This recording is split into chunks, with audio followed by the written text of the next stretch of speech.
May your reign see prosperity. May Nigeria continue as a united country.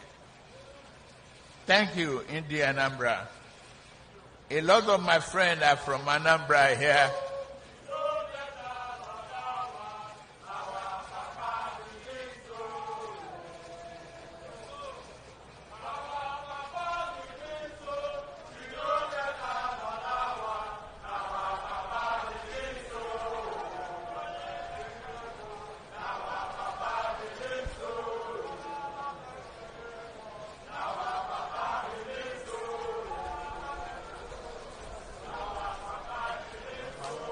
Thank you very much.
Okay now. To question between my pen. I see. I see what the wedding forget me. Okay. Papa you look at you. And the Igaya. Mama say na wa me to go kwa. Aga na wa mu telomba. O we butike. Aga ni lu de butilo wa nemo. Well, here's a video of Bola Ahmed Tinubu muttering those unintelligible words which have since gone viral. Let's take a look. You see the innovation. If we lend ourselves to innovation, we can create wonders. Yeah, it's a successful again, a town hall, different from Blue Bulaba.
I don't suffer, no be small.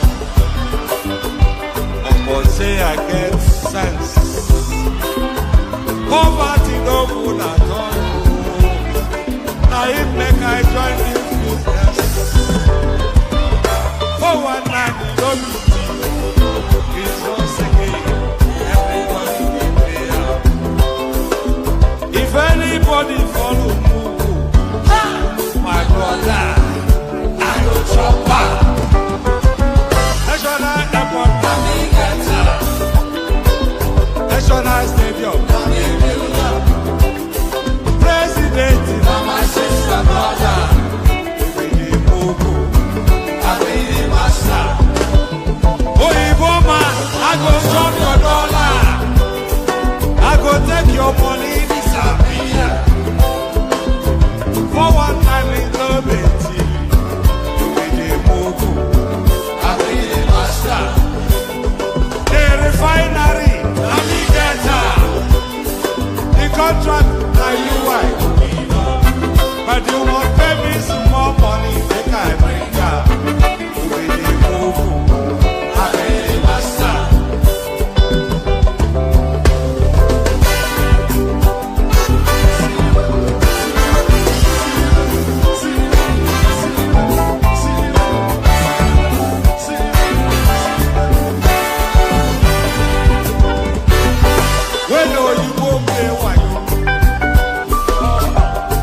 su kashe maka sanda kake nema ba mai taya maka ruwa na dukan ka su ko suna daka in baka ci ba su ci maka kai da kuɗin ka kana haka abu ma sai an saya maka in ka samu kawai ka kashe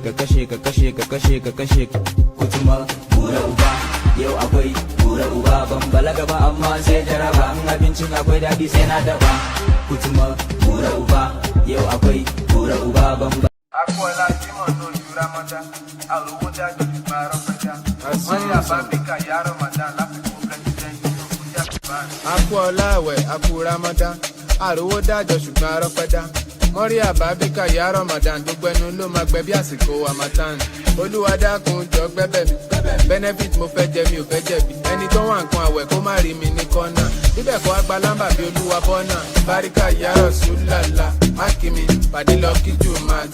Bẹ̀rù Ọlọ́run tákùlà, láìlà ìlàlà, Báríkà Yaro Sulala, Mákìmí, lọ́kì Jùmàtì. Bẹ̀rù Ọlọ́run tákùlà, láìlà ìlàlà. Àwẹ̀ tán ojú tajọ̀sán, Ọlọ́run ló mọye ládá 30 bag. Nothing should tamper with my ego, èmi mo lẹ̀sìn mi sẹ́ mo lè fi brag.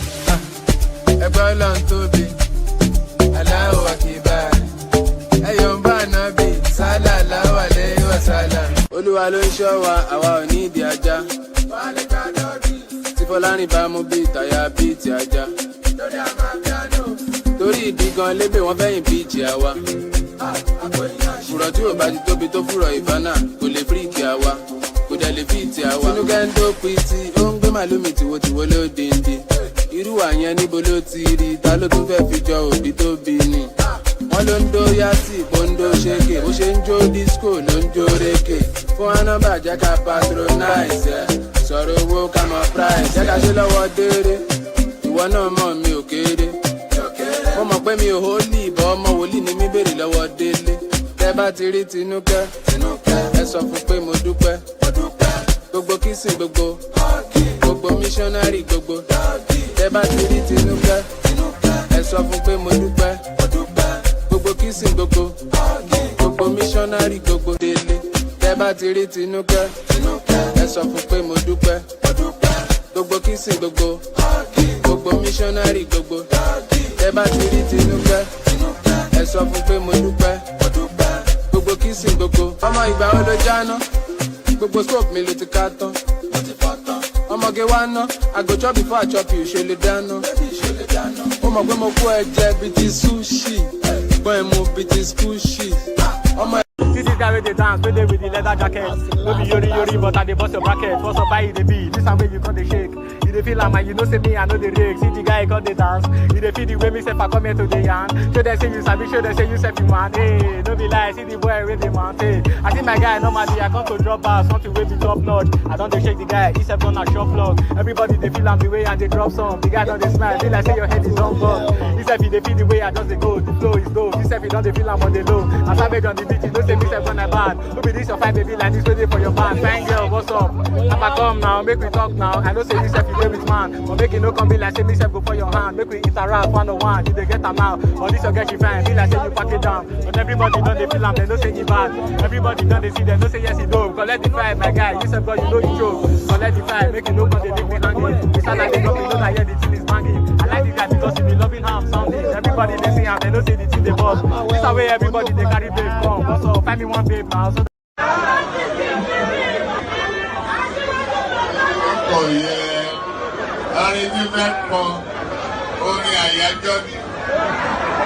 orin àyájọ́ ni wọ́n dìde wọ́n pínlẹ̀ ogun oyin tí mo rí ká bá mi wá yẹn dà ká ní kó bá mi wá.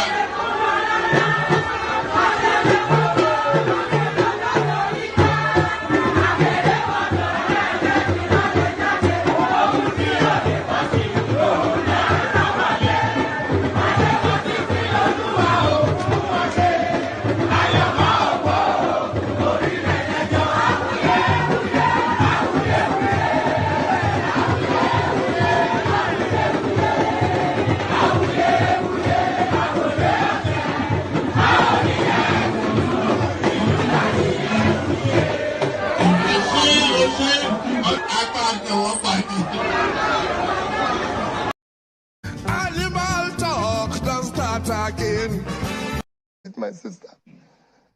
They said it failed. That's the IREV. The IREV is separate from the Beavers.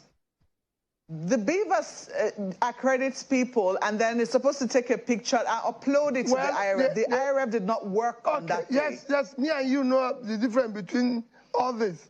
For the average Nigerian, that is all included. And I want to speak to the average Nigerian. What they've sold us, whether it's IRF, whether it's the IRA, what they told us is... Animal talk, don't start again. Let's ask this question. You took money belonging to Anambra state government and put it in a company in which your family has interest. That's what you're telling me. No, let me tell you. Look at what you're saying. I bought shares in banks. Let me tell you what I did. It wasn't only in that I invested. I invested $50 million of Anambra state money in power sector. I invested another 10 over several billions. Animal talk, don't start again. These are things that will change. Let me show you a WhatsApp. Let me read out a WhatsApp for you.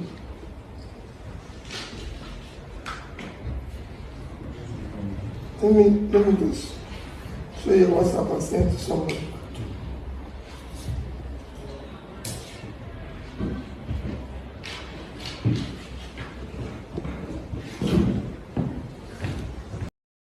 Animal talk, don't start again.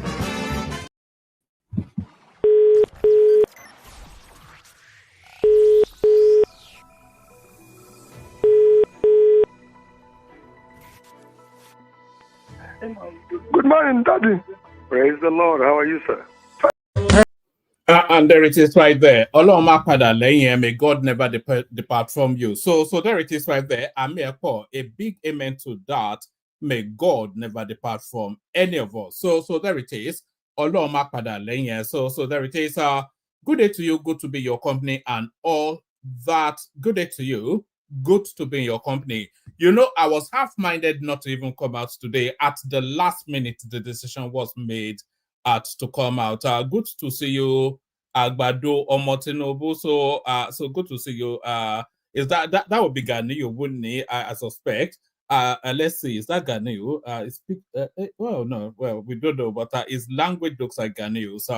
So good day to you and all that. Good day to you.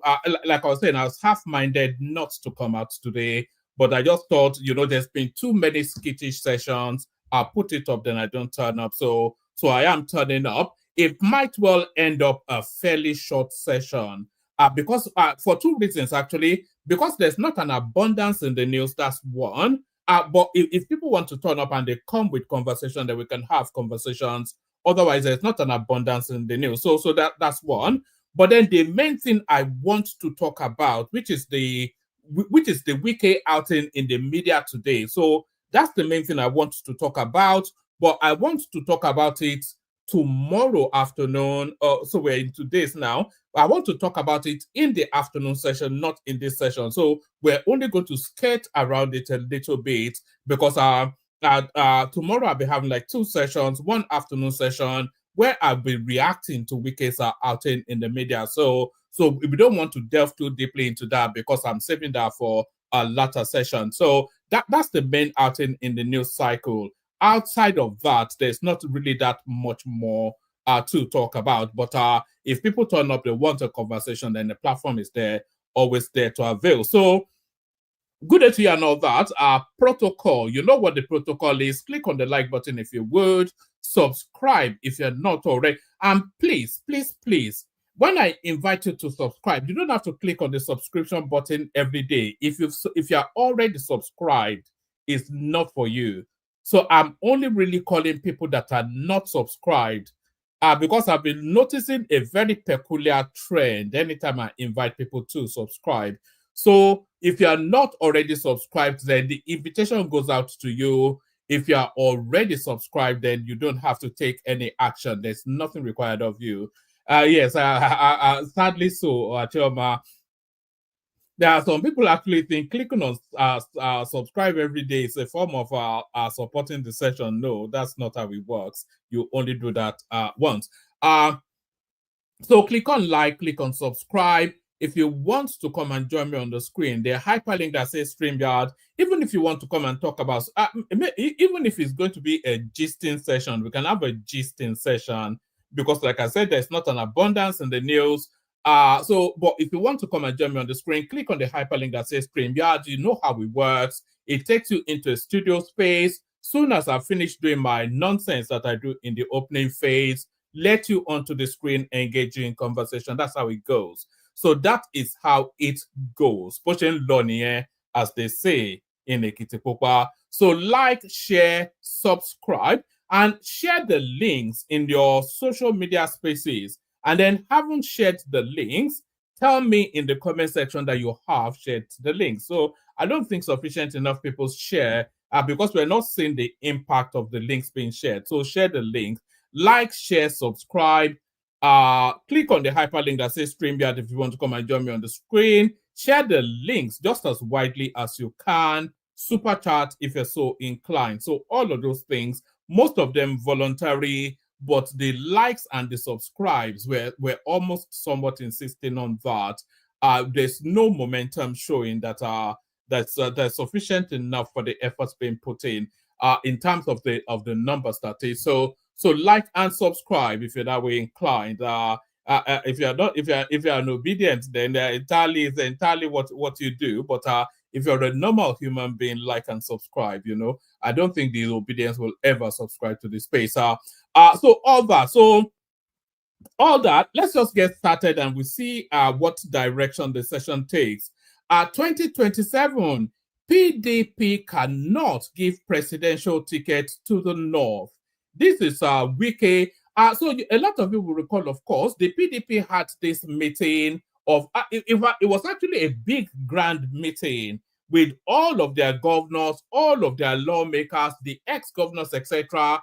Bukola Saraki was there, everybody was there. But then suddenly, in the course of that meeting, Wike turns up unexpectedly because, of course, Wike is a part-time lover, sort of, or even a toxic lover towards the PDP. So he turned up at that meeting, and the outtakes of that meeting was, well, some of the things that he discussed in this big media outing that he had recently, as I said, which we'll be dealing with later on in the day, in the afternoon session. But some of the outtakes of that media outing, PDP 2027, PDP cannot give presidential tickets to the North.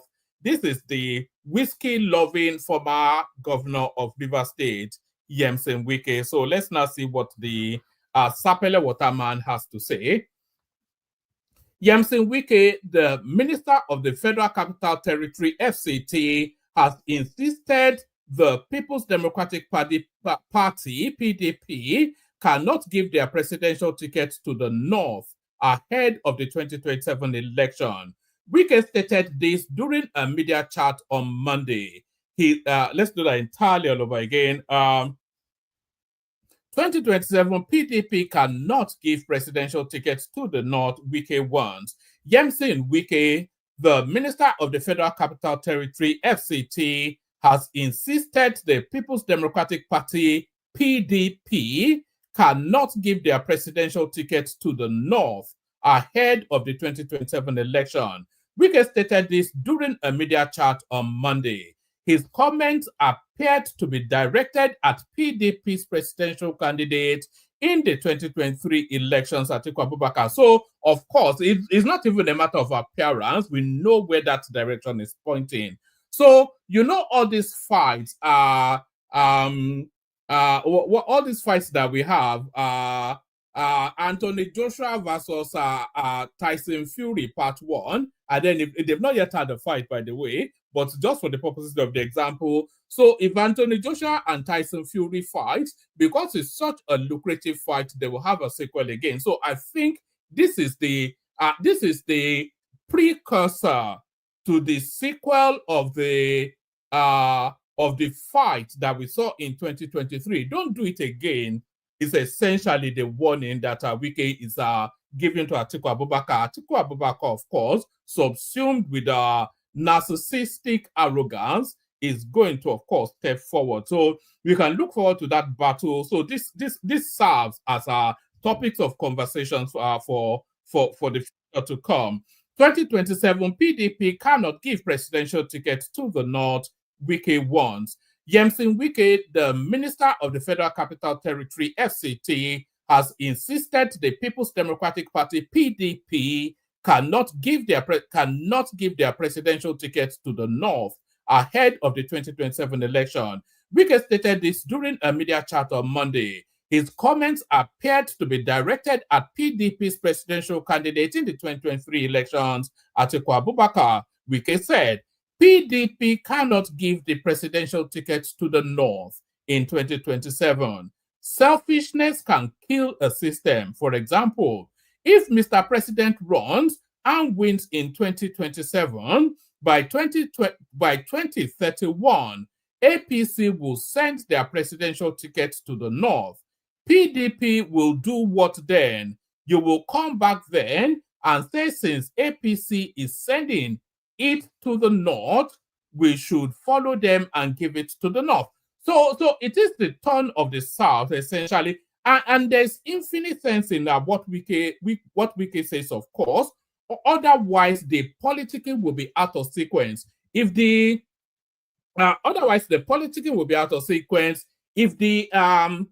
PDP give their presidential tickets to the North in this cycle, in the 2027 cycle, when the country now moves, because of course, North-South, that is the unwritten agreement that the country functions over. So when it is now the legitimate turn of the North to take over in 2031, are they then going to still zone it to the North, or they are going to zone it to the South now? So do you see, there's no logic, there has to be logic to the sequencing. So they had Atiku go up against Tinubu in 2023, when this cycle is actually meant for the South, it's actually a southern cycle, but Atiku goes up against Tinubu. So now we're still within the southern cycle, but we're coming up to another cycle of elections, and the PDP yet again, they may well lean to the North. So if they lean to the North in 2027, then where are they going to lean in 2031, 2035, etc., etc.? So if they, it just, do you understand the logic of what's been explained? Do you know where Wike is coming from? Because not often, but in this instance, there is infinite sense in what the whiskey-loving former governor of Rivers State is saying. You know, maybe it's not drunk this time around. Maybe this was when he woke up before the sapele water kicked in. But there is infinite sense in what he's saying. The ticket cannot go to the North in the PDP in this cycle. So if Atiku wants to prosecute another electoral cycle, then he has to find a home somewhere else. Because if the PDP zone it to the North in this cycle yet again, then that means they are giving up on 2031 as well. You know, because they cannot give it to the North in this cycle, so they go with Atiku. He loses in 2027. Then come 2031, another then pipes up and say that power now transits to the North. Therefore, the ticket should go to the North. So you then have three cycles: 2023, 2027, and 2031. All of it being zoned to the North. So there's just you can see there's no coherence to it, other than just the narcissistic, selfish interest of some Fulani Aboki guy. And by the way, Atiku is not even proper Fulani. By the way, I think the rumor is that his father is Hausa or some. I think it's maternally Fulani, which doesn't really make him a Fulani person. But there it is right there. That's Yemsin Wike then coming out then to say, look, you this pot-bellied man from Abu Dhabi, enough is enough. So the pot-bellied man from Abu Dhabi, so let's go on from the pot-bellied man from Abu Dhabi to the speech-impaired man in Aso Rock. From the pot-belly to the speech-impaired, federal government pays first 100 million sukuk. So federal government repays first 100 million sukuk. So we're in a phase now that the country seems to be somewhat honoring its debts. So we seem to be in that phase where the country seems to be somewhat honoring its debts. So what does this mean? This means it indicates credit worthiness, which then of course brackets us in a in the higher echelons of borrowing. So there are tiers of borrowings, as you know. Even in your personal lives, there are tiers. TIER. There are tiers of borrowing. So depending on how strong your credit worthiness is, then you are able to borrow either at the elite table of. So you can either borrow from Barclays Bank or you can borrow from some dodgy online lender. So if you are borrowing from Barclays, then you get a favorable rate because at that tier of borrowing, then you would have done the groundwork in terms of your credit worthiness to be able to borrow at that tier. If you are borrowing in some dodgy online lenders, some loan shark, then you will be borrowing at extortionate rates with grueling conditions. So that's what that means. So the capacity to repay your debts is quite crucial to your capacity to borrow, and this is what we're saying. This is what we're seeing with this debt repayment. So the IMF loan already paid off the Sukuk borrowing that they did under the Buhari administration being serviced as well. So this is what we are seeing. Justin, federal government repays first 100 billion Sukuk. The federal government of Nigeria has successfully repaid its first ever sovereign Sukuk of 100 billion naira issued in 2017, thus fulfilling all obligations to investors and reinforcing its commitment to transparent and responsible debt management. This milestone was announced on Monday at the investor meeting hosted by the Debt Management Office DMO in Abuja during the formal issuance of a new 300 billion Series 7 Sukuk. So I'm not quite sure what all this means, but that just tells you then that debt's being serviced and all that. Like I said, there's not an abundance in the news, so there won't be a long and extended readout. So if anybody wants to turn up, turn up. It's not. I'm not really too fussy about it tonight. So, but if people turn up, then they turn up.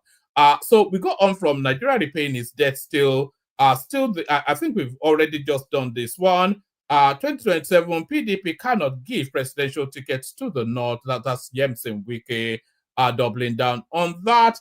Let's go on to this one. So let's go on. Hopefully this one has a bit of juice in it. The headline is all I saw to bring it forward. Let's see what this has to offer. Why Soludo cannot forgive Peter Obi. So why Soludo cannot forgive Peter Obi. So what has Peter Obi done to require Soludo's forgiveness? So let's find out. Southeast Nigeria. Oh, it starts to rain where I am, so you'll be hearing the rattling somewhat. I'm in my conservatory, as I always say, and it's all made of glass. Hold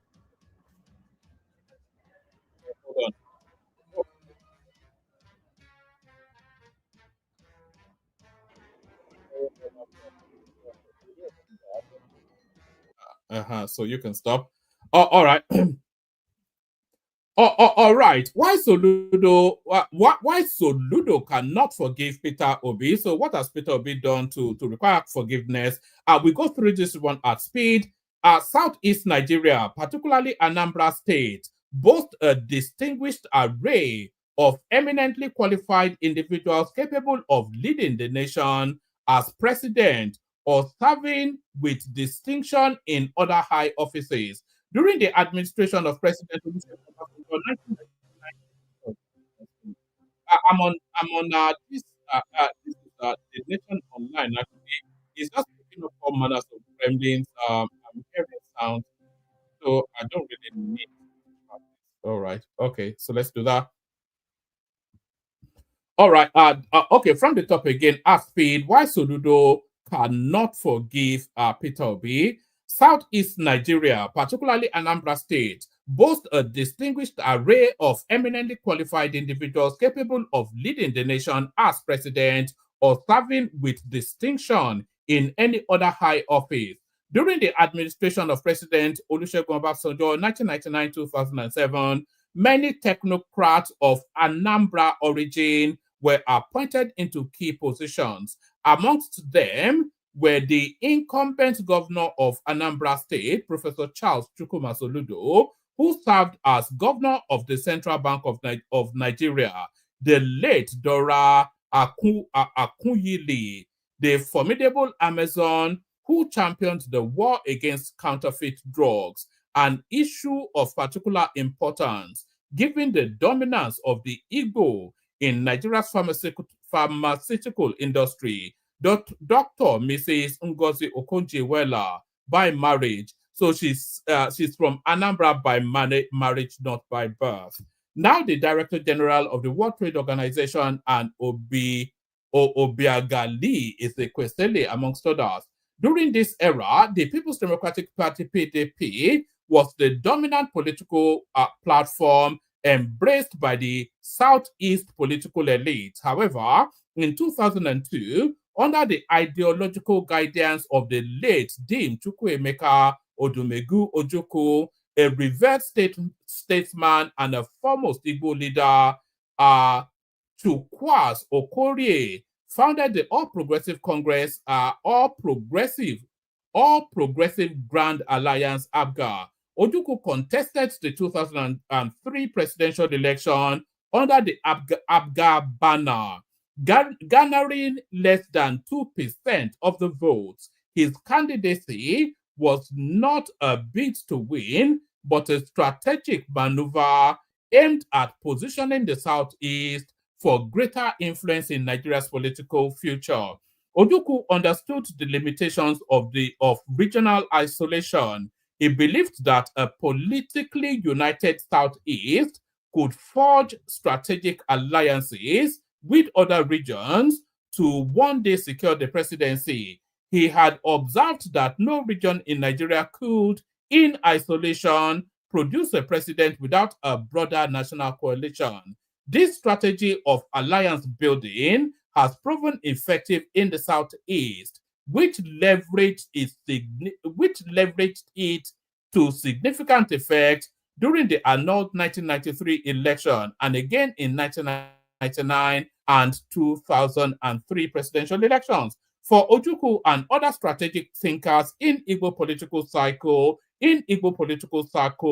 a bloc vote from the Southeast represented a potent bargaining chip in negotiations over federal power rotation. Since its inception, ABGA has remained the ruling party in Anambra. At one point, it also produced the governor in Imo State in the person of Rochas Okorocha. The 2023 presidential election presented the Southeast with perhaps its greatest opportunity yet to coalesce behind a unifying figure capable of advancing the region's long strategic interest. However, Peter Obi, the Labour Party presidential candidate and a two-term former governor of Anambra State, originally elected under ABGA, disrupted this grand design. Although he once publicly pledged never to leave ABGA, Obi defected first to the PDP, where he became the vice presidential candidate in the 2019 elections. When it became apparent that Atiku Abubakar would again contest in 2023, Obi defected to the Labour Party and secured its presidential ticket. This move has remained a point of contention amongst the Southeast political elite. Many wondered why Governor Soludo, currently ABGA's only governor, and Obi's successor, with Obiano between, does not miss any opportunity to lampoon Obi.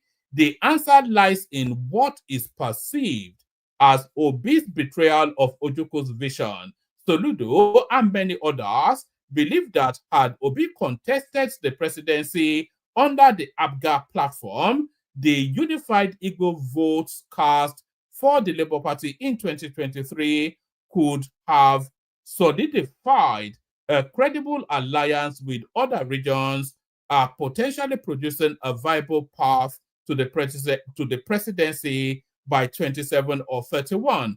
In their view, Obi's decision to defect and pursue personal ambition has pushed their goal further out of reach. So Ludo, whose own ambition to lead Nigeria after his tenure as Anambra governor is no secret, appears convinced that Obi's action constitutes a betrayal, not only of Ojuku's legacy, but of the collective aspirations of the Southeast. Like President Bola Ahmed Tinubu, Soludo holds that political power is never handed over on a platter.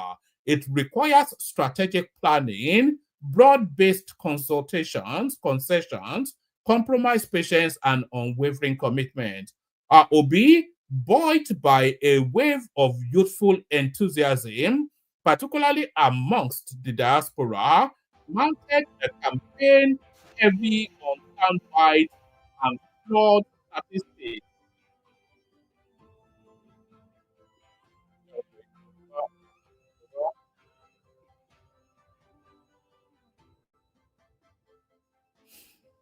All right. Enough of that. So yeah, where were we? So yes, Obi buoyed by a wave of youthful enthusiasm, particularly amongst the diaspora, mounted a campaign heavy on soundbites and flawed statistics.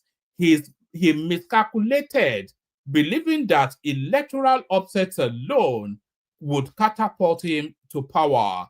The result has been political limbo. His Labour Party is currently in disarray, and his own political trajectory seems uncertain. So I'm not quite sure if that's sufficient enough but I suppose what that is telling us essentially is that Charles Soludo has an ambition to become Nigeria's president. That's one. So there is no doubt about that. Soludo does have the ambition to become Nigeria's president. Obi stands in the way of that ambition. That's true. There's no doubt about that. But Charles Soludo's pathway to the presidency is a more viable pathway than Obi's pathway, because Charles Soludo's pathway, we saw how Charles Soludo was with Tinubu now. You know, all those razzmatazz and all this dancing and all these things I did with Tinubu, that's called alliance forming. So that is him connecting with Tinubu, which he hopes by extension is connecting with the Southwest in the language of conviviality, mutual interest, and friendship. So that's the politics that Soludo is playing. He's playing it in open glare. Contrast that with the sort of politics that Obi plays. Not be your brother, they there, and see what he has done now. Yoruba, look at them, oh Yoruba. So Yoruba is playing ethnic, Peter Obi is playing ethnic jingoism, and that really rankles Soludo, because he knows, not that Soludo is especially forced about ethnic jingoism or not. It rankles Soludo because Soludo knows the limitations of an ethno-politics. You know, that's why he wrote that essay anyway. We all remember the essay. Soludo knows the limitations of an Nzobo politics, because Nzobo politics will only take you so far. And even, in fact, Nzobo politics probably took Peter Obi further than the strength of the politics that he was playing in that particular cycle. But the limitations of Nzobo politics is no more than 2 to 3.5 million. It's not up to 4 million votes. The limitations of ethno-jingoistic politics, especially ethno-jingoism coming out of the Southeast, is very constrained and is limited to his own, to his own pool. So do you understand? So that's what rankles Soludo, because Soludo realizes that the sort of politics that Peter Obi is playing, the splurge of it is going to smear on the region and smear on his own ambitions as well. So that's why Soludo really detests Obi. It just feels that the guy is an idiot who is standing in the way, and a lot of people agree with him on that. Actually, so I hope all of that made sense. It makes sense in my head. Hopefully I communicated it enough for you to have an understanding of it. But so it's that no 2027 presidential ticket for the North. Wike declares, mentions which region should get it. So I'm not sure. Did he mention a region? There was no region mentioned in the reader. Okay, let's just read it again. Let's see if there is a region. Like I said, we'll be doing a real session around Wike's outing in the media space. We'll be doing a real reaction to Wike's media chart tomorrow. 2027 presidential tickets are no 2027 presidential ticket for the North in PDP. Wike declares, mentions which region should get it. Yes, Yamson Wike, Minister of the FCT, has spoken out against the PDP zoning its 2027 presidential ticket to the North. In a media chat on Monday, May the 12th, Wike stated that the PDP cannot afford to make the same mistake it made in 2023. Wike called for a clear decision to be made by the party, urging it to openly declare that the presidential candidate for 2027 should come from the South. He emphasized that such a move would avoid internal conflict and the backlash that the party faced in the previous election.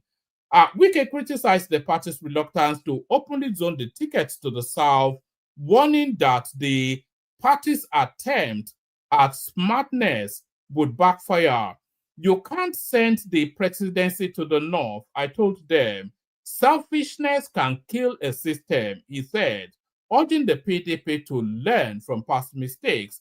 He argued that if the PDP were to fail to zone the ticket to the South, it will set a dangerous precedent, pointing out that the All Progressive Congress APC will send its own presidential ticket to the North in 2031. Wike questioned the logic of the PDP, then coming back to say it would follow suit and zone the presidency to the North. So I think it's pretty much what we just said, isn't it? Wike's comments have significant implications for the former Vice President Atiku Abubakar, who has made clear his intention to continue contesting for the presidency. If PDP opts to zone the ticket to the South, Abubakar, who is from the North, will be ineligible to run for the presidency under the party's platform. Abubakar, who was the PDP's presidential candidate in 2023, has previously stated that he would keep contesting for the Nigerian presidency as long as his health allows. So I don't think we're getting anything different from this. Pardon me. The issue of zoning has been a point of contention within the PDP for several years. In the lead up to the 2023 election, the party faced internal wrangling over the decision of whether to zone the presidential ticket to the South or the North. While some party stakeholders, including 5 governors led by Wike, pushed for the southern zoning of the ticket, the PDP ultimately ditched zoning altogether, opening up the contest for all candidates. So they are going to be too smart by half, again, is what we are saying.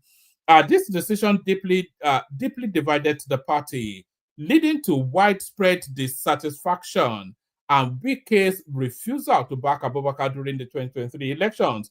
Wike's recent comments highlight the ongoing crisis within the PDP, regarding the zoning and his call for the party to make a definitive decision on the 2027 ticket is likely to continue sparking debate amongst party members.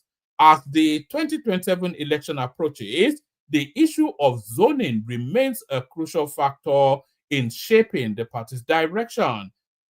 Previously, correspondents reported that 3 members of the House of Representatives from Katsina State elected on the platform of the PDP have officially announced their defection to the APC. So there it is right there. So there's I think Wike is right anyway, but I'm sure they will still misdirect.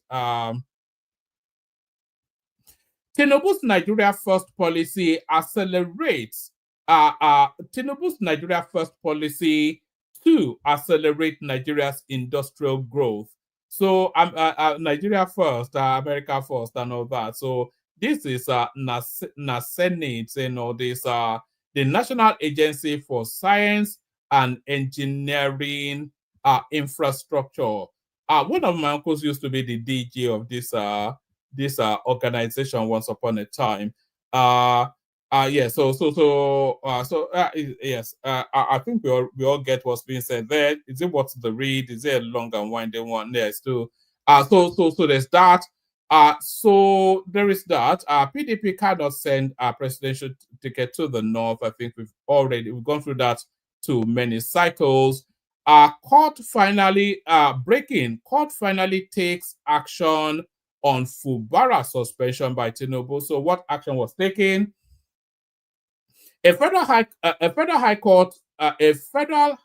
court in Port Harcourt has adjourned the hearing of the constitutional matter that challenged the suspension of Governor Simi Fubara of Rivers State, his deputy, etc., and all elected members of the State Assembly by Bola Tinubu.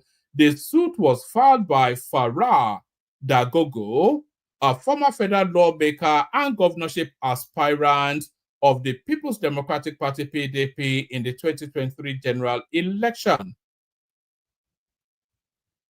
Right. Recall that President Tinubu declared a state of emergency in Rivers State on March the 18th, 2025, over the unending security concerns orchestrated by the political crisis in the state.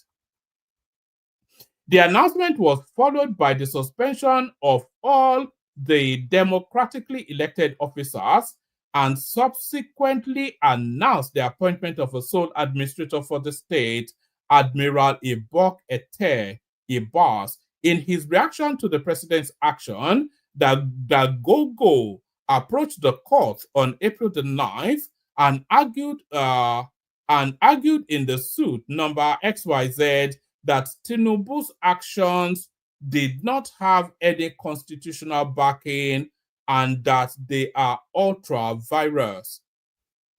At the hearing of the suit on Monday, Dagogo's lawyer, Cosmas, told the court that all the defendants in the suit have been well served, adding that they were reading from the proceedings of matter. President Tinubu, Senate President Akpabio, the Senate of the Federal Republic of Nigeria, Speaker Tajuddin Abbas of the House of Reps, Vice Admiral Ibokete Ibas, the sole administrator, are all defendants in the suit. However, only Vice Admiral Ibas appeared in court through his counsel, Kende Ogunwumi Ju.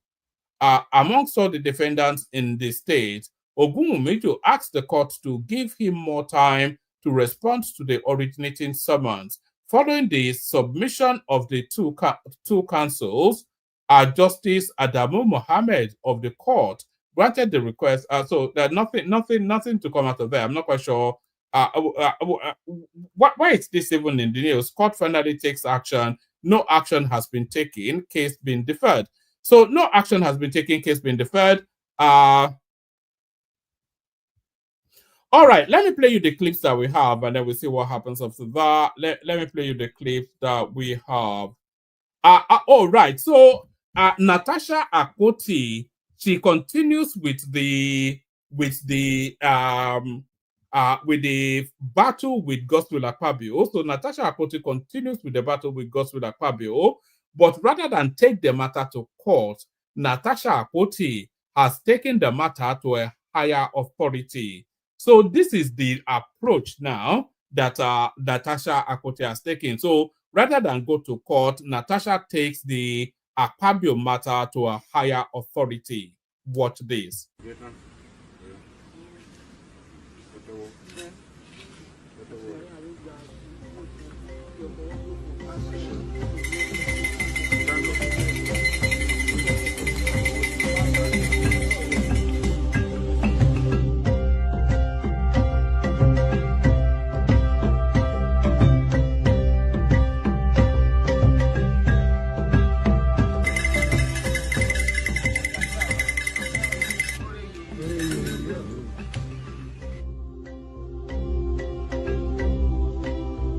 Immediately I get to Osogbo, my life changes.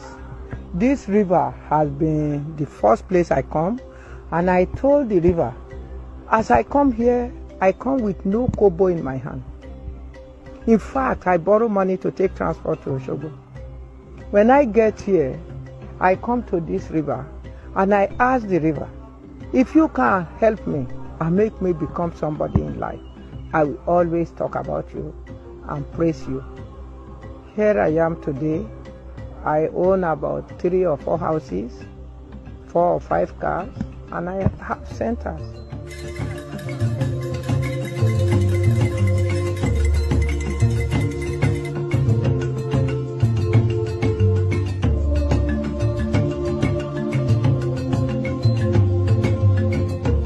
I believe in this Oshun that is the Oshun goddess.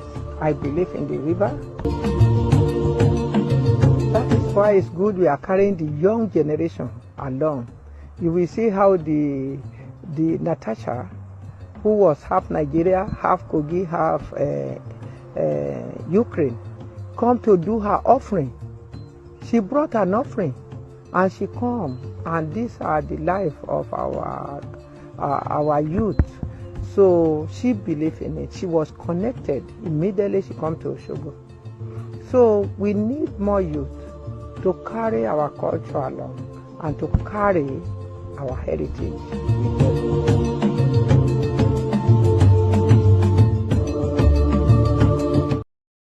So that's Natasha Akpoti right there, taking the Akpabio matter to Osun Osogbo. So Tieti Deba niye, Tieti Deba. So here is Akanayo lamenting about this presence of security in the southeast. So this is Akanayo. After Njaba, military checkpoint.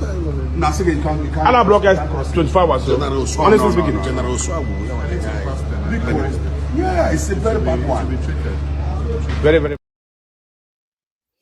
So that's Akanayo telling us that there's too many police checkpoints in the southeast. You know, there are good reasons why there will be. The southeast is a den of insecurity. Outside of Borno State is the most insecure region in the country. You know, it's just a wild place. So, in fact, there's not even enough military security presence there. There should be checkpoints every 5 yards in the southeast. To Lagos, to here in Canada. So, all right.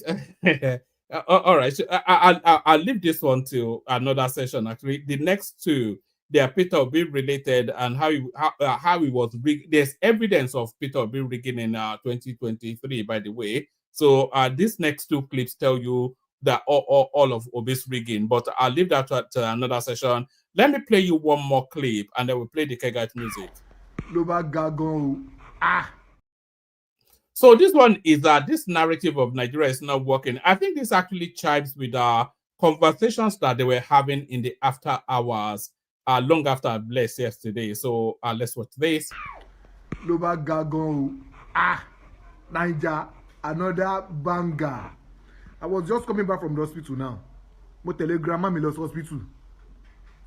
So I'm just coming in now. I just enter now. I just follow my grandma go hospital. So I can't get some interaction with the doctors. So when our time reach, when they call us in, me and my grandma enter inside. So when the doctors they examine my grandma, they do the checkup, everything. I just they look the doctor. The doctor come tell me, the doctor himself asked me a question. Say, guy, do you have anything to ask me? Because the way you are looking at me, the question will just come and maybe say, sir, it will be May. President Bola Ahmed Tinubu will complete 2 years in this coming May. He said, yes. How many times I don't go strike? He said, no, the man is doing us well. No, we never go strike. I said, sir, you never go strike? I never go strike. He said, yeah. Now, you go full among the thousands or the millions we go say, Tinubu no dey work. He said, no, I can never say that. They are paying us our salary. We are paying us all our entitlements. No strike. I said, no strike. For more than going to 2 years now. Hospital never go strike. Doctors never go on strike. Tinubu, Ashwaju, much love, Baba. Let me see your insult and your praises on the comment section. Let's go there. So there it is right there. It's getting to the point that it's irrefutable. Just the successes of the administration is getting to the point where it will be near impossible. You have to go outside of yourself to tell a very big lie to say that the guy is not doing anything. When was the last time we had a ASU strike in Nigeria? We've not yet had one. 2 years in now, this guy completes 2 years in a couple of days. We've not yet had a ASU strike. Why would they strike when all of their needs are being met? You know, not only are their needs being met, this new now fund, an even bigger game changer that pumps even more fundings into the tertiary institution. So why would they strike? Why would the doctors strike when their salaries are being paid and their emoluments being met and all that? So all of that. So debts being paid off, people being paid.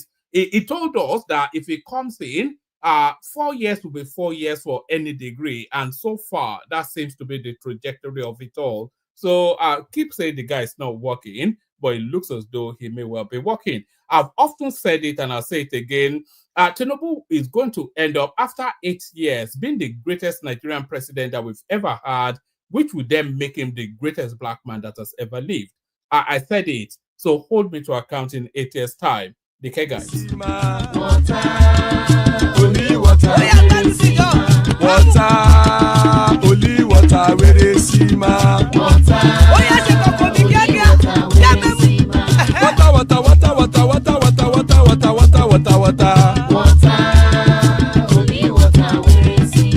Hapa o naido.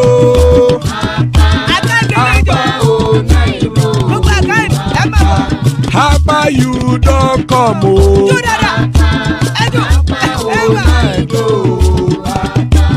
Hapa o naido.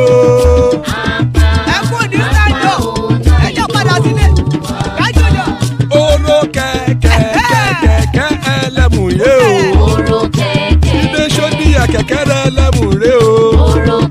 Bobby master kẹ̀kẹ́ ẹlẹ́mùrè o. Chief Wike kẹ̀kẹ́ ẹlẹ́mùrè o. Eruku lẹ̀lẹ̀ ẹlẹ́mùdé. Eruku lẹ̀lẹ̀ ẹgbẹ́ ẹlẹ́mùdódò jàre o. Eruku lẹ̀lẹ̀ Ghana ti dé ẹgbẹ́ bọ́ọ̀dì o. Ọmọ ẹlẹ́yẹ ẹyẹ o ó dìlé o. Odúyẹ̀lá ẹyẹ o ó dìlé o. Petrosonana ẹyẹ o ó dìlé o. Petrosodúnkẹ́ ẹyẹ rẹ̀ ó dìlé o. Ẹlẹ́kọ̀ ọ̀run mú ìní o.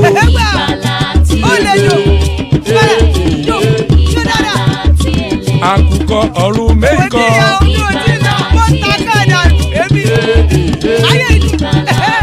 Ikú kò ní ríwà gbéṣe o.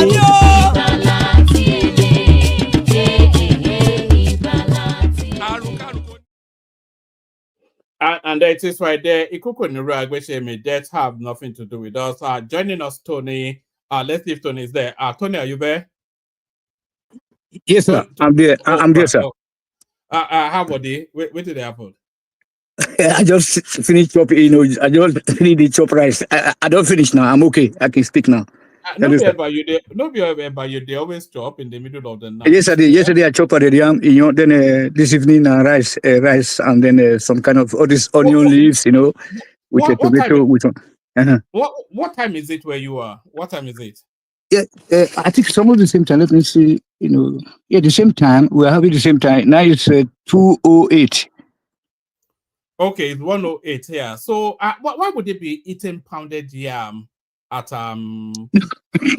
Now when they break, now be the time when somebody wake up, now be the morning time now. So whenever I finish my job, then I will come and eat. But they say never to eat something heavy past after 7. All the bodies is not the same thing now. What kind of job are those guys doing? People that just sit down and then different body. But the thing is, it sits in your body through the night. So it's not as though you burn it off in the course of a day. If you are eating pounded yam at 2 a.m. in the morning, then how do you burn it off? How does it? So my body is kind of like special, peculiar. I'm different. Even my brother and my mom, they always tell me, "Hey, don't drink cola." If I start to drink water, then I will fall down. You see, I like cola, so the body is not the same. You know what I'm saying? You know that in this period of social media, when people start to say, "Oh, don't eat this," eat what you can be able to digest. Something that is good for you. Don't let anybody mislead you into say that, oh, start to drink multivitamin. If I drink multivitamin, then I will just kill myself, So I like sugar. Don't forget, say now, now for other cereal, and there for grow up. Only carry chop sugar cane. Now every time with the chopper, as I roll but I will tell you now. So the body is already used to that stuff, All right. All those farming. Sorry, sir. This farming is very close. Also, sometimes vacation time, or we are doing some vacation job. You go there, you get free farm milk. I used to drink a bucket of sweet farm milk bucket. This their bucket now. Where they will just throw for corner. What would they play? They will just say all those tall people from Denmark. They will say, come. They will give us. We just drink it. All this ice cream, everything. So I'm used to it, sir.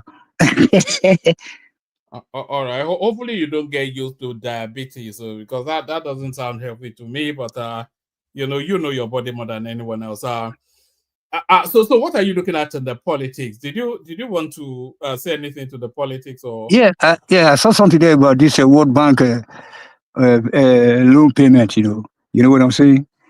Yeah, no, that's been in the news for a couple of days now. That Nigeria they have redeemed their outstandings with the World No, Bank. my damn. That's a current something slogan. It's trending in the industry. They say, no, my damn. They just increase.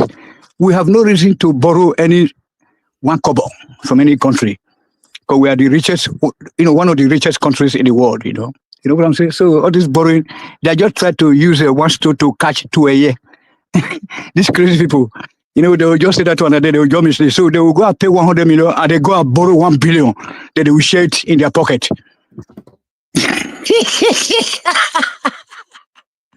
Augusta, say, Nigeria politics, not in the get us a view. It's between me and you.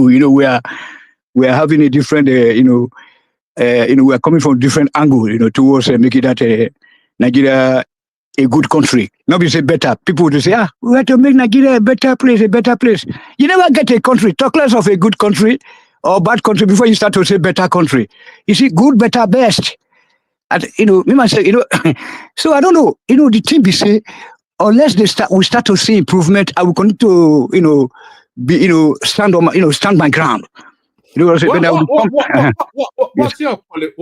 your definition of improvement? What is improvement to you? Thank you very much, sir. Yeah, that's why I like your way. Yes, the definition of improvement is that when you see people, the people have to, they will feel it, and then once they feel it, we'll have family back, back home.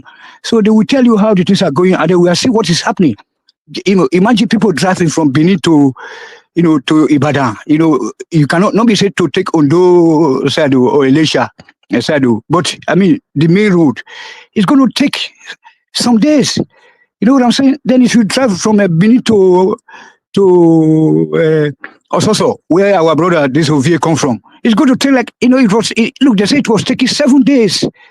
Just that's a journey of 160 kilometers. I mean, the country is a dead country. The country, as far as I'm concerned, is not in existence. It's not in existence. It's a non-existent country. We need to divide that country. I know you know that, so that we can able to go back home and regulate the place quick, because we don't need 6 months to provide light for at least 50% of Nigerians. You know what I'm saying? Because we got solar energy possibilities. We have everything. Wind energy. We have everything. We can even borrow some atomic, marine boats to supply light, temporarily until we are. I mean, just that. I don't see anything happening in the country. You know what I'm saying? So, and then secondly, you get some professors here. All the professors when they for America, when they know say they be professors, they don't fit, operate, in their home country. Then they just throw their dignity aside and say, okay, let me go and live in Germany, let me go and live in America, and then they'll come here and be, talking jazz.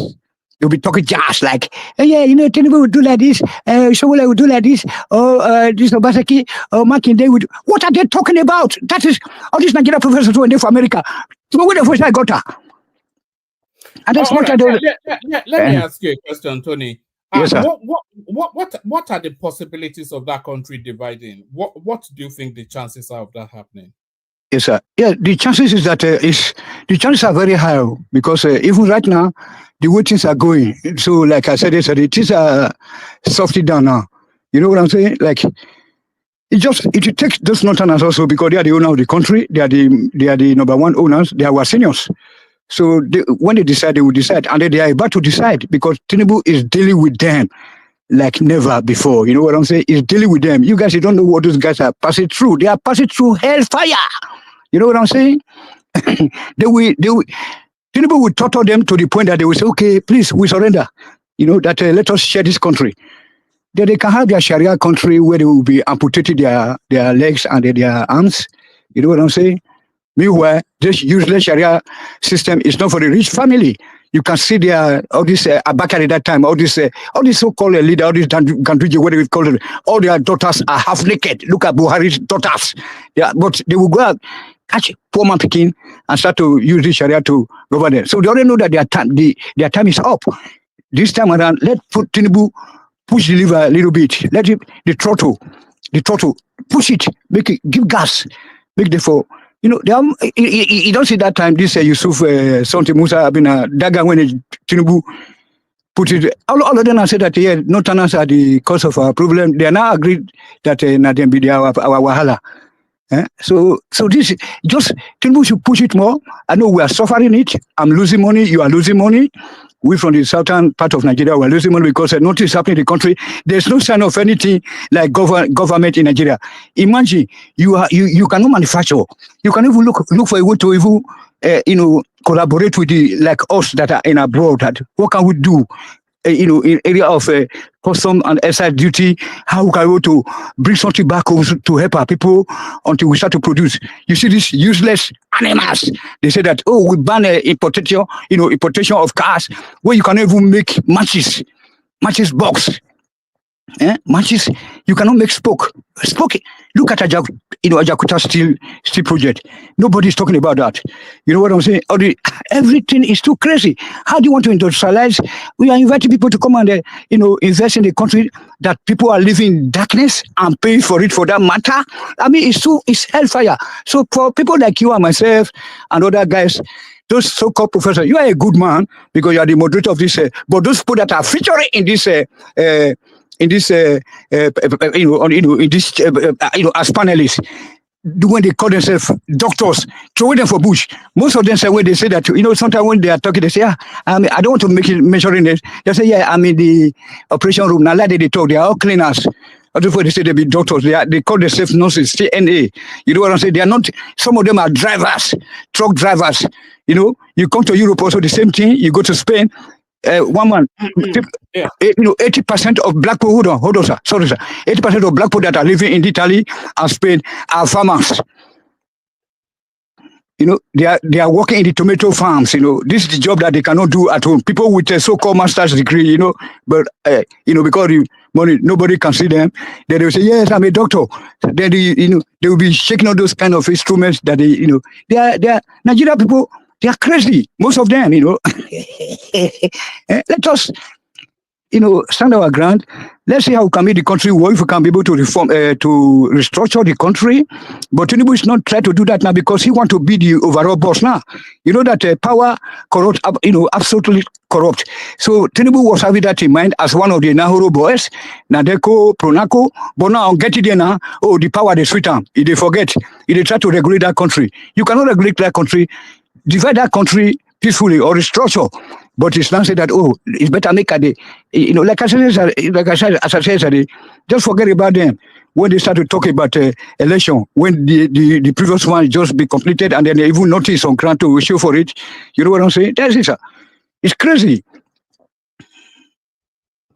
All right. Do you have any thoughts on Wike insisting that the PDP ticket should not go to the north? Do you have any thoughts on that? Yes, I have something to say about that because that guy, due to the fact that that guy is a part of a government, so-called government, it made that government, lose legitimate, it just neutralized that Tinubu's government, people like Adamu Aliyu, A.K. Oshomole, also this Hausa man when he come from Hausa, this Aisha Yusuf family from the north, claiming to be Edo people. The fact that those kind of people they are there. Akpabio is a good man who, make I tell you one man, Akpabio is a great guy. I love him because no matter what, it's a presidential material. If you go to Akwa Ibom State, you see the way he do that state, he do that state like for eternal. Nothing will touch the ground there. It already, look, infrastructure, you know what I'm saying? Like, wise, like, if you see the stadium, not the stadium, so let us talk about the roads, network, villages, Well, we were talking about Wike saying that the ticket should not go. Yeah, Wike. Wike is not. Let me just say, look who is talking. Say you're a hip hop guy also now. Look who is talking. Yeah. So that guy, just write him off. That is why I said that it's so irrelevant to the point that he's not supposed to be. Working with. Yeah. But the point that he's making, is that the unspoken agreement. The unwritten agreement in Nigeria is that power goes from north to south, and each region gets its complement of holding on to power for a period of time. So that's and what Wike is saying is that since this cycle is now with the south, the whole 8 years has to be completed. So PDP should not zone their tickets to the north because that sequence with Thank you. I get you, sir. I listened to you while you were making your presentation. Yeah. That your article now, this particular article, just supports my stand now. You see, it's still moving. Are we in Iraq or Afghanistan? And where they'll be talking of, we're not talking about a qualified candidate, no matter where he or she might be coming from. We're talking about, yes, it has to be zone. That is why we say that country is gone. That article is supporting my case for peaceful separation. People, they say that, it's not possible. You can see that is a kind of case that we can take to the world, leaders, communities to tell them that, okay, organizations that, look, in our country, we are not one people. We are not one person. So that's why we are saying that, okay, in 8 years or 4 years, another man have to come from so zoning, and then a quota and all those. This is supporting my case for quick, either restructure the country right now so that we can go back to this World War time. Otherwise, just separate the country. Look for a way to do it. Tinubu can do it. Please do it. You can do it by, appointing administrators for the whole 36 states. You know what I'm saying? Because the way you are doing it now, if anybody speak, you arrest and say, okay, Coco, just just forget about democracy. All the other party people, they are coming to you because you are buying them over. That is waste of money. Like bringing Okowa, bringing Obaseki, bringing Shomole, bringing all those Alaji, all those mullahs. You are paying them money to do that. You know, all those local government chairmen from your state that are going to the camp later, you are going to pay them money. So this money, use it to, you know, to repair the roads, make it give people food, let people take care, you know, drive those people coming from our forest so that we can be able to go to farm, so that we can be able to eat. Because Tinubu is afraid of this northerners now. It's allowing these people to stay in Oyo forest, in Edo forest. These are the two states that concern me the most, you know, and Ogun. You see? So, these are my place. These are the places that made me. You know what I'm saying? Yeah? Then a little bit of Lagos, I told some, yeah? So, but we're talking about a country that you don't have even police that you can just, a police number you can just call, that police coming. For example, we have 300,000 police. These police people, they are guarding the you know, the so-called elites and the big men. So that's why Wike is right for that one, but we're not ready to do that one with him. The best option is that we should try to. We don't want to be having a country where all people, everybody are not equal. You know what I'm saying? Like where you are not looking for the most qualified candidate that can turn things around for the better or for the good. Then you are talking of giving to so. Look at that mullah, that Atiku. Do you know how much I hate that guy? You know, every time after the election, you go to Arab country and start to be praying there 5 times a day, only to be coming back, and then they dominated the party again. These are the people that they destroyed the PDP. They run to APC those days. You know, then they come back. You know, what is it? So the fact that there is no law to control these people that are so-called the camping, it just shows that nothing can work. I know that if you are a president of our place, look at Shogore. Did you listen to Shogore's press conference today? Well, was it today or 2 days ago? Was it the one that was saying that Obi cannot roll out 60,000 people on the streets? And yeah, I guess, but I guess that it was much more than that because he was talking about his days in the universities and all these people that are claiming to, all people that are claiming to be president, all this Atiku, many people now, there are a lot of, I will send this, maybe I will record it in 2 messages, then I will send to you maybe tomorrow. Okay, it's very, very interesting. You see the way he talk about the country. These are the people that this is a guy that knows about the country. You know what I'm saying? Only that he's not for the solution of the country. That's only where I'm having a issue with him. Otherwise, but if you look at the way he talk, the problem is Showore's ideas are dated and. No, they are not outdated. No, these are the best ideas. You know, because you need to know the country well. Hold on. What are his ideas? What ideas does he have? No, the way one man. Look, just imagine this guy be following this political scene for the since his student leadership days. You know. Yeah, but he's in his mid-50s now. No, and you know, governance has evolved from what is the.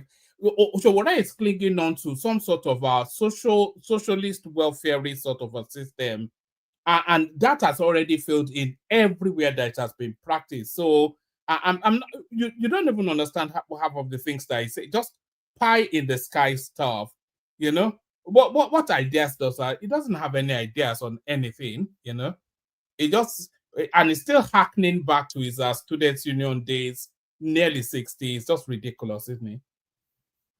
Yeah. So, but you know, so is he not a better candidate? You know, as at now, if the country want to be, it's not a better candidate. No, even Peter Obi might be better than him. Oh my God. Showore offers nothing to the political. He's just an aluta guy.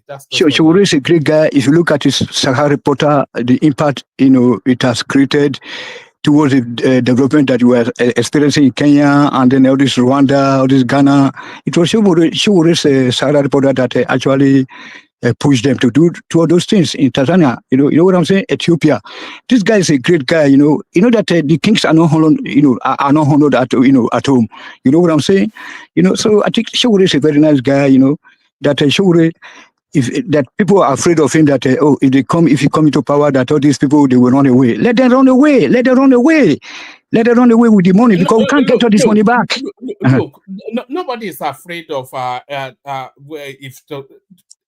nobody thinks that Showore will ever come into power. Even Showore himself, he knows that there's hell will freeze over first before Sowore is president of anything. He knows that. So that's why he's just always making all these psychedelic pronouncements, because he knows that he would never be in a position to be asked to action them. So nobody's afraid of Sowore. They just don't want the noise. They don't want the smoke, all these rolling people on the streets, demonstrating and all that. They just don't want the noise. But nobody's frightened of him ever getting. Even you know that Sowore would never, under any circumstance, be Nigeria's president. Free and fair election, rigged election, however the election, there's no prospect of somebody like Sowore ever being the president of Nigeria. Never, ever. If the United Nations come and hold an election for us, with that is no without money money politics, Yes. Maybe Sowore will win. I myself I can win. You can win. No, anybody can, but he will not. No, because like I said, his ideas are outdated. He doesn't have national appeal. The voting patterns of Nigerians, which is ethno-religious, that weighs against him. It is very antagonistic, that weighs against him. His ideas are not rich in depth, that weighs against him. His ideas are dated models of the old Soviet Union, that weighs. If there's no circumstance that makes Sowore president, it's just not equipped. It doesn't have the functionalities. It doesn't have the brain function. It doesn't have the articulation. Let me address that point you are making now, because this is your second time you are making that point again. Like you said that all this communism or socialists or whatever, capitalists, all the countries of the world that are functioning, where the human being, I think that the Black Africans are in between. We have the human race, we have the animal race in the bush, then we are in between. You know what I say? But we seem to be teaching, towards this animal side. That is where we are talking about that. So in every country that are being governed by human beings, the real human beings now, the white people, India, Sri Lanka, Mongolia, China, India, British, Germans, Australia, Austria, these human beings. But we are, in between. Just imagine, you know what's called security? Security is what you are referring to right now. In England, you have the Labour Party and the Conservative Party. No matter who comes to government, they have to maintain that social security, that security. You see, so forget about the social security. It means that everybody will be guaranteed somehow, of a roof over his or her head, and then the children that even mama say they carry for belly when they never born, then they will be having hey man, take care of them. That's what they do in every other country. And that will cause social security. So when you have that security, you will not be having Boko Haram, you will not be having all this, you can be having some probably pickpockets or like shop lifters who can be assigned to go and do social work, when I say social work as penalty. Sorry, hold on, before you go on a tangent. What do you think Boko Haram is about? What do you think their agenda is? No, from poverty also. That is what. Answer the question. No, don't go on a tangent. Not only religion ideology, but it was that hunger that pushed them into that that religion something, because they were not in existence now when we were growing up now as teenagers. You know what I'm saying? No, they were. Who told you that? Who told you they were not in existence? Yeah, but I never knew heard about them. Like what I'm saying is it's like those people now. Okay, if those people are there. If assuming that we have the social security, people that are not be enticed or approved to come and join them by giving them some money, if there's something on ground, at least let us just say if it's only 50 naira a day, or let's say a month for 2,000 naira to every Nigerian. The oil is there, but look at what our rulers are doing. They will take this into abroad. They will lose out in the byproducts. You see, that's the thing. You always run yeah. Because this trouble No, you are going off on a tangent. You have to. You have to try and maintain some. Okay, let me talk about this Boko Haram then. I said that Boko Haram. Can you just hold on? Yes, sir. Yes, sir. Yes, you have to try and maintain some conversational consistency. So stay where the conversation is. Just don't run away on a tangent now. I was trying. Anyway, carry on. It's just No, impossible. you was asking me now. You were asking me about. No, I was asking you if you understood what the Boko Haram what their ideological thrust is, and Yes. you are saying that whatever the ideological thrust is embedded in impoverishment, which is the recruitment tool. So that's your position, and then you said we did not have a backdrop of it, but where I was trying to take you to is that even though the recruitment might be embedded in the impoverishment of that space, etc., it's an ideological thrust which has an expansionist motive. So that's where Boko Haram is. So it's not so much about poverty, but about expansionism and ideology and religion. So that's what I was trying to say. So I don't want you to start to go to Molete and Ajashi and Okay.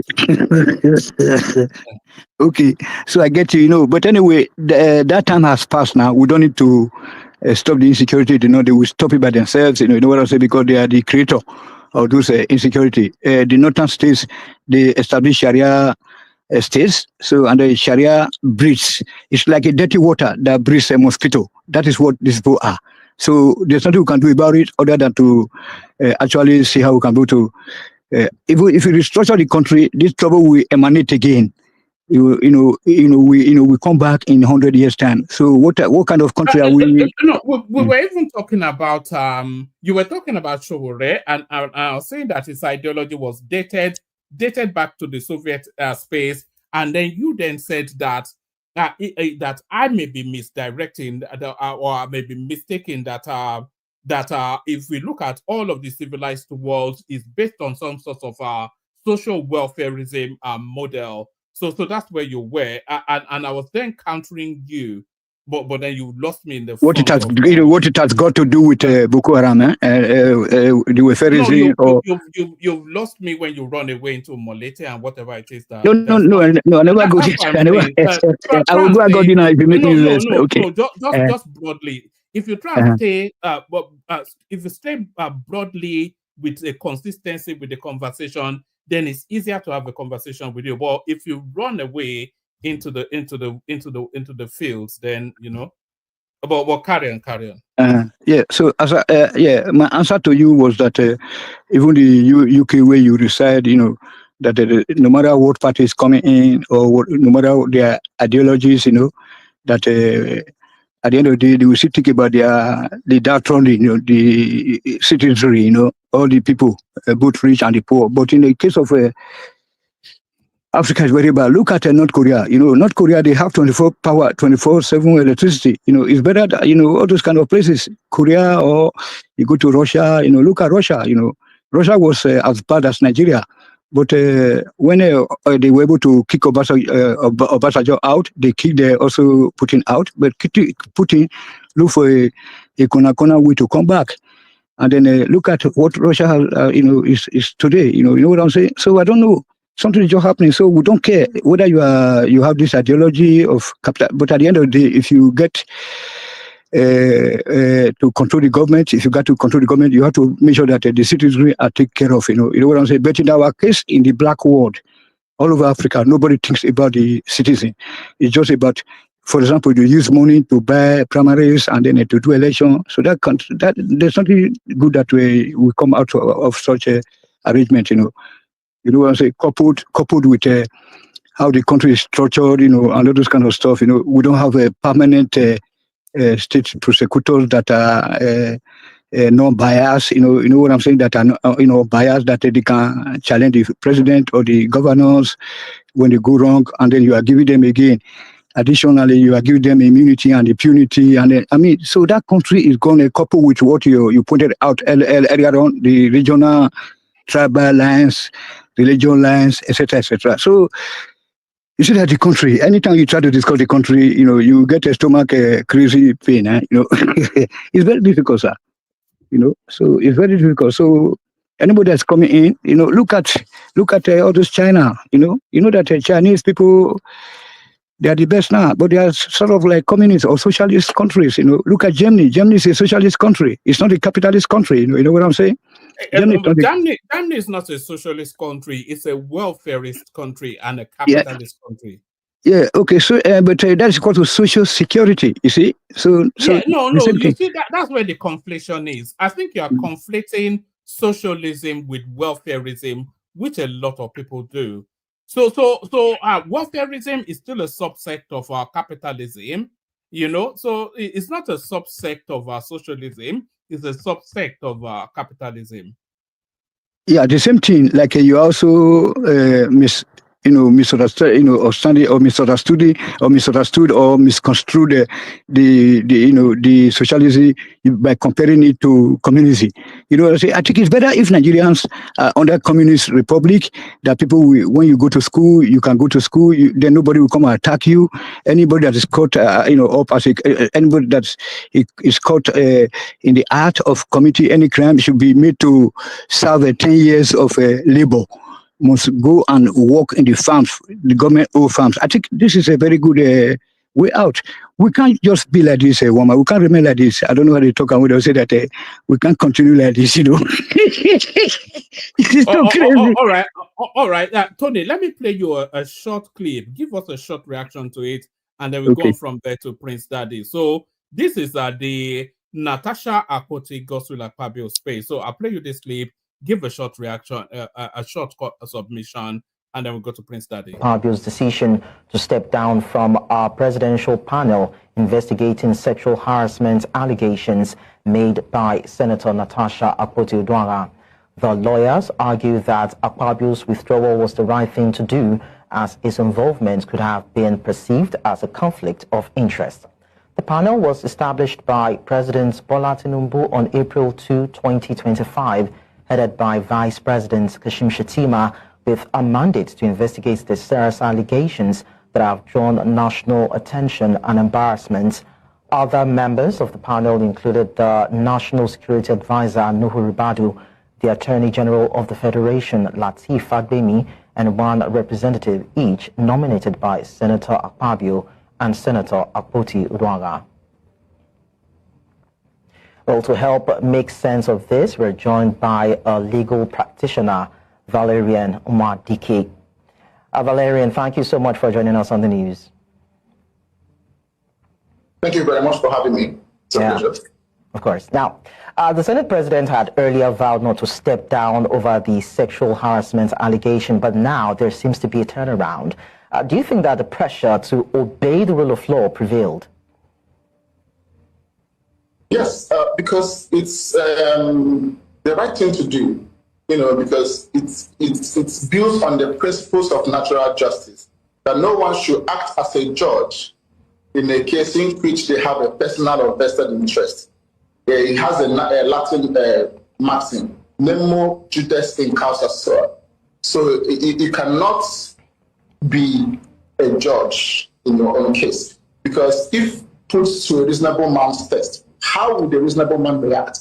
Even if you arrive at an honest verdict, a reasonable man will allege that there is a likelihood of bias. And if that is so, even if the panel brings up a resolution, that resolution will be challenged, and rightly so, that a party that you are investigating is appearing as a member of the committee that is investigating himself. It's uncharitable and it's an aberration. All right, uncharitable and an aberration. Your thoughts on that, Tony? Yes, you know that I hate to discuss about this woman because of the way she dressed. So and then while you were showcasing this news, you also show one picture where she was putting on some white Boko Haram, it's a Boko Haram dressing. You know what I'm saying? So, but and then for Akpabio, no matter how bad it may sound or to people, but for me, Akpabio is one of my heroes in Nigeria because I love the way he. Sorry, Tony. Yes, let me just see that clip. So there's the allegation of sexual harassment by Natasha Akpoti, and then the presidency sets up a panel to investigate it because it's such a high-profile thing which embarrasses the country. So they set up the panel, and then on that panel is Kashim Shettima, a group of other eminents, including Godswill Akpabio himself.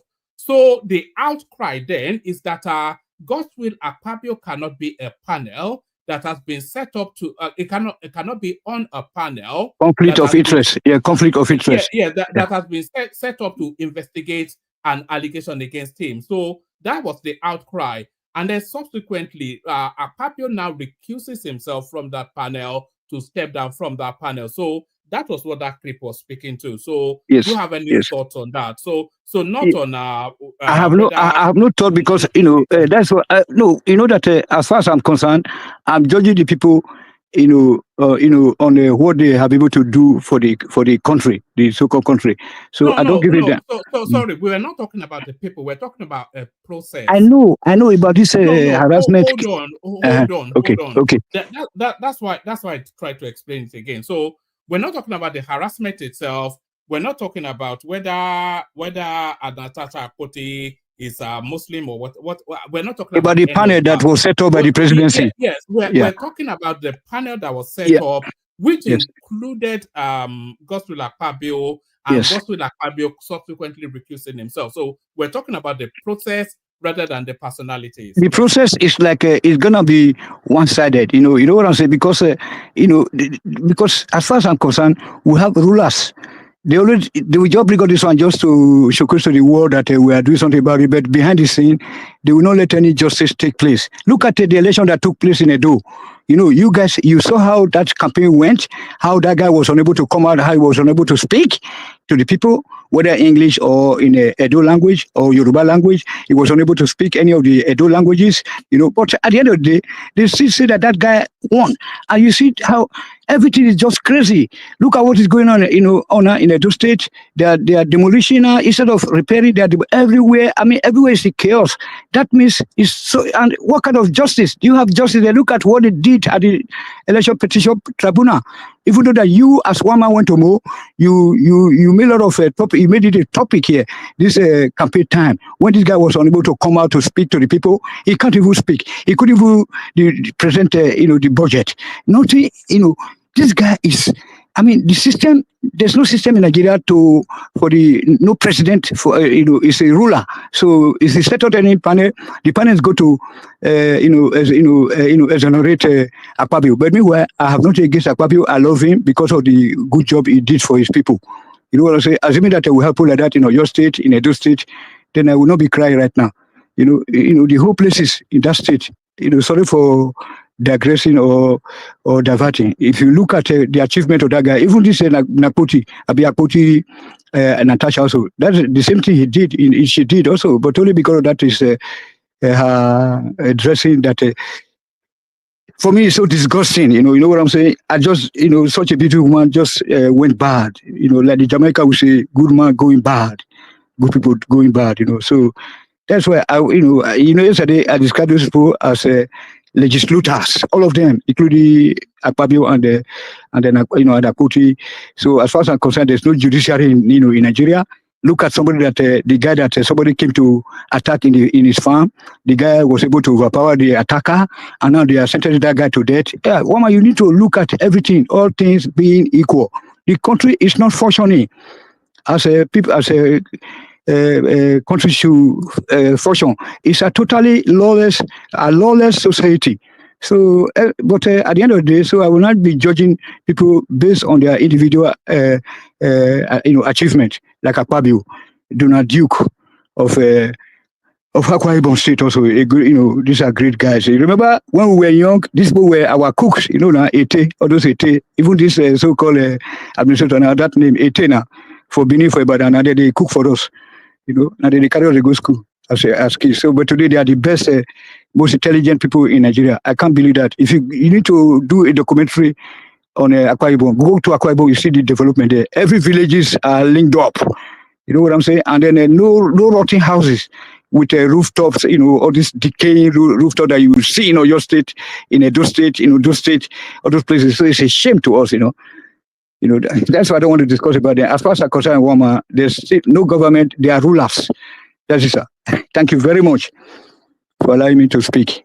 All right, brilliant. So that's the inimitable Tony. So thank you, Tony. Let's see if Prince Daddy is ready for us now. So, Prince, are you there, Prince?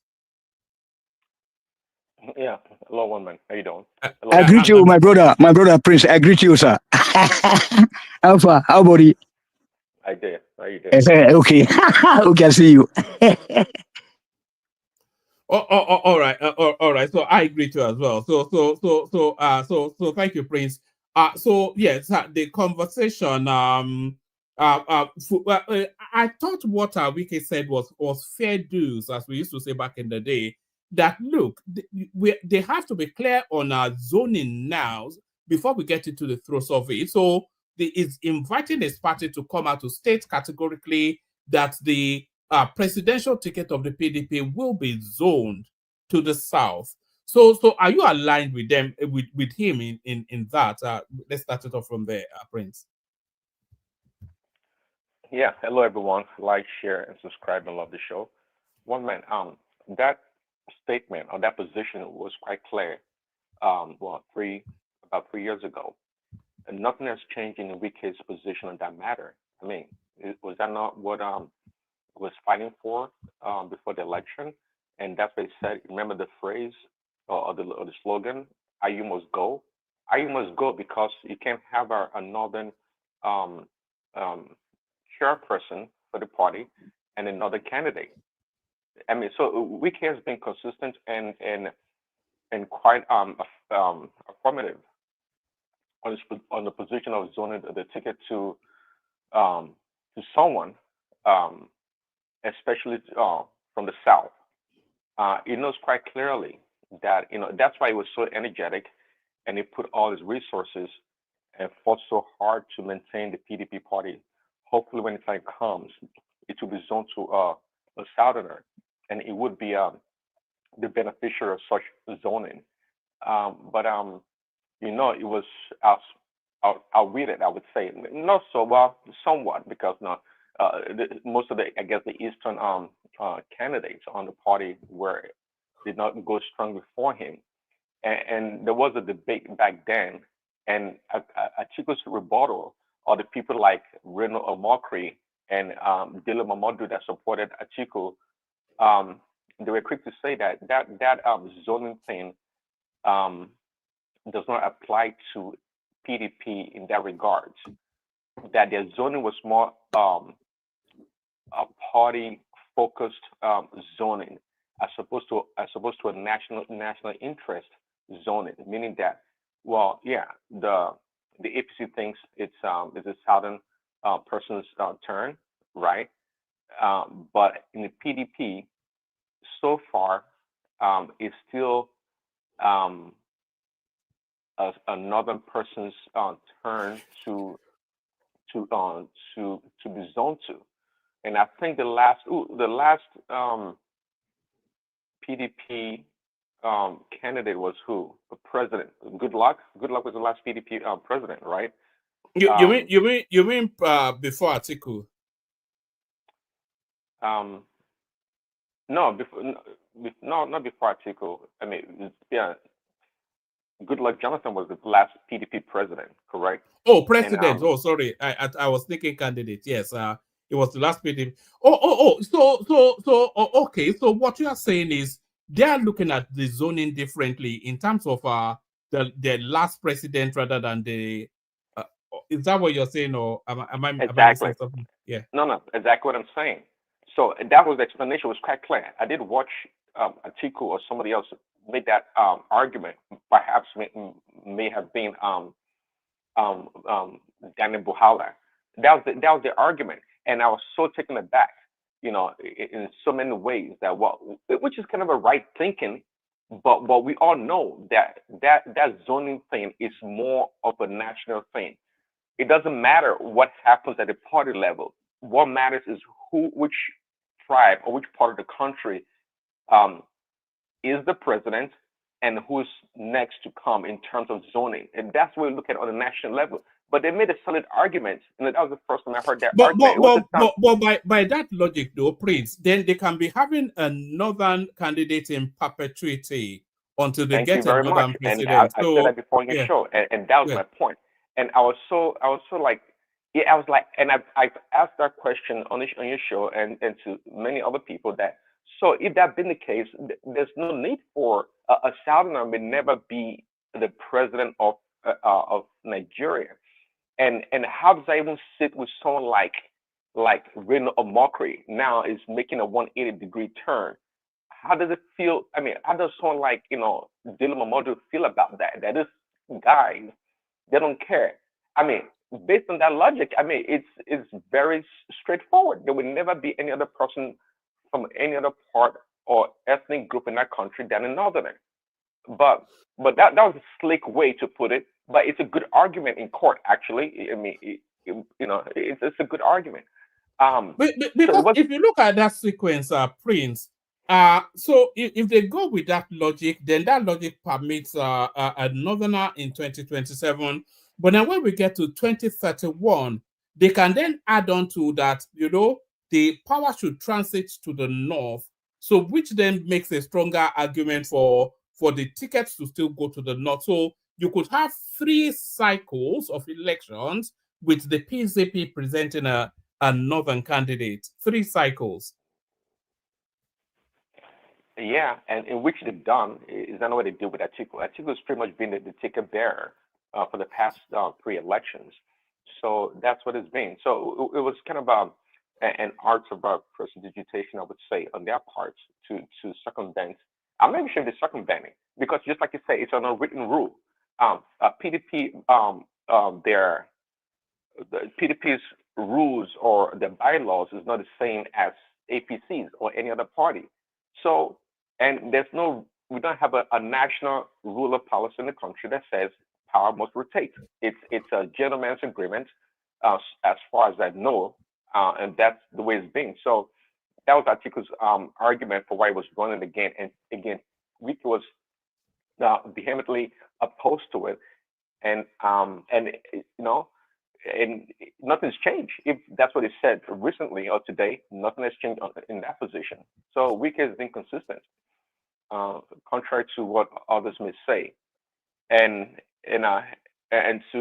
to add to that point, and I've always asked, so I think it was Simba that somebody that I did ask the question, if a northerner like Atiku had become the president right after Buhari, would Nigeria still remain? I asked. And I think Simba's kind of,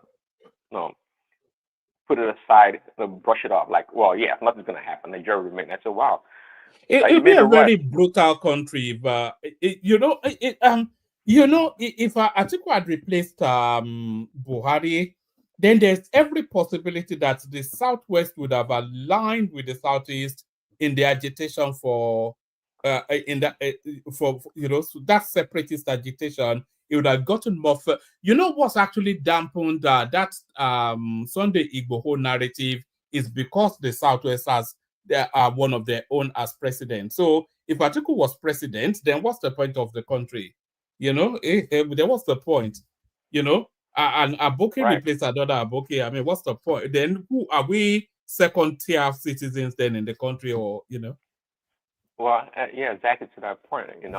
Remember also, right before their primaries, or what do you call it? Yeah, the inter-party play. Even Erufai was voicing and going around with the narrative that we should elect a leader based on merit. That was his position all along before he switched over and kind of became a supporter of a Southerner becoming the next president. So they have the way of going about his business. And I was just thinking, I just wondered if the Nigerians would have taken it. And maybe Simba was right. Sometimes the Southerners, Southwesterners, they can be quite passive sometimes. Maybe they would shut their mouth and just go away. And if you have fringe people like Sunday Igboho, kind of agitating, who cares? And then the kind is jailed. ESN or these other agitators in the Southeast, they don't have any teeth. They would just send the army, the military to go squelch their agitation, and that's how we are. We become we live in a police state. Yeah. So All right. Let me take you to the clip that I played to Tony Prince. Akpabio having to recuse himself from a panel that was set up to investigate him. So how did he even get on that panel in the first place? Is the thing. Yeah.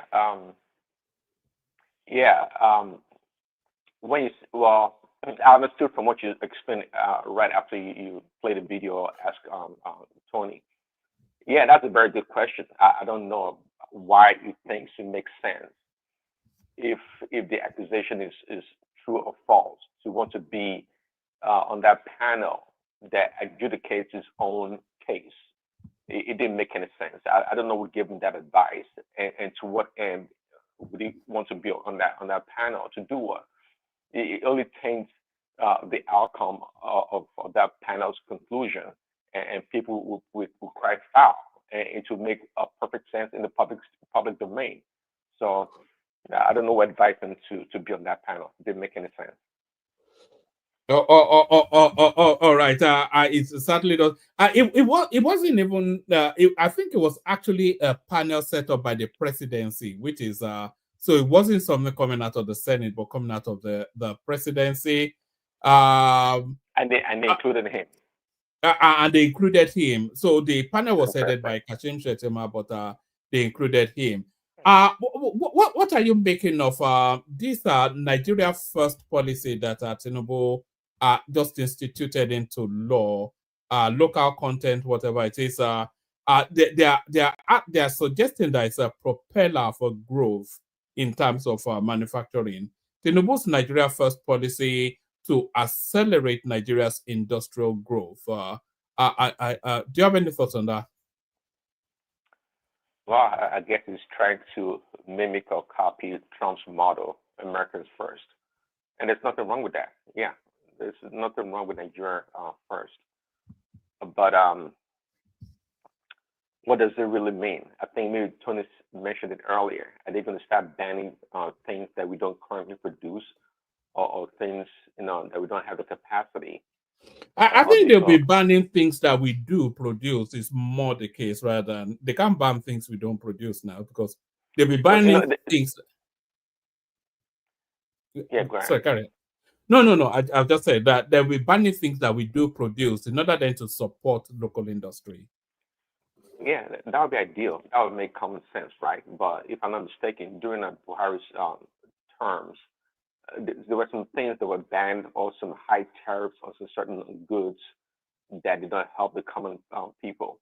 These people, they go haywire, they go irrational sometimes when they pass the policies. And sometimes it's not about what you produce actually locally.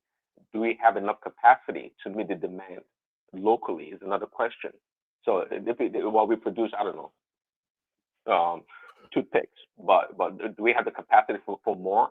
Do we have? I mean, you have to think beyond what we produce locally. It always upsets me when people always used to. Nigeria actually produces weaponry and sell it as well. Really? Yes. Armored tanks, things like that. Yeah. We do. Well, yes, we do. Yeah, I know So armored tank now is a weaponry, woman. It's not a weapon of war. Can they mount a missile on it? Can they mount anything that is produced? Of course, now they have to be able to mount. They can, but I'm saying, does Nigeria produce?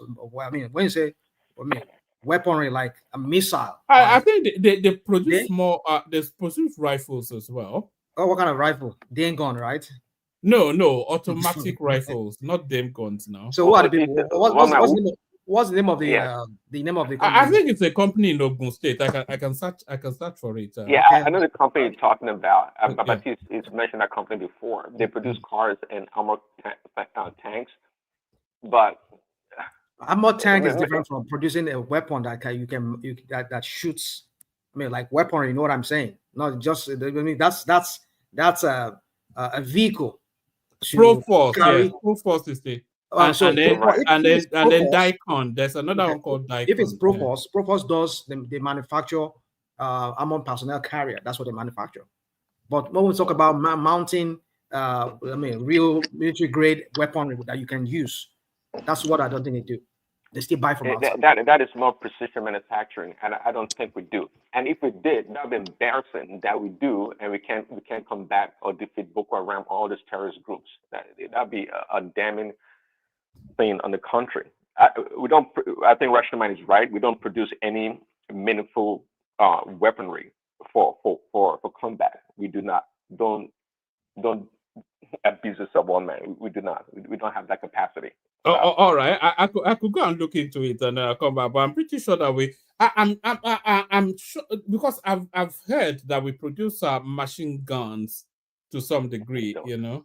Please, I'm sorry, sir. If I can just interject a bit. Sorry, sir. If you say that we are producing, why are we going cap in hand, begging Niger Republic to come and supply us a weaponry to fight Boko Haram? If we do that, those things they are in with it. Yeah. We are begging Niger Republic. We produce armored vehicle. In short, we exported armored vehicle to Belarus. Except without a steel industry, where are you sourcing the materials from? Hold on. Yeah, Patrick, that's why the country is not moving forward. Let us accept our problem. Let us agree that nothing is okay. Do you know what it's called? What you are talking about? You are producing armor in Nigeria, and then you are going to England, going to America. Hold on now. Currently, we produce armor carrier. We have armored tank, like armored personnel carrier and all those stuff. In short, it was during Buhari's time. I have it on record that we even exported to Belarus. Are we producing all the weapons that we need? No. There are very few countries that produce all the weapons they need. Maybe like US. Other people still depend on other countries for some other kind of weapon.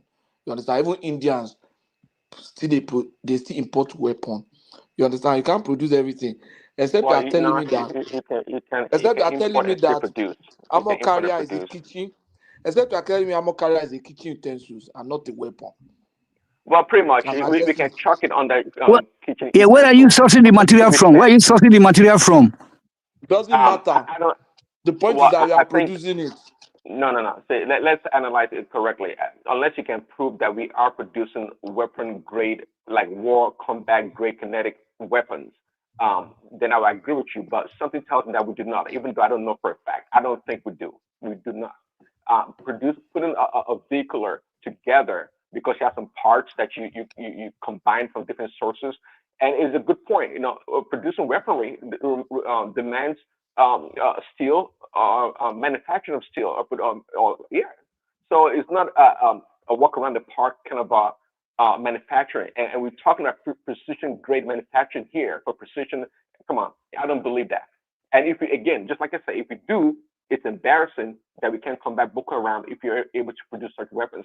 And by the way, obviously they're not working with the government, because if they are, they would have been incentivized to produce weapons for war to combat this terrorist.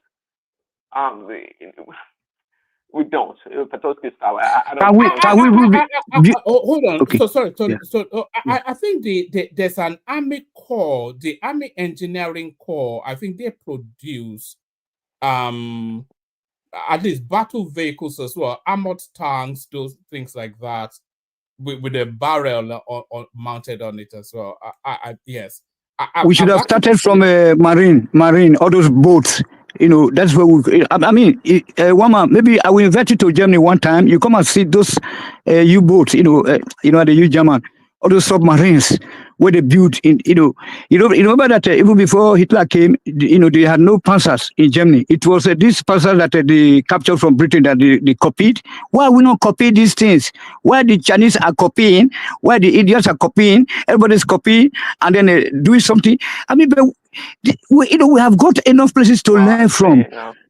Okay. See, we have no steel industries, and then you are saying that you are producing something to do with armoring. When you can you manufacture aeroplane or helicopters? You can't even manufacture transport vehicles, trucks, and why are we doing this to ourselves? Okay. Well, we know that we cannot do anything, so that we can be able to buckle up and do something. But we say, no, we are this, we are number one in the world. Nigeria, not the carry last. Now be the giant of Africa, ant of Africa, ant. All right, back to you, Prince. I was going to say, though, if you hear me speak sometimes against the Chinese, not that I'm really condemning the Chinese. There's no doubt that the Chinese have stolen billions of dollars, even with their reproduction of those technology. They've made trillions of dollars as a result of their theft of American IPs. And I don't blame the Chinese, quite frankly. To even steal technology, that in itself, it's a clandestine, high-level kind of operations, which is not easy to copy. People think it's easy to copy things. Not so much. You have to be as good as the Chinese or the West to be able to utilize what you copy or what you steal. But the Chinese, they've done very well for themselves. I listened to this CEO of an American CEO's his encounter, I guess, with Chinese dominance of the market. This man started a company that was manufacturing kind of a microchip for air conditioners, and it was an American made manufactured component for air conditioners, and he partnered with a Carrier. It's called Carrier air condition manufacturer. You should know it's a quite big company, popular company back then. And he sold it. The company bought his company. Okay, so of course then they acquired the IP, and that company, in order to scale up and take advantage of low cost labor, they export they outsource their manufacturing to China. And the Chinese government, the CCP, smart people, I would say, they demanded that company opens its manufacturing in China, of course, and in order to get market share, and also to employ Chinese workers, right? But anyway, in so doing, of course, the IP and the technology was copied or stolen, and all those Chinese people that work for that company, they left out the Carrier company and started their own companies, right?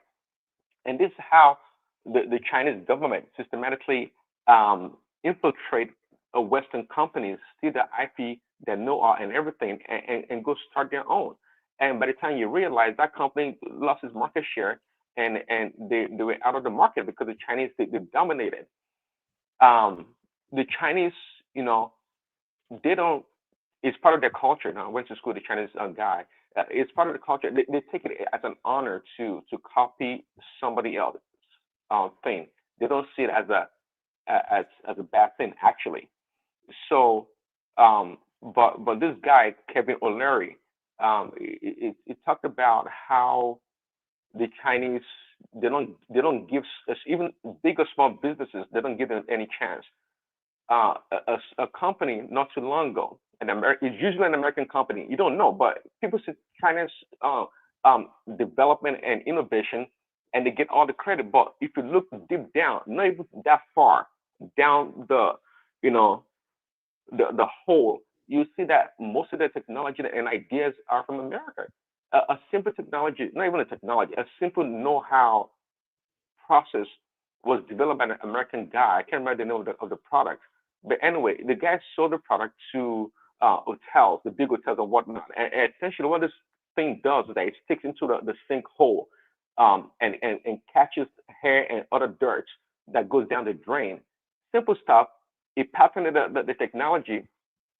But if after a couple of years, the Chinese, they got hold of it and they began to reproduce or manufacture that product.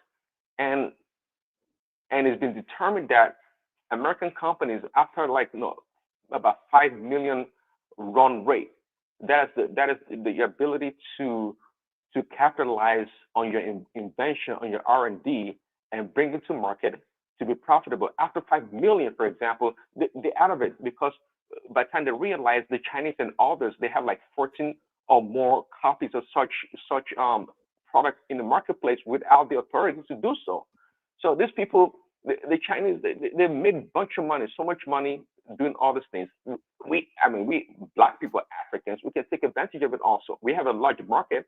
Nobody's stopping us from going around and acquiring this know-how for these technologies, but we don't do nothing about it. We've become strictly a consumer-based society, and that's why we don't have anything. The other day, Babati was saying that we have so much inventory in stock that we can't sell. I didn't really understand that. That we can't sell our inventory. And what? Yeah, no, he was speaking to a manufacturer. They keep saying we don't have manufacturing. We don't have manufacturing. If we have an inventory in large warehouses, then obviously there's a manufacturing there. Nigeria does have a manufacturing base anyway, so I'm not quite sure. Which university is carrying out those researches and experiments? Which universities are they cooperating with? Those so-called manufacturers in Nigeria. You know what I'm saying? Please. We have to, let us face the reality that we are not doing anything. We need to equip our universities so that they can carry out the researches and then experiments, and then collaborate with manufacturers, local manufacturers. They do. Wow. Number one, if you knew what are the products that are inventoried, and number two, why they're not being sold, and number three, you don't produce things that people don't buy, especially today. I think it's cost point, isn't it? It's usually the cost point that perishes them. The economy is not there to buy the product. Well, it's not making sense to me in today's world that you don't produce to store. You produce to sell. We talk about GIT, but you don't have to even go down to that high level of trying to be granular in your data to know who your customers are in order to produce enough and not overproduce. Okay. You don't produce to store. Who does that nowadays?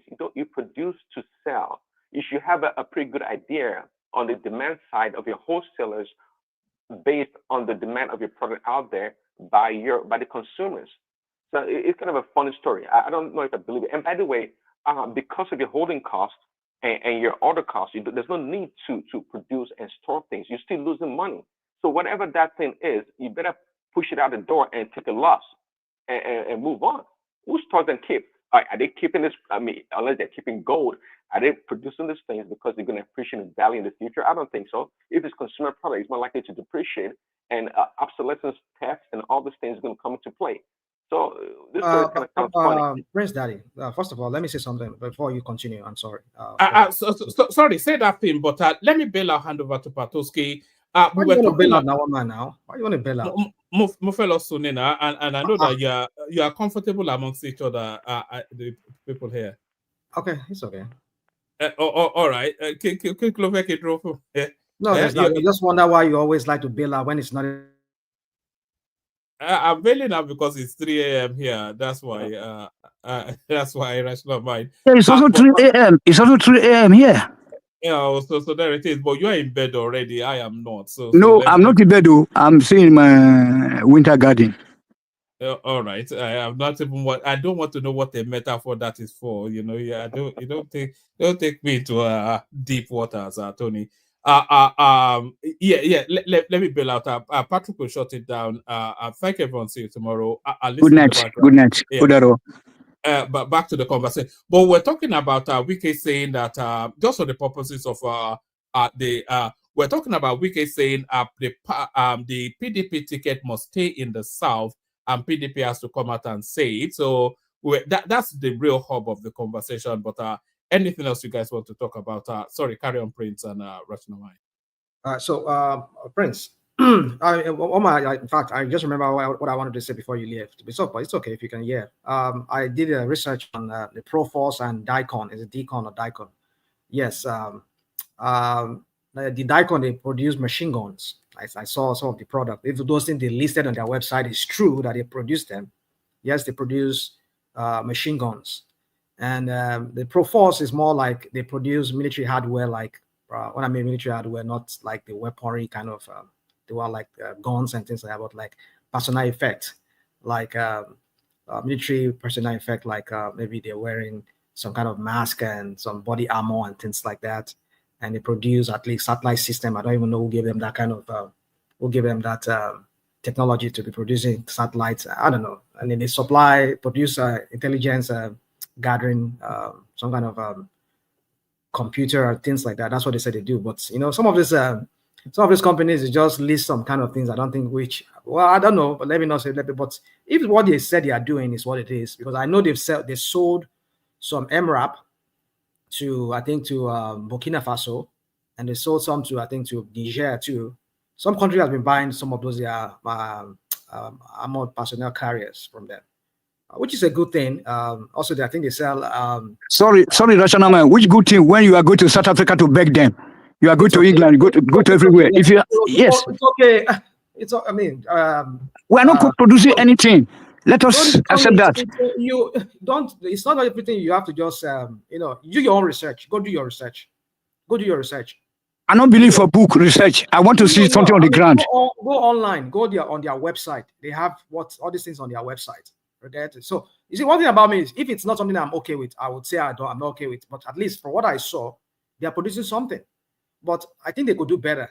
Can they do better? Yes, they could do better. I mean, that's another source of foreign exchange earnings because if Burkina Faso is buying our stuff from is that a positive comment I just heard from you? I have to come back just to make right. I look at that. Should I scroll back and did I hint towards a positive comment from you? It is positive.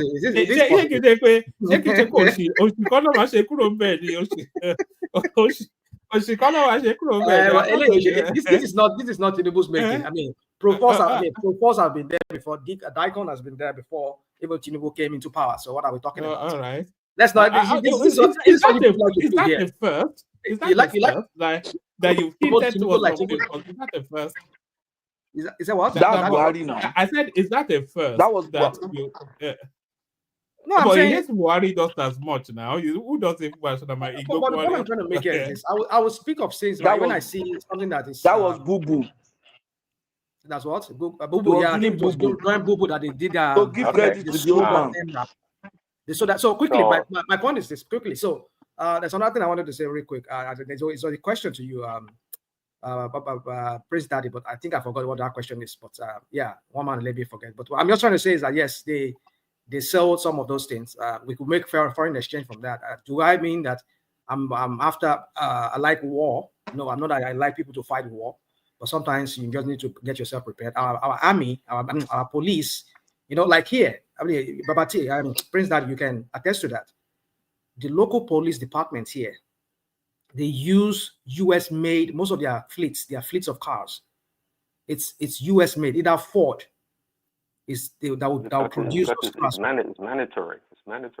Yeah, so they have to use it. Even city governments, they use, US made. So why can we not empower our local manufacturers like this guy, Nord Car? Innocent. Too. I mean, give them all our police, local police. They should supply them their military. Their personal cars that they should be using. But Innocent has been one of the main suppliers for the army and the police in recent years. Innocent has why we not see them on the road? Why we not see them on the road? Well, I don't know about you, but Innocent has been doing well since the Buhari days. The Buhari government gave him a lot of military contracts and policing contracts. A lot of state governments did as well. Okay, Innocent. He has a car, a truck, a pickup that looks kind of the Isuzu. But my brother, listen, you see, you can be saying this. I've seen so many videos of the Nigerian military patrol cars. I've seen Nigerian military, even Nigerian military and Nigerian police. Their patrol cars. Is it that Toyota or what's it called? That's what you see. I know they had a lot of the ILOCs, but if Innocent got a lot of contracts. Look into it. They got a lot of contracts with the Buhari government and the military, especially. And NSCDC and all them, all the lot. He got a lot of contracts with them. I agree to you. you know, the police in Germany, they are using the fastest branch of Mercedes, you know, the vehicles, you know. And then in my city, a very small city, about 100,000 people, we have more than 500 police and ambulance vehicles alone. We're not talking about the local government, vehicles. We are not going nowhere. You know, due to what the public, our cars have to, the police cars have to be the fastest so that they can be able to pursue, give hot pursuit for those criminals. Okay. Let me try and round up. Yes. So I guess the senators and the Congress people, or the senators, what do you call them, the House of Rep, they don't drive innocent cars, do they? Because last time I heard, they were all buying Land Cruisers and all these nice, expensive vehicles. So I guess they're not patronizing innocent motorists. But if it's truly, if the guy Innocent Motors has a lot of contract with the Buhari administration, that is good. That's a good start. I mean, that's a good start. But obviously, the guy, the companies making weapons, they're not selling to the Nigerian military or to the government. Because if they were, I would think that we have enough to combat Boko Haram. But in hindsight, the issue of Boko Haram is not about weapons anyways. It's all about interest or will and ideology, really. It has nothing to do with having no weapons. So I guess it doesn't matter. One thing I was going to talk about also is, I don't know if the conversation was going on yesterday or so, between Atiku and Peter Obi, who is the worst leader between the two of them. Peter Obi is better. Peter Obi is a good listener. You know what I'm saying? Don't copy Atiku. A malam, a mullah. Okay, let me not. Well, you can't. It's not by being a malam. And by the way, sometimes before I even move on to that, sometimes I was listening to this guy. His name is called Thomas Sowell. He's an African American intellectual, right? He wrote a book, I think, in the 80s about Nigeria as a country when the population was about 80 million people. He talked about different parts, the configuration of the country during the British time and all the way to independence. And he kind of talked quite deeply about it, just like I've heard people like Baba and maybe Patoski talk about Nigeria before the independence and Sinbad. It made him know that before the British were actually trying to hand over the power to the country in the 50s, but because things did not go as planned, the northern objection and the eastern eagerness and the southwesterners trying to find a balanced way, meaning that they prefer, which he said it also, that the southwesterners preferred more like an original form of governance as opposed to this heavy top-down, heavy national leadership, which the southeasterners appear to prefer, but the northerners did not. And I brought this up to say that sometimes smart people, you don't have to be like super smart in books and all these things, as it was like knowledge actually that out of all the different regions, the northerners were the least educated.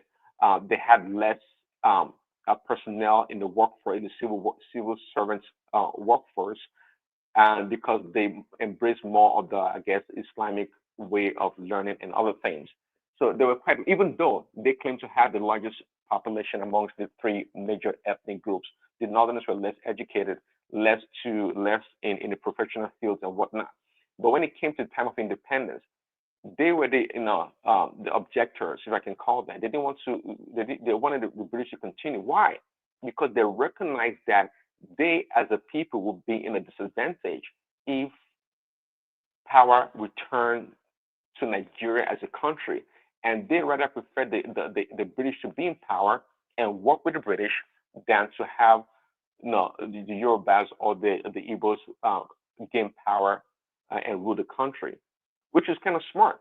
Being smart is recognizing your weakness and not being arrogant and looking down on other people. They didn't do that, and we saw what happened right after the independence. How the military from the southeast extraction tried to take over the country because of the aggressiveness and the need to look down on other people in the country. But you saw how the Northerners retaliated. They did not miss a bit.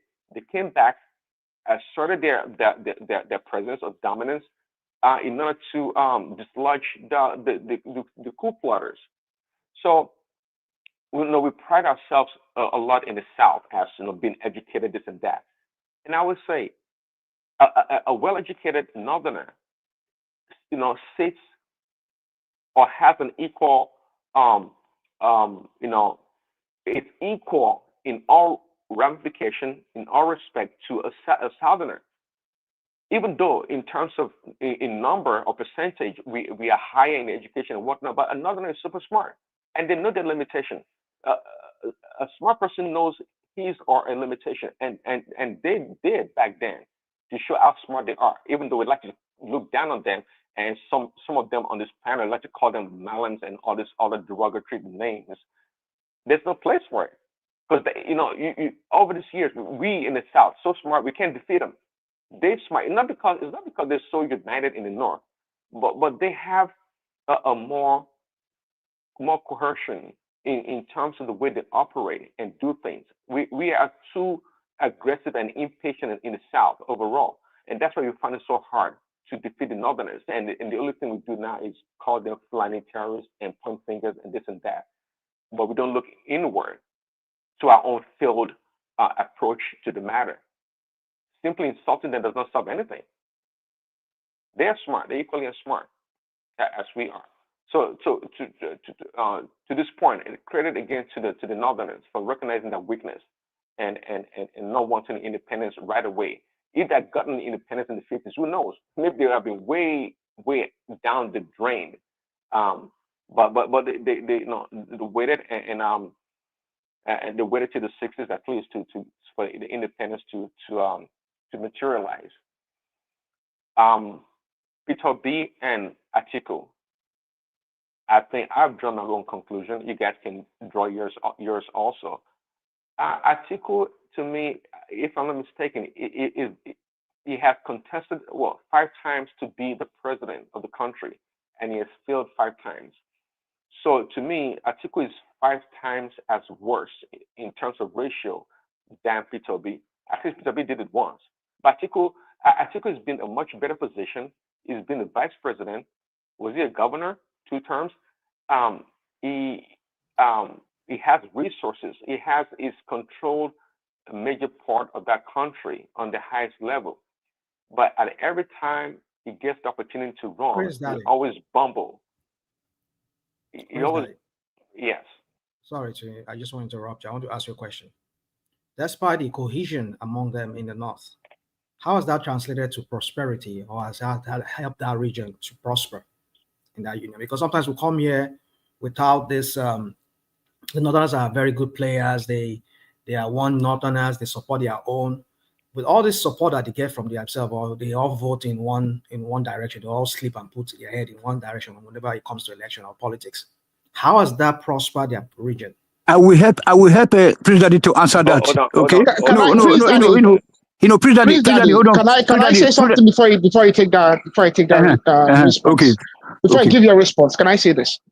I think sometimes that when we speak with the arrogance of the majority tribes in Nigeria, as we like to call ourselves. So we say the Northerners, okay, and we lump them all together. As of 1980, like you said, 80 million population. Circa maybe they had a good 30 million of the 80 million, and we've lumped them all together and said they are all this and all that. Okay, these are thieves, these are Biroms, these are Ibira, these are Awusa, these are Fulani, these are Kanuri, these are Nupe. I mean, the list goes on. Very, very distinctive languages, distinctive traditions, distinct belief systems. Animists, Muslims, Christians, agnostics, atheists, and we've lumped them together and just described them as just, it's just the arrogance of and then in the South likewise, we've dismissed the Benins, the Edo, we've dismissed the Labari, we've dismissed the Ijaw. Right. The arrogance of the three ethnic, this supposedly three major ethnic groups is just Well, it's quite disgusting sometimes. You know, to your point. if I didn't come from one of these, I mean, it's rather disgusting. The arrogance. I think the other ethnic groups is to band it together and really get rid of us. Really. You know, if they get a If chance, I can because answer briefly, we are to your the question. problem of this country. We are the problem of this country. The Igbo, the Yoruba, and the supposed Hausa Fulani united front. We are a major problem. They really need to get rid of us. And then even though that most of the resources are coming, are coming from those so-called minority groups, so I don't get it back. Even though that the resources are coming from those zones, you know what I'm saying? Yeah, the richest parts of this country are actually there. The middle belt, the middle belt, the south. These are the richest parts of the country, and then we make such derogatory statements about them as though they are nothing, as though they amount to nothing, as though they are an appendage of our. No, they are not an appendage of us. Please, Daddy, before you answer him, let me interject also. No. Before you have to respond to both of us at the same time. I guess that the perspective you are coming from is like the Northerners, despite their differences in tribe, etc., they were able to unite and then attract a lot of things, anything like developing the country to their region, like e.g. Federal Capital Territory, which is the most standard city in Nigeria today. Then their road network, up to European standard, rail links, what I say, between their rural and urban communities, and then the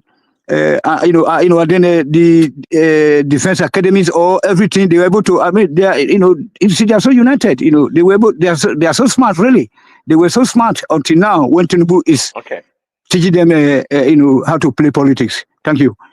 Okay, yeah. So, I'm glad you enumerated all those points, and they have great institutions up north, and it's not about say the Northerners. They have as much problems as we do, but their leaders or the decision makers I'm talking about, when they come together or when they realize the problem, they are more fruitful in their approach to the matter than we are in the South. It's quite clear. You just mentioned a bunch of stuff, Tony. That's part of it.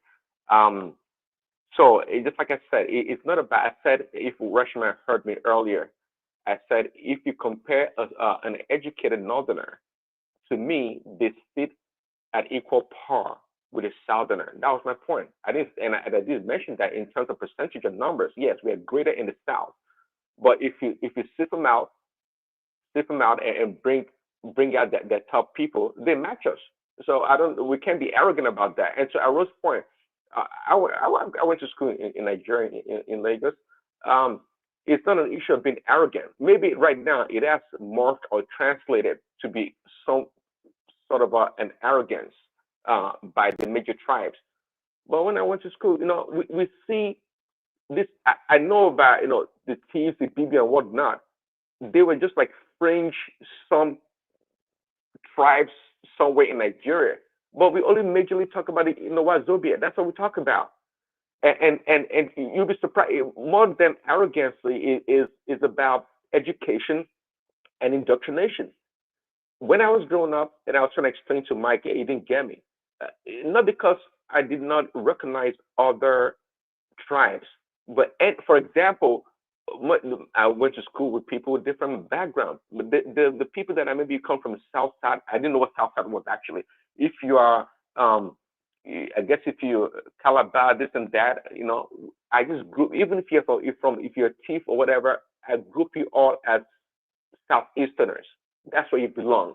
You belong to that major umbrella. That's what it is. And the rest, Hausa, Fulani, I don't even know if I knew Kanuri. I must have learned about Kanuris. They all belong to the one tribe. We don't even call them Fulanis. They're all Hausa people. That's what it is. So it's our educational system that didn't give room to these other ethnic groups or tribes to be prominent. That's the problem. Not because I feel any superiority over these other tribes. It's just that we didn't know any better. It was just ignorance, more than arrogance, I would say. And in terms of resources, back to Thomas Sowell's book, way back, simply having some natural resources in your region or underneath the ground doesn't make you rich. We all know that. If you look at Africa as an example, No, don't say that. That is an added advantage. Okay. No, forget about that. No, it's positive once you have these resources, because other countries or other regions in the world have to, do whatever it takes to come and get those something. That's why you're having all these disturbances in Africa. You know what I'm saying? Because they want to come for our resources. was able to document that right after the independence. We have to tell our own story now. The Southwest was generating the most revenue for the country. I think about 40 or 45%. The North was contributing the least. They contributed about 9% of the total revenue for the country, and they were drawing about 40% from the national purse. Why? Because by population, they were larger according to the census. So you see how that worked. And to wrap it up, I've reiterated many times on this show, for Nigeria to function as a country, I don't really believe in breaking up the damn country. I'm not sure what it's going to serve.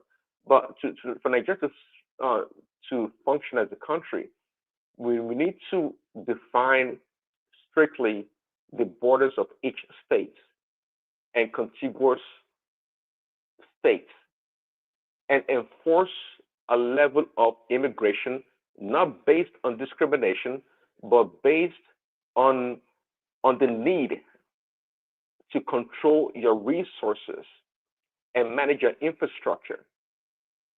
That's why we need to control immigration. I've said it so many times. What I'm saying, people don't really buy into it, but it's something that will eventually come to the fore or become an eureka moment for a lot of people. Our problem is the free flow of people moving back and forth into so-called areas like Lagos or the Southwest in general that provides more opportunity to the people. Okay, but once you start enforcing immigration and giving people time, a timeline of qualification to become part of a state, then we have a pretty good idea on how the resources flow. Because right now, there are many states getting allocation based on their contribution to the national purse, and they get a whole lot, and they're not doing much for their people. They're not doing much for their people. All right, guys. That's too complicated. That's too complicated and cumbersome, of a task. Then it's better we separate the country, so long we all now agree that we are not actually one people, and that's all. What the hell? These people say they don't know what is called a restructuring. They don't know what is called state police. So what the hell? How do you want to, convince them? How do you want to convince them? Daddy, in response to your statement about regulation of immigration and definition of boundaries, I don't know what is the status of the Deputy Speaker's bill. Is it the indigent bill? But I don't know what's the status of that bill, if it's been shut down in the House. But to be frank, that bill would seek to move us in the opposite direction of where you propose, a more unitary government. Olisa Agbakoba some days ago, some time ago, proposed 8 regions. I don't know where he got 8 regions from. 8 regions, somewhat a return to the first to the government of the 1960s and the late 50s, and it's proposing 8 regions. But it is what it is. So I don't know. I don't have a position really. I had a position before, but things have moved along in Nigeria. I don't really have a position on that matter right now. But also too complicated. So the best way is to divide the country peacefully. I'm not sure division will serve us any. It wouldn't serve us. The misfortune that we let's give it a try, my friend. I'm sure we can give it a try, but I don't think. If we cannot manage it, then we'll come back together. If we cannot manage it, I don't think there'll be success there. I don't think there'll be success there. There will be success. It's sure banker. You will go back home. Listen, I will go back home. listen. We will go and regulate our, then we run things Tony, in our how can respective. dividing the country? Hold on, can you hear me, Tony? How can dividing the country be more easier than enforcing immigration or the free flow of people across borders? No, you know that the river Niger and river Benue is there. It's very, very easy, man. Let's do it. Let's go there and then occupy those all those water boundaries. Let us break, detonate all the bridges. Take the bridges out of. Okay, so Tony, I know you are well traveled in Nigeria. Yes, sir. So you tell me, the river Niger and the river Benue, where does it exactly? So is that the location of demarcation? No. I mean, crossing over. But Prince Daddy says that that we should set out boundaries, and you're proposing that the river Niger and the river Benue will be used as a for the for immigration control. Yeah, for immigration control and boundary. Yeah. But that is very. So that's why I say tell me how that's gonna work. Yeah, because if we use your river Niger and river Benue, to the best of my knowledge, I think most people don't even know where the Nigerian map actually is. But the Nigerian map is, because we talk about the north and the south. There's parts of your states that's actually more northwards than parts of the north central. Do you know that? Yeah, that's what I'm saying. Like all those Lokoja, all those Kwara, we have to, and you go to this Lokoja, Auchide. Okay, so but anyway, it's the best solution. Then we let the River Niger flow so that if the Northern want to have a port, they can dredge it. You know what I'm saying? So it's very easy. You just need people like us to sit down at the table and talk to them. You know what I'm saying? So nothing to lose. Let us guarantee them that they have got nothing to lose. So they will see. We can also, assist them in dredging those river Niger so that they can be able to have something in Minade. Whether they can take along Abuja. We don't need Abuja. We have Lagos. We have our Ibadan. We have Benin. We have Warri, and etc. etc. They should dredge the river Niger for the Northerners to be able to transport their goods. You know what I'm saying? They can the ships they can dredge it. If you come to Germany, any small river, almost every village here you have a port in Germany. Port, fishing port. Before now they converted all of them now to normal seaports. They dredge all. Yeah, but the Niger has been dredged already now. I mean, unless Jonathan was committed a fraud, because I know he contracted, put a lot of money to dredge in the Niger. Yeah, they didn't dredge it properly, probably. That's why the Northerners are scared. Like, how are they going to be getting? And this Lagos Sokoto road, this Badagry Sokoto road should be cancelled, because we don't want more terrorists to be coming in from Niger and all those places, all those from the Sahel. You know what I'm saying? So that we can be able to stop them. Do we exit the ECOWAS as well on the merit of cancelling that road? Yeah. Just a country for countries for themselves. You know what I'm saying? We don't need the United Nations. That Sokoto Badagry lane, that road is not just for Nigeria. You do understand that? Yes, exactly. That's what I mean. It's for It's actually a function of the West Africa project, of the Greater West Africa project. So do we cancel that as well? Yes, in order to avoid having more terrorists, flow into our country. You know what I'm saying? Yeah. Okay. Those are people in Benin Republic also. I think in Nigeria we over legislate matters, and this is just another example of this. We'll have a problem, a simple solution. Okay? They start talking, they will start talking. No, but that's exactly what you're doing. We are over legislating matters. We are dancing around the problem, and what we do is we are very funny people actually in Nigeria. We're very funny. I've been thinking about it. I was going to say to one man, one of the reasons sometimes I don't come on as much is yesterday I heard Solly's ranting, I could hear Baba Patoski's frustrations.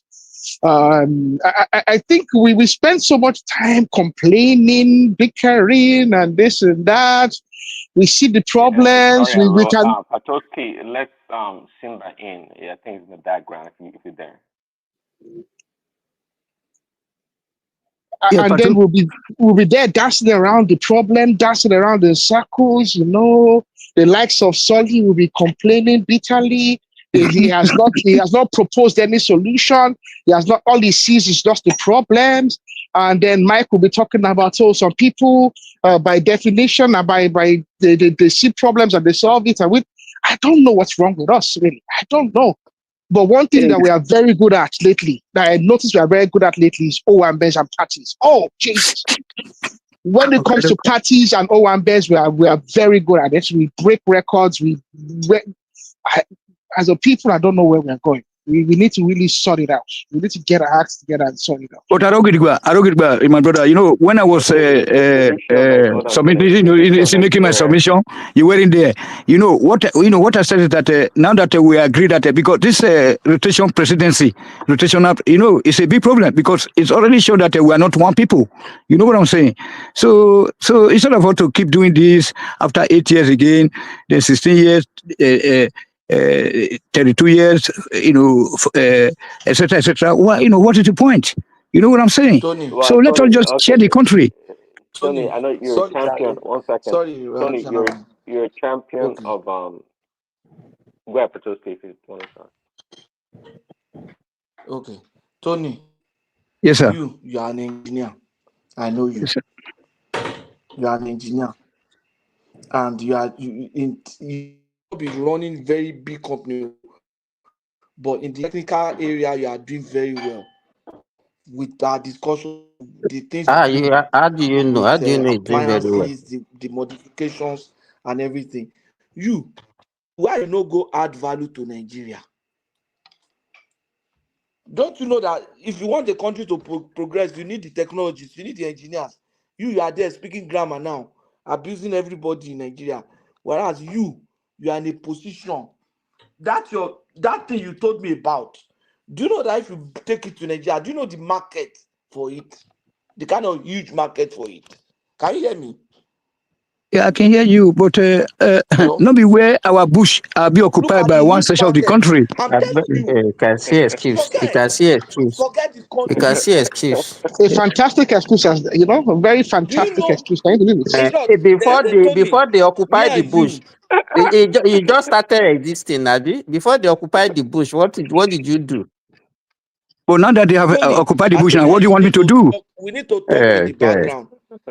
We can do a lot without your skill. Do you know a lot of companies are using those appliances and equipment now in Nigeria? Patosu, what did you notice? Really, you put that. Can you see his voice? His voice just, just came down. Immediately challenging. What can I do? That's what you just said. No, we're not here to diagnose anyone, Dr. Simbad, okay? And half of that skill, now Nigeria in Lenamo, at least half of that skill, you learned it from Nigeria. I mean, you are trained. You know how many people you are trained right now? Patoski, with no enabling environment in Nigeria, my brothers. All the schools now they have no workshops. All the universities and the polytechnics they have no workshops. Patoski, Tony, the people that are doing it, how are they getting it done? Some people are there, they are doing it, and they are successful. They lack practical experience. All the Nigeria graduates right now, universities, polytechnics, I have a lot of friends, Oh God. They've got no workshops, you know what I'm saying? What you are giving them. All the money are being shared. But Tony, how did the graduates? Okay, how did the interns and graduates get practical knowledge without a they have to go to England. Without a more seasoned engineer showing them the way. Like yourself, I'm an engineer. Let me give you one instance. Do you know how many industrial washing this thing you have in a place like UCH? Do you know how many industrial washer you have in a place like NDA? I'm just giving you some. Do you know how many industrial washer you have in a place like Covenant, in a place like ABU, Teaching Hospital? No talk of Sheraton, no talk of Transcorp. All the people that are doing those things, they don't get the skill where you get now. Patoski, let me even give you another example. Don't give you when you talk about healthcare in Nigeria, all those high-tech gadgets used in Medicare, MRI, CT scan, all those things. You see our government buying all those things, equip within a short space of time, all those things will be granted because we don't no have maintenance. engineers. Yes, Maintenance we don't have, culture. in Maintenance fact, I culture. remember, wait You now, only have I the skill remember to do some of those things. Patoski, there was a time the X-ray, ordinary X-ray of my hospital, we had to be waiting for one Cameroonian that has to be, as at the time we are calling him, he said he has a contract with somewhere in the Gambia. You understand? A Cameroonian. It was the only one traversing the whole of West Africa.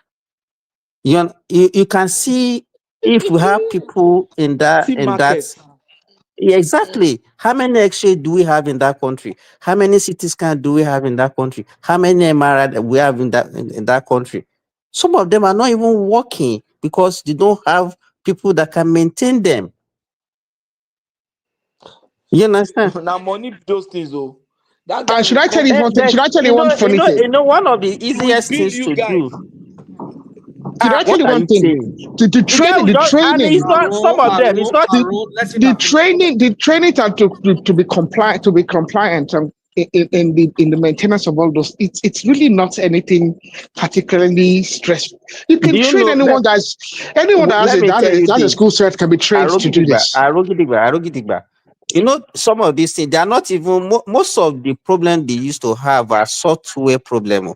The guy will just come, he will just do one abracadabra. You understand? Something they can even just press the button and reset within 1 hour. It can spend like 1 week. So that Exactly, and look, exactly my discussion with Patrick. When I told him that sometimes I just go to the gadgets, you don't need to open nothing. Just software. You know what I'm saying? You can even run the update remotely. Yeah. You can run from that Gambia way and talk. You might be able to run it remotely. Put that equipment online and run it remotely. But you will waste your time so that you can pay him well. Yes, now. So that because if he comes and just use 5 minutes to solve the problem, you will say, so because of this is how much you want to collect. No, they don't do that. They don't do that in Germany. They are happy when you come at all. They will put him in hotel. Why don't you go and learn it then? If you know that it's that easy, that you just Me? can't pay, it's done it. Yeah. Why don't you go and learn it? Do you understand what I'm saying? Am I? Do you put cotton board in your Yeah, but hair? not in all gadgets. So not in all gadgets. Not in all gadgets. Tony, you don't have to put mouth in everything because you're something too high. You're high pitch, and it's just making the whole thing sound so rowdy. Please. Okay. So, I'm asking you, Simba, if like the way you're saying it, you just come, just sit down with bottle of Coke and just. I'm not condemning. Say what I said now. You think I was condemning the guy? I'm not saying you're condemning it, but you make it sound like maybe his work is not that you. I'm not saying that. Is that the way you understand what I said? What did you understand from what he said? Don't listen. He said even if the thing that he's just going to do is just a shorter, it might make it look like it's long. I have that experience here now. I called one Indian electrician to my house. My socket was breaking between. So when he came, he just used one plug to check the extent, the way the electricity was circulating, and saw the break somewhere. I saw him when he saw the break. He now went to my exchange. He spent like 5 hours. And I was going to pay this guy whether $300 and something per hour. He spent 5 hours. Next time, just take your, So Patrick, next time detach the earth cable. Hold on. Detach the earth cable. Detach the earth cable. Then sometimes there might be wet wall or something. Just detach the gadget will start to run again. Patoski, in your own opinion, what do you think the guy is? You said the guy ripped you off because he could have done it within 3 minutes. The guy just used the knowledge now, Abi. No be me saying and go school now, Abi. So what's next the point time when the thing happens again, the point I'm making is that opportunities are bound.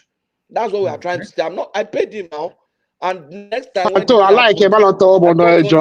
We like you. No go put out for necessity. I went on YouTube, look at it, and I did it myself. But what I'm saying is that opportunity are bound like that. Opportunity are bound like that. So let me say something now. I've gone for DIY section on how to repair dry walls. I was talking on section, maybe somebody remember how to repair dry wall, how to fix doors, how to fix toilets. I was the one that did my basement. The only thing I didn't do in my basement was the piping because I need a license to be able to do that.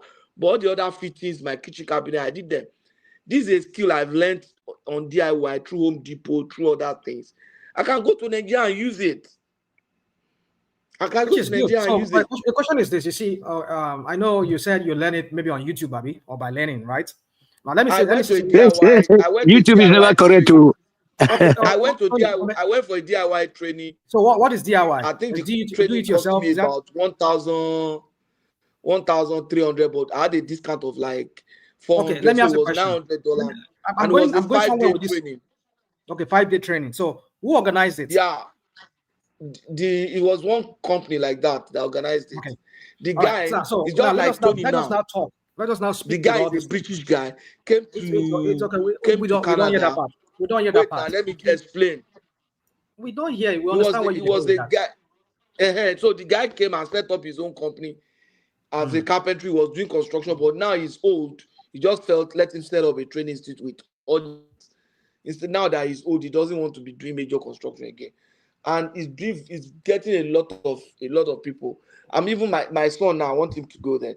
It's just 5 days, and you just learn something a skill that will be useful to you for the rest of your life. I can lay floor tiles now. Let me say this thing, Patoski. In the 70s,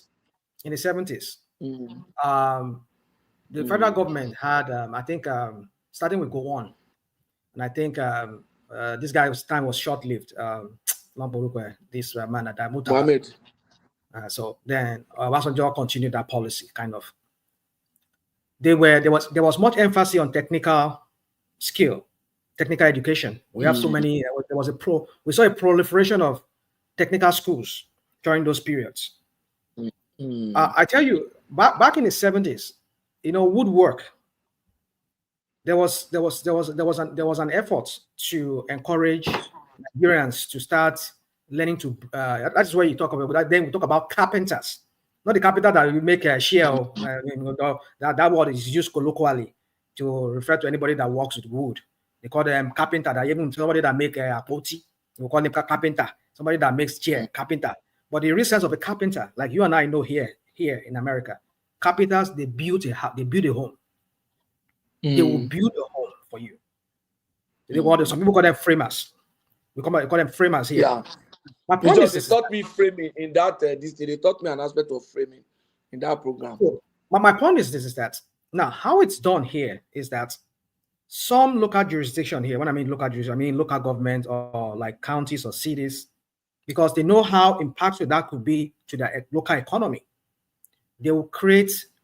You see, that's the problem we have about that country. Let me see that for us to dissect that country's problem. I hope these policy makers makers in that country, they are listening to us here, because sometimes when they hear us, they go and do another thing. They make it look like they're doing something, but it's a lie. But we'll say it. We'll say it however we want to say it. Now, in the 70s, they had technical schools where people go, they learn plumbing, they learn all kinds of trade. Now, woodwork is one of them. I don't know I don't know some of us here, how old some of us are here. You will see that if you check between 77, 78, 70, to like early 84, like up towards 84. We used to have all those things in secondary school. So we used to have this what they call them some kind of buildings that they built partly with wood. Now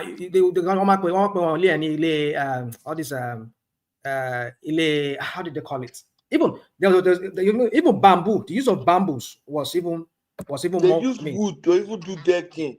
In short, so you will be decking and all of that. So we stay in some of those houses. So my point is that. So what happened to all those? No bamboo. They use okpe to do this framing. What happened to all of those things? I mean, we used to have woods in our forests that we would even sell abroad. Some of these, hardwoods that you can use. I mean, they're highly sought after in some of these developed countries that we live here in the West. So my point is that the Nigerian government needs to sit down and see how it's not everything that you have to be politics, because you need to drive your local economy. Because if you can't train, if your people are not skilled, they are the people that will drive the economy, that will bring about that so-called 1 trillion economy that one that is in Asoro said he wants to create. You don't create 1 trillion economy by just bringing in Total, bringing Panapina Hef, and all of them. Just you want to be no, you're all giving license to Chase Bank. That's not what you drive. You need to rational mind. In addition to what you just said, let me just tell you a personal experience. Hold on, sir. You see, back then we have people from Oyo Technical College and Uromi Technical College. They were some of the instructors that we have, at the Ibadan Polytechnic that are teaching us how to use the tools. On practical days, these people they were our masters, instructors from Oyo Technical College. I get what you're saying. It's just a kind of characteristics of a failed state that we find ourselves, because there was no continuity. There was no continuity, especially from 1999. It's just about sharing the money. You know what I'm saying? Look at what. Yes. Tony, stop that now. Stop. We are talking about solution to you just highlighting. What gentleman just said is that they used to have all those days. That's why I said that I was just speaking from personal experience. The instructors are people that teaches you how to use tools. Tony. Yes. Is it your mic that is? Why are you breathing the way you are breathing? I'm very sorry. No, I just moved out now because it's cold. I'm just trying to on my heater. You are talking as if you are stressed. Okay, yeah. I was on my heater because it's cold. I just went to my bedroom now. Okay. Can I Patrick, let me just land this point. So my point is that we agree that in the 70s, in those 70s, we had the military rule. All the even early 80s is gone. What did you say? Even early 80s is gone. It still got to that early 80s. So yeah, I know. But what I'm saying is that the military style of governance, whereby they centralize things. Now, the point I'm trying to say, for us to unleash that economy in that country, we need to let the local government to function the way they should function. Local government should even have their own technical schools or their own colleges. Now, like that thing you talk about now, that where you went to go and pay 1,000, some local some local cities here or even counties, they have job fairs. They will train you if you want to become a carpenter, if you want to become an electrician, if you want to become every equipment operator, you want to operate every equipment. Like here in America now, there's a shortage of people that will use heavy equipment, and these guys, they are paid like some of them they get $60 an hour, $60 an hour. For you to operate crane, to operate crane, crane. Is the job? How long does it take to train to become that? Yeah. Only Buruku. Only. You say what? What did you say? Obama wa crane ni. That's my do madalo. Because a lot of people have retired. They don't want to go back to work, and the young ones they want to learn. They want to sit down in front of a computer. $60 an hour. So 50, 60. If I drive 10 hours a day, that's to operate all these times huge 30 days. Heavy equipment. But you will not be able to do it every day now. You will not be able to do it crane drivers and heavy utility. What are you doing in Saudi Arabia? Pato, they do earn a lot. Crane drivers earn a lot. Well, it's a stressful job. It's not an easy job. To the best of my knowledge, they earn not of $150,000, $200,000 a year. Crane drivers. So my point is that is even just by the way. I'm even talking about we have people that are framers, that are plumbers. There are some plumbers that get $60 an hour. Some of them even make $70 an hour. Well, that guy. What are we talking about? So they do that here right from secondary school, from the high school. They train them. You know what I'm saying? And then like I don't know what I just said. Here we have a local government driving schools. You know what I'm saying? Local government driving school. We have private schools. Hello. Let me say this. Rational, I like what you just raised. Let me tell you the reason why all those things did not work in Nigeria. Right from even pre-independence, if you see, I was telling you the last time, our forefathers, the way they placed emphasis on degree.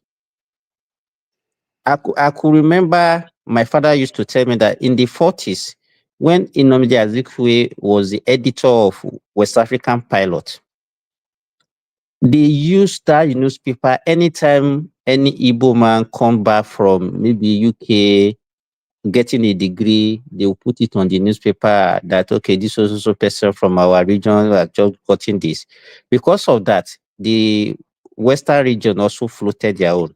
So we have been engraved in this culture of higher education. And that time, even all those people, the Zik, the Awolowos, the Akintolas, all of them, they sent their children to go to school abroad. Even when they were even say, they are very good, they started good education, all those, is a lie. All their children did not even school in what they are even getting to. So that culture is not that culture is still there up to today. Now we put more emphasis on certificate rather than the skill. You understand? All those technical school that they put that time, they know the advantage, but what was the reward that they put on those people after they graduate? How much reward did they get? When people see that, oh, even if I go to this school, at the end of the day, people will look down on me, I will not get much. People abandon those schools. Those schools are still there. It's not as if they are not even, some of them are still in existence. But if you go to a technical school now, how Okay, even in the ranking of the civil service in Nigeria, you can only be a level 12, okay, level 8 again. You understand? Even we did that one between with all this dichotomy that you put into it. You understand? So those are the major. That is what actually killed. Okay, Yes. let me chime. Okay, hold on, guys. Let me chime in. Hold on. Let me chime in. Don't need to come in. To that point, I think somebody just mentioned a part of the problem. I'm not sure what percentage of what you mentioned is it's part of the whole problem. But unlike what Rashomon was talking about, like the West, if Remy would be a good person to be talking about this issue in Finland because they put up a high priority on of blue collar workers in Finland because they pay them very well. So the way a carpenter here in the West will be paid, they get paid very well compared to Nigeria. So the emphasis on higher education or paper education in our culture was for more for prestige and for higher wages. So let's not pretend that those people that work those what we call blue collar workers here, they get paid very well back home because they don't. Apart from being looked down upon as being a reject in society. I don't know which parents, even you, Simba, that you're talking, I'm not sure which parents encourage their children, hey, don't go to school and become a doctor, go be a carpenter or a bricklayer, something like that. We don't do that. We don't do that. So you are just, that's what I just said now. You are just repeating what I said. No. Well, let me I say this. thought, paying attention. I thought, wait, no, sorry, Rational. What I said is, I said, in fact, what I mentioned 3 things. I mentioned the reward, because so they are not well paid. 2, the society look down on them. Even the structure of Nigeria civil service, you can't grow. So Okay, what is good. the motivation? Well, okay, that's a good point. Well, so yeah, so the blue collar jobs in the West is not the same as back home. But to your point, Raxam, what you're talking about, we too in the West, we are suffering the decline in what we call blue collar jobs. Okay, and we can attribute that to what is going on in China, stealing all our jobs, so to speak, and the influx of immigrants. That's not what we're talking about. You see, you guys are you're diverting from, because what brought about this topic is because he said, I listened to Simba saying that they have MRIs and CT scan and all those machines that ordinarily, if they have companies that have their rep in Nigeria, they train these guys. What is our government looking at? That, okay, we want to equip all our health centers. Can we send at least each local government or wherever they have these health centers, or just map it like, okay, 6 geopolitical zones, designate this geopolitical zone, pick up like 20 people from there, let them go get training from any company. Tell these companies we're going to buy your CT scan, but on one condition: you will train our men. They can work however you want it. They'll work for you guys directly, but you train them. Don't go to elaborate. Sorry, hold on. Let me learn. Did you listen to Swollen yesterday? Can I say something? Hold on. I just don't want to go to this your China thing. I know you want to go into that. My point is not China. Pay attention. Okay, so because you you're always saying talk that you, taking you our talk jobs here. loftily about the We're not talking government should about do this China and that. here. We're talking about our local Hey, economy pay back in the attention. day. You pay attention. Don't nobody's talking about China. You should be You able did. to You just expand. did a while ago. You You did. You should be said you should be able as an adult to expand your conversation to encompass a lot of things. So if China is, but I don't you're like just China bothers missing you. the point. But here's That's the what I'm trying point. to say. Listen. Okay, yeah, Here's what's the the point? point. Yeah, go on. What's the point? The point is that if you listen to Foley yesterday about getting the contract, I don't know if you were on the panel. He was talking about how in order to get a contract, what he had to do or the percentage of the contract he had to pay. My point here is that you're trying to get the government to organize something to provide solution to problems that you proffering. But it doesn't work that way in African system. It doesn't work that way. We will never get anywhere when we have naysayers like you people that always just have to. Are you kidding? Who's number one naysayer? Are you kidding yourself? Who's number one naysayer? That's what you people do a lot here. Because when we try to provide a solution, it's either hey, it will never work. Come on. When will it ever work in that continent? No, it's not going to work. You're not paying attention. This is not rocket science. No, I would rather have you take your solution on a private route than a freaking government route. No. That's my point I'm trying to make. The point is this. Either you take it through a private route or whatever. It's up to the policymakers in Nigeria to deduce or to government is overall. Government is overall. Hold on. You see, that's the thing about our people here. You see that, it's private people. You cannot give it to government. You see, but the point is this, however they decide to want to do it. I'm just giving you an example of what they can do if the government wants to go that route. And if they want to give a concession to some group of people. I know there are people, even if you tell Nigerians abroad, say, okay, Nigerians abroad, or any of you that are in medical profession, we want you to come back home. We want to have a discussion with you, whereby if you can bring in these companies that does supply CT scan or this kind of MRI machines, and you people can control it, and then any health centers that you operate, that operate any of those devices, you service them, you get your cuts, your company or however the policymakers can make this policy. They don't have to be the way I say it. But my point is this: is that you can start getting people employed that way, and these people also continue training more people. This is how you don't wish 1 trillion economy just by saying it with your mouth. That which is what Tinubu does and all this. By magic. Don't just say it by mouth. And it's not by just increasing the crude oil. Like I was seeing a while ago. They said they're now celebrating 1.48 million barrel from 1.40 per barrel, like just 80 barrel. 80,000 barrel added to it, and they celebrate it as if it's a big thing. You see, when we have mediocres like this as leaders in that country, we will never move forward. Because all they think about work in the medical field. Politics. All the motor mechanics. Hold on. All the motor mechanics in Germany are owned by the government of Germany. They will set them up. And then after training, they will also pay for you. They treat you like people that are attending universities. You know what I'm saying? The same respect. That's what we are talking about.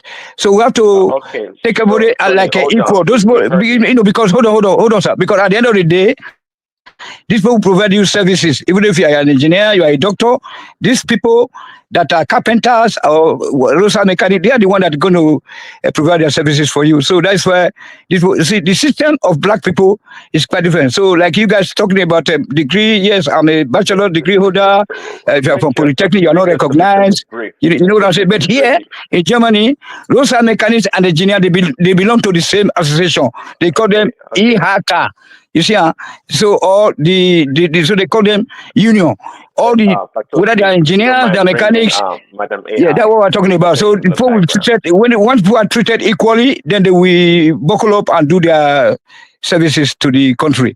But if you say that discrimination, this one from Polytechnic is not recognized. Let another person talk, please. I know you talk too long now. I talk too long. I know they hit the point. People when they sleep, they sleep off. They know they hear now. I know there are some useless people at the comment section, idiots, that are doing nonsense there. Okay, right on, my brother Remy. So you can call somebody idiots. you guys used to call people idiots. Simba, yes. Let me just address this guy. I'm sorry. He said, "Why do I talk angrily?" My friend, number one, I don't talk angrily if it appears to you or it sounds to you that I'm talking angrily. Probably it is. That's what it is, but that's not my intention. And if I do, it's because it just shows my frustration with why can't we get things right in that country, for goodness sake. It's not rocket science to bring about certain transformation. I don't expect anyone to solve all the problems of Nigeria, but if you can, like this guy once canceled or advised former president, the late Musa Yar'Adua, when he came with is it 11 points agenda at that time, or 7-point agenda. To this very day, he never accomplished one of them, not even one of them. Sanusi in a fora, he was talking to him. He says, please, sir, can you just narrow it down to 3? I think 3 or 2, he said, you narrow it down. Those 7-point agenda you have, you're not going to be able to fix it within even not even your 8 years. Narrow it to 3. So if Tinubu can narrow down to at least make sure you do something. If it's electricity, fix it. Rational mind. If you remember, you see, let me just land this point before you talk. Let me just land this one. Just give me 30 seconds. This is the same guy who was during the campaign. He was beating down on PDP for squandering, is it $15 billion on electricity that Babaya will never fix or whatever. That's another topic for another day. He said they could not even make a down payment for roasted corn. But here we go now, 2 years now. They've not done anything. How do you drive transformation? How do you drive industrialization? You don't talk about 1 trillion. You see, when people come here, they just say this is their crap, they talk. This is their boss. To friends, he said what? Doesn't come. He said what? So me. 1 trillion doesn't just come like that. Don't tell me what to say. Give us another line. I repeat, so it's emphasis. Repeat for emphasis. I try to make emphasis on what we've been. But it get boring now. You get boring and you waste our time. Let it be boring. It's up to you. It's up to you. My point is this: you cannot drive an economy to that level. At Ibonyi 100 times today. At Ibonyi 100 times today. Something to drive your local. All this one that they're doing. Do not import. Do not do this. We are going to task you. We're going to put tariff on you wherever you import. It doesn't do anything. Give your people skill, and see how it's going to transform. And fix it. Okay. Just narrow your agenda to 1 or 2 things and fix it. Oh, Prince Daddy, I think you wanted to interject Tony earlier on. So go ahead with your point. Prince Daddy, let me quickly make this point. You see, we have done it before. We have tried to bring AI in. AI wants to come in. Yeah, we have tried to. I'll bring her in now. We have tried to endear our people to technical skills by setting up technical school and all those stuff.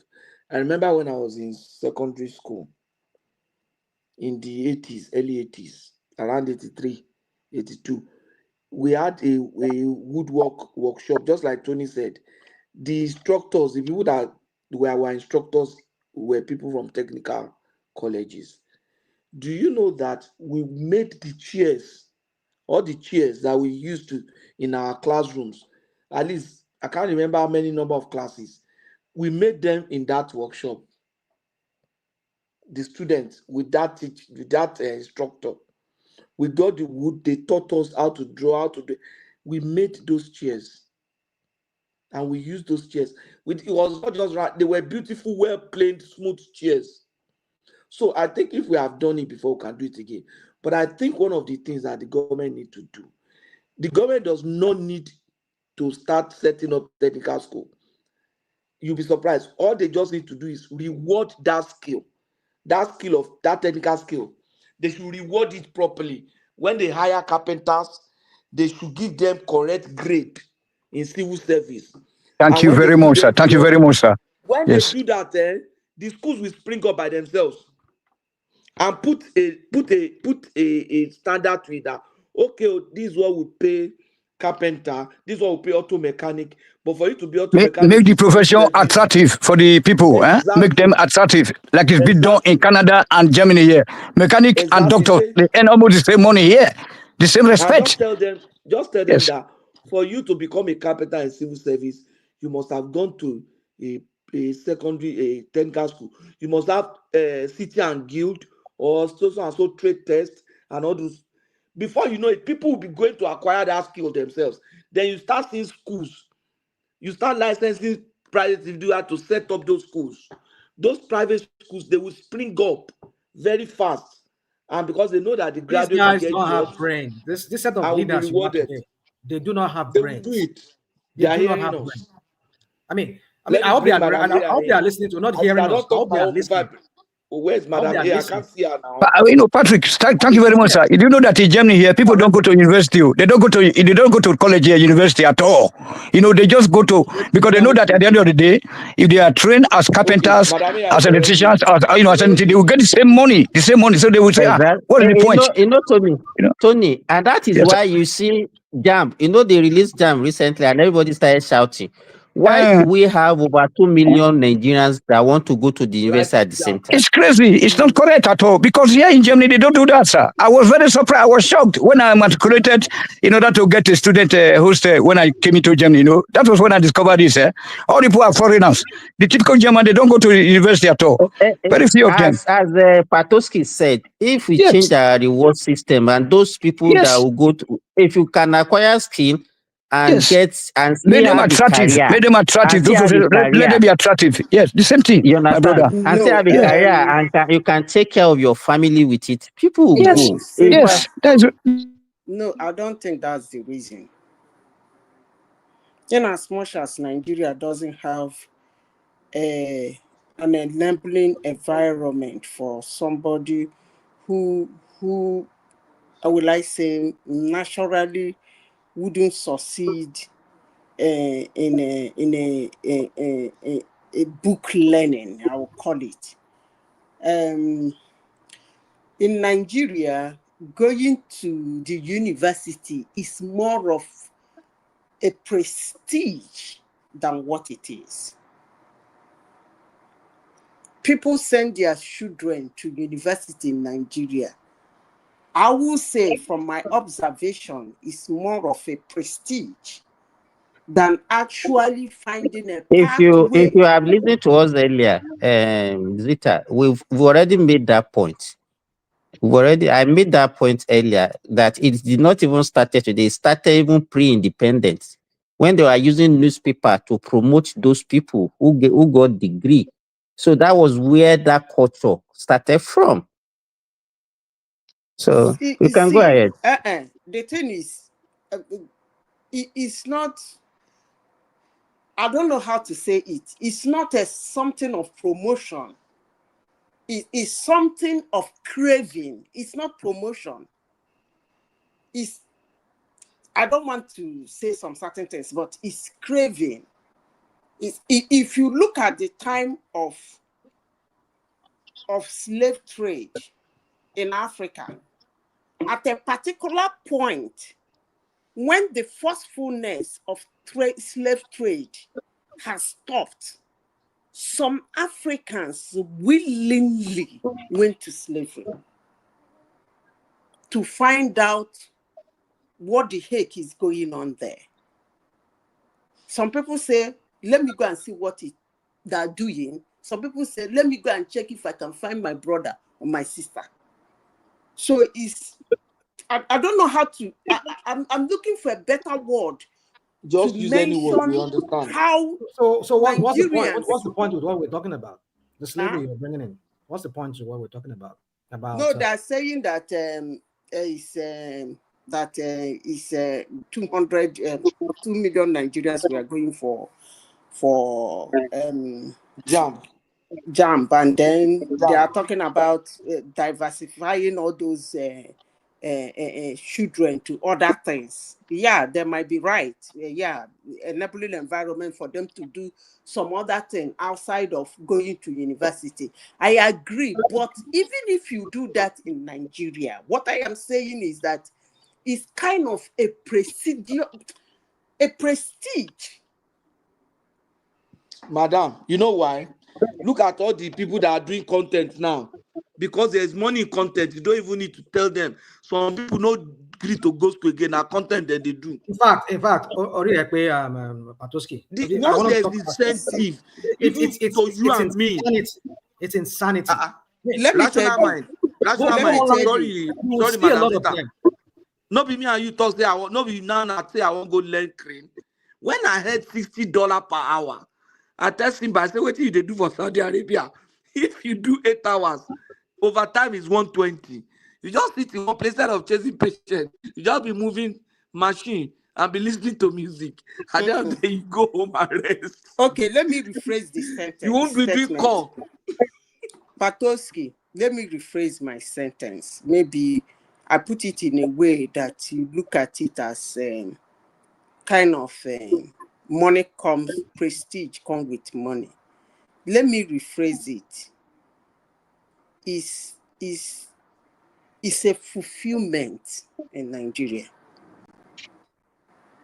I think that should be a better word.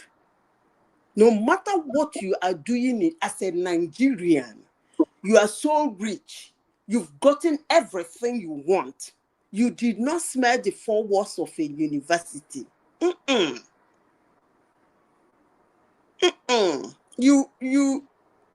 don't know how to put it.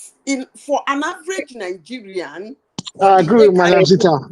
Yeah, I agree with Masashita. You see wealthy people that are uneducated these days. They shall do rap and down, go and do one course. Instead, then we go and get kalu, study today, study tomorrow, study today, study tomorrow. Before you know it, they get a degree. That can be changed. It's all about policy. Putting in place, yeah, you can. You see, listen, AI. Do you remember the vice president of Nigeria? Hold on. Let me finish. Every society evolved. Let me finish now. Let me say this. Okay. I'm sorry, AI, please. You continue. I just want to put this thought to you so that you can just answer it. Pre-independence, the emphasis was more on skill acquisition because everybody wants to work with Oyibo. And the reason why most Nigerians want to work with Oyibo, they want to learn skills from them, how to operate certain machinery. But then when we started having universities, that was where we started getting it wrong. The emphasis was more on go and acquire degree. That is where some of the founding fathers of that Nigeria, they got it wrong. So if emphasis has been, what I'm trying to say is this, we can redo it. You went to a conventional university. I did not go to a conventional university. So in my university, depending on what you're studying, you have hands-on. So I don't know what you people mean by you go to school, you do a conventional course, and then you come out, you said because of that, university is no longer what it is in Nigeria. People like all these Nigerian celebrities that are doing movies, making a hell of money, they turned back and went to school. That wasn't 20 years ago. They went back to school. Our former vice president went back to school to study law. Even when he did not practice it, he died. It is Nigerians. And that's why when they talk about Nigerians all over the world, they say they have the highest learned black in diaspora. It's Nigeria. It's us. We are. Well, how did we get there? How did we get to this thing that you're talking about? It's us. See, because I just give you an example now that pre-independence. I think it's a desire for certificates. I have given you an example of during the time. But it makes it sound like, oh, we're just there's nothing we can do about it. It's going to be like that. No, actually, there is nothing you can do about it. So what? So, but I just gave you. You see, that's what I'm saying. There's something called. Hold on. Society. Hold on. The only thing you can. I asked you a question. Okay. Maybe you went to a conventional university in Nigeria. I did not go to a conventional university. I don't think anything matters. It matters because in my university they have technical. You see, it's the society that will run. Have hands-on. Hold on. I just gave you an example. You see. I understand that society evolved over time, and the people that drive the evolution in the society is the government. To a large extent, they have a control as to how a society evolved or evolves rather. But then the ones we have in Nigeria, they're just idiocrats. They practice idiocracy there, unintelligent people leading us who has no sense of how to direct people, how to transform society. Let me learn. Make your point. When I digress, like people, a lot of people just don't like it. My point is this: the point I'm trying to make here is this: that we can still reshape things. They can drive it. Whereby, like how? Patosi was giving you an example. Patosi just gave you an example a while ago. He says, why don't you enact law that will put those people who have skills, like not just plumbers, not just electricians. I mean, the other people with skills that can even fix machinists.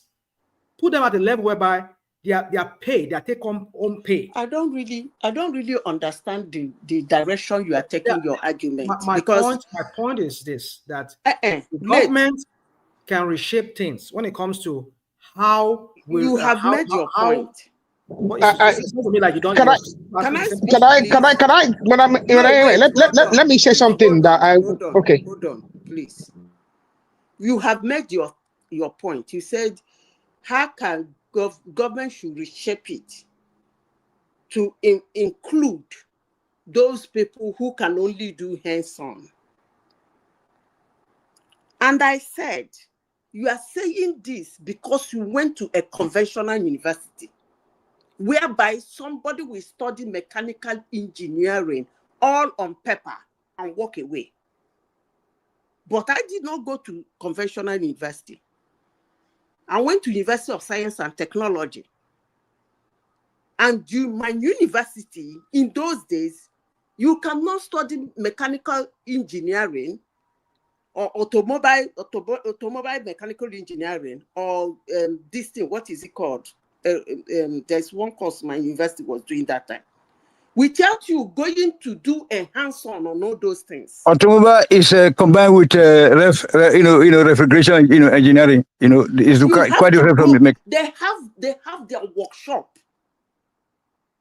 I'm not exaggerating. So what's the point? They have a massive workshop. So let me say this, for those who think that somebody being technician doesn't mean he should not learn.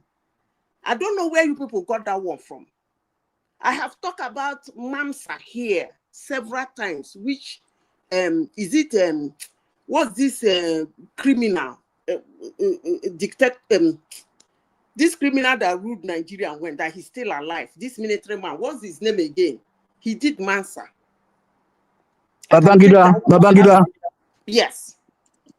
That time, if you go to those, I told you people that my cousin benefited from it in plumbing. They have a book, they have a paper. They don't do it for somebody who cannot write A or B, because most of those things still need calculation. There you go. That's the failure there. That's the failure there.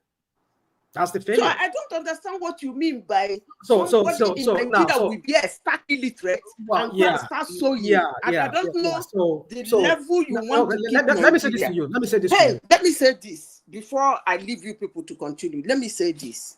Number one, education is very important. And if anybody is wishing Nigerians that a Nigerian will be born, he will not smell A, B, C, D. He will not know how to write or write a letter or write a statement. You should just grow up and match him to where he'll be cutting wool and joining wool. I'm just wondering the kind of society you want to create. That's not but what let me say this. That's not what somebody we're saying. Can God bless you, Madam Mayor. Let me finish God bless now. That's not what we're saying. Somebody can still go to university and do carpentry. No. And have you see when we don't have clarity. That is why do that carpentry better than any idiot that did not go to school. This is why don't call people. It's okay. I mean, you can. Well, that's fine if you want to call people idiot. My point is this. You see, that is why we will never move forward in that country. Because somebody should not go to university. Hold on. I've not said that. Can I land? I've not said that people should not go. You see, that's the point. When we don't have clarity as to how to drive a society to make it more productive, that's where we come here. We give this kind of excuses like you're giving, like AI. Everybody cannot go to university. Those cabinet makers, they are the one producing our chairs. Tony. I remember in the 80s, we have adult learning education in the 80s. I know many people that benefited from that. I remember when we go to school, secondary school, in the evening, some people are going to school, elderly people, illiterate people, they're going back to school to go and learn. Even in my same classroom, sometimes if I even linger too long in the classroom, I will see some of them, even old papa, old mama, some younger men and women, they can't collect adult learning. Some of them, they were able to sit down for Wike. So what happened to that? Institute of Continuing Education, you mean? Listen, yes. It's all about, yes. It's all about policy. We're not saying people should just give people wood to go and build a house when they cannot even read the plan. How do you read the plan when you don't even know what you're looking at? How do you fix a refrigerator when you don't even know the refrigerants that you are going to mix or is going to be used to power that refrigerator? So you should be able to read. You should be able to, at least you should be literate. That's what we're saying. But you don't need that higher big learning to be able to read certain things. So give them the basic education. Let them learn how to read and write. Create adult learning centers like we used to have way back in the 80s. I remember that very well. Create it. Send them to school. Let them go and learn to read and write. And then you cannot give them skill acquisition from there. But our policymakers don't get it. They don't know. Either they it, or they will just bring the rational mind. We are complicating the matter. We are complicating the matter. Okay. How you complicating it? And now let me say it. Justice means that every single Nigerian child should have basic education, primary and secondary, free. Anybody that is educated to the secondary level should be able to read and write. Quality education, primary and secondary quality education, should be able to read and write, and should have a decent capacity to discern. To move ahead, to move further, yes, in life. Yes, you are right. From there, you can then decide if you want to go to university, okay? If you want to gain technical capacity. I mean, in this, like Tony said, you come to this part of the world, only 54% of the adults have any degree of some sort. Most people have. In Europe they have level 6, level 7. They do. I can't remember what they call it in Europe now. It's levels. Level 6, level 7, level 8. Yeah, level 8 and is what you have. Dual training system. Dual. They call it dual here in Germany. Yeah. Yes. Level 8 is what you call a bachelor's degree, and then you have a level 9, which I believe is a master's, and a level 10 is PhD. Now think about it. Most people just have a level 6 and level 7, and they sustain themselves. They are able to take care of their family. They own homes. They're able to buy their own home. God bless you. God bless you. God bless you. Not everybody needs it. How many people have a bachelor's degree in this part of the world? Well, less than 50%. Most people don't go to university.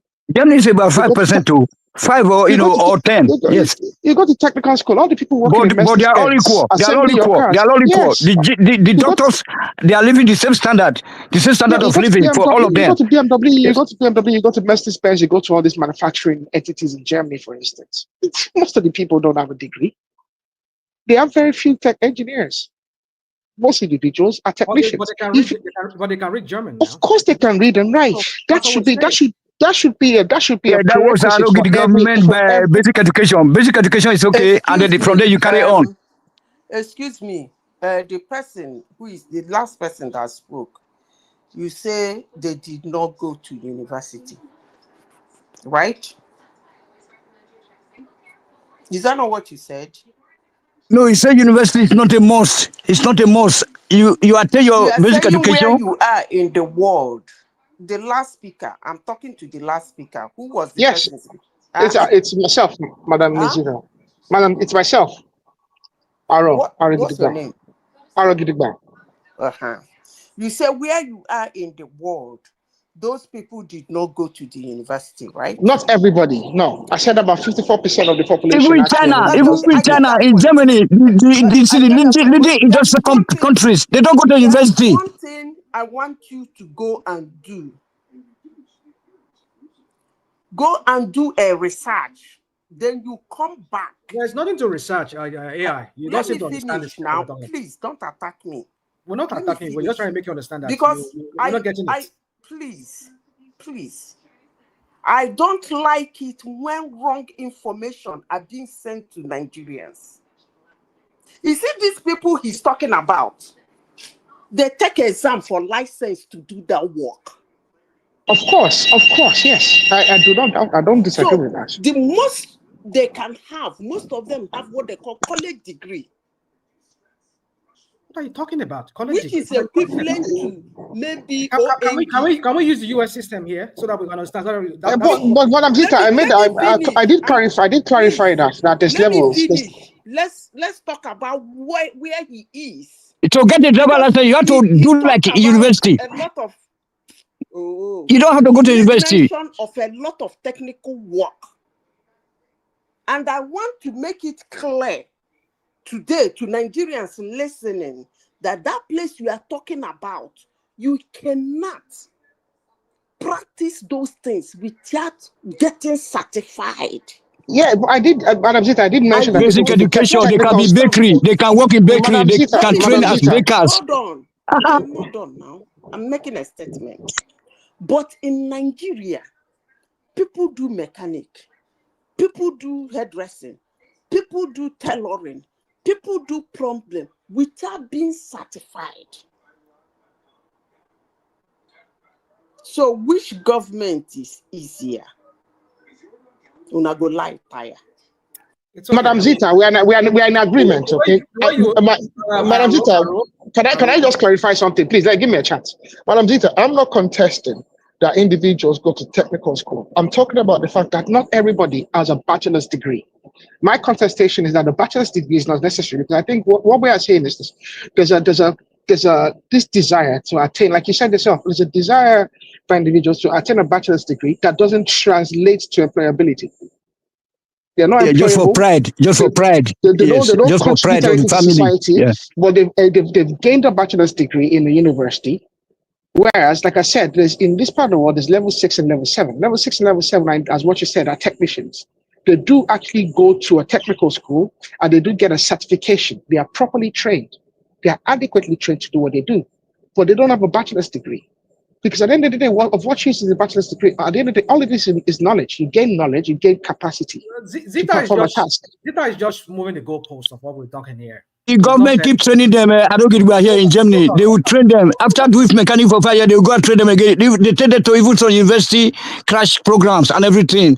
Then they have to continue from somewhere. After that basic education you recommended, then they can forge ahead to get a driver's license here. It's like a university degree examination, So they do everything. What is this? At the end of the day, what's going to happen is we have to just look at what works for us. But like I concur, which I've not denied that fact, like Zita said, is that they need to have basic ability to read, because but there are certain what's it called? Certain trade. There are certain trade or skills that doesn't require too much of reading, too much of extensive reading. Like you want to become a baker, you want to start working in a bakery. You know what the sugar is, you know what the flour is, you know what the butter is, you know how to mix that. I mean, you can read that, at least be able to read quantity of what you mix together, where you put it. But the training goes on. The training gets on. The training goes on. Hold on. You see, come on, Tony. Well, my point is that we just need to former Minister of Education during this time, when he started, is it as 3-3, is it 6-6 or whatever was that education? The 633 system. 633 system. So the plan was that by the time you get to secondary school, you should be able to get certain skill. I think that was the plan back then, but we never come to fruition. But let's just see that. My point is this: is that I agree with you. There are certain skills that you will need certifications. Like you want to be a mechanic here in America, before you can become a mechanic, you need to be certified mechanic. But there are processes to it. Now, in some states here in America, they have it like they have colleges you go. You'll be working. That's why you learn you're doing your answer, and then you'll be going to exactly in the evening. On the job training. The partnership they would do with, NDA. NDA. I see NDE, National Directorate of Employment. I remember way back in the 80s. I went through one of their program back then. That you'll be attached to a particular I think it was this Squamo to then. I was trying to go there to go and learn to be a mechanic then. Mechanic kind of sort of that time. So they will attach you to them, but their own is quite different in the sense that you'll be there, you'll be learning 247, you'll be learning. They didn't talk about some of us who, because some of us were educated then, probably would not have even understand how to read some of those manuals and everything I give to us. But the point I'm trying to make here is this: how they do it in America here is this, that you'll be going to school, and then at the same time you'll be going to learn hands-on on how to operate those things or how to do that thing. You'll be seeing it live. If you're doing sheet metal, like you're installing mechanical sheet metal, like here in America, we have all our spaces are conditioned against the elements. Maybe you want to heat your home, all the sheet metal that will transfer heat or air, cool air into your room or whatever you are, conditioned space. There are guys that install that, and they will install those machines for you. They need to be certified, or they need to go to college. So there are different stages to it. They will tell you here that, okay, fine, you need to go to school, get a skill first, and then they will peg you as an apprentice. They'll say you'll be earning $21 an hour. Then when you become a journeyman, before you become a foreman, then you acquire certain certification. Then they bump you up to say $35 an hour. And when you become a foreman, I think that's the peak of that kind of trade. And then you can be earning like $50, $60, depending on where you're the company that wants to hire you. So you see, it's not about our policymakers understanding this policy. We can do what works for us. Yes. Bakers do not. Yes. Bakers do not need the long extensive reading. Just give them basic reading of how to read, how to mix flours. Then if you want to become a tailor, okay, how to cut, measurement, and all that kind of use. That's it basically. But when it comes to certain areas like mechanics, you want to fix a refrigerator, those kind of things that require that you know how to mix. How to know different kind of what do you call it? Refrigerants and all of that. You know which one is going to work for this one. At least those ones you might need some testing for that, like certification. So you see, for me, I can't be saying everything here because I know what works for us here in America might not really work. But my point is that if you want to drive that economy, it's not by just using propaganda like Tinubu and his crappy idiots are doing. It's not just by saying you want to bring in Owando, bring that one, bring this one, give them a license to go and be drilling oil. I mean, what's the point of when you do all these things and at the end of the day you are bringing in people from abroad to come and even be doing this drilling oil for you? I mean, how many of our boys, some of them I understand, some of them in NNPC there, they've gone to different parts of the world to go and acquired some kind of different training. But how many of them are the oil rig field that are doing those? Really drilling those oils. Only to come back and then be redundant, and then they follow you. Yes. So you see, we need to sit down. Our policymakers need to sit down and really drive down that training, skill acquisition to the locality where they live, whereby they can apply the skills there, so that the local economy there can also be thriving. They can be taxing them. Now it's talking about taxing people. Now, who are you going to tax? Why is it trade? Is it about mama? What did they sell? What they sell a for road? What they sell a for road? You see, what was the people don't have? They don't have how to transform a society. Some people come here and say we don't know what we're talking about. Madam AI, but why don't you rebut Rational Mind's statement about the localization of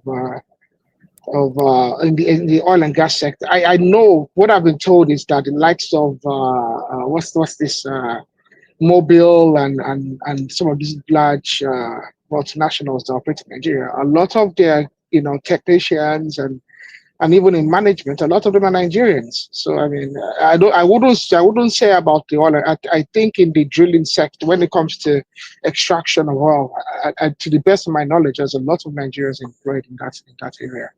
It's been greatly localized. And yet the guy that controls them, they bring them from abroad, right? No, even their management, even the likes of Chevron and Mobil, they are, even look at the management. A lot of Nigerians are in the upper management. I don't know what you're speaking about in that sector. I do know that they still have expatriates, but to the best of my knowledge, a lot of Nigerians, even in management, so why do we keep bringing all the expatriates from abroad? All the white-looking people? I don't think necessarily for oil and gas. I think there's a lot of localization of oil and gas. But Madam Dita believes in that area. She can speak more about it than I can. Nationalize them, and then a local content. Yes. My friends, the point I'm trying to make here is this: oil and gas is not the only thing that can drive an economy. That's where we're missing it. Because when we fixate on just oil and gas and maybe IT, that's only the one we want. You see, there are many areas that we can put our people into skill. You can create an economy of its own from those skills, and you can tax them. And these people, in another sense, they will be able to buy homes, and those homes you can tax those homes. And those local homes, those local localities where those homes are located, they can also tax them for property taxes. And that's how you drive an economy. But these people apparently do not understand all these things. They just want to be president. They just want to be there. They don't understand these policies. They don't surround themselves with people that are really policymakers.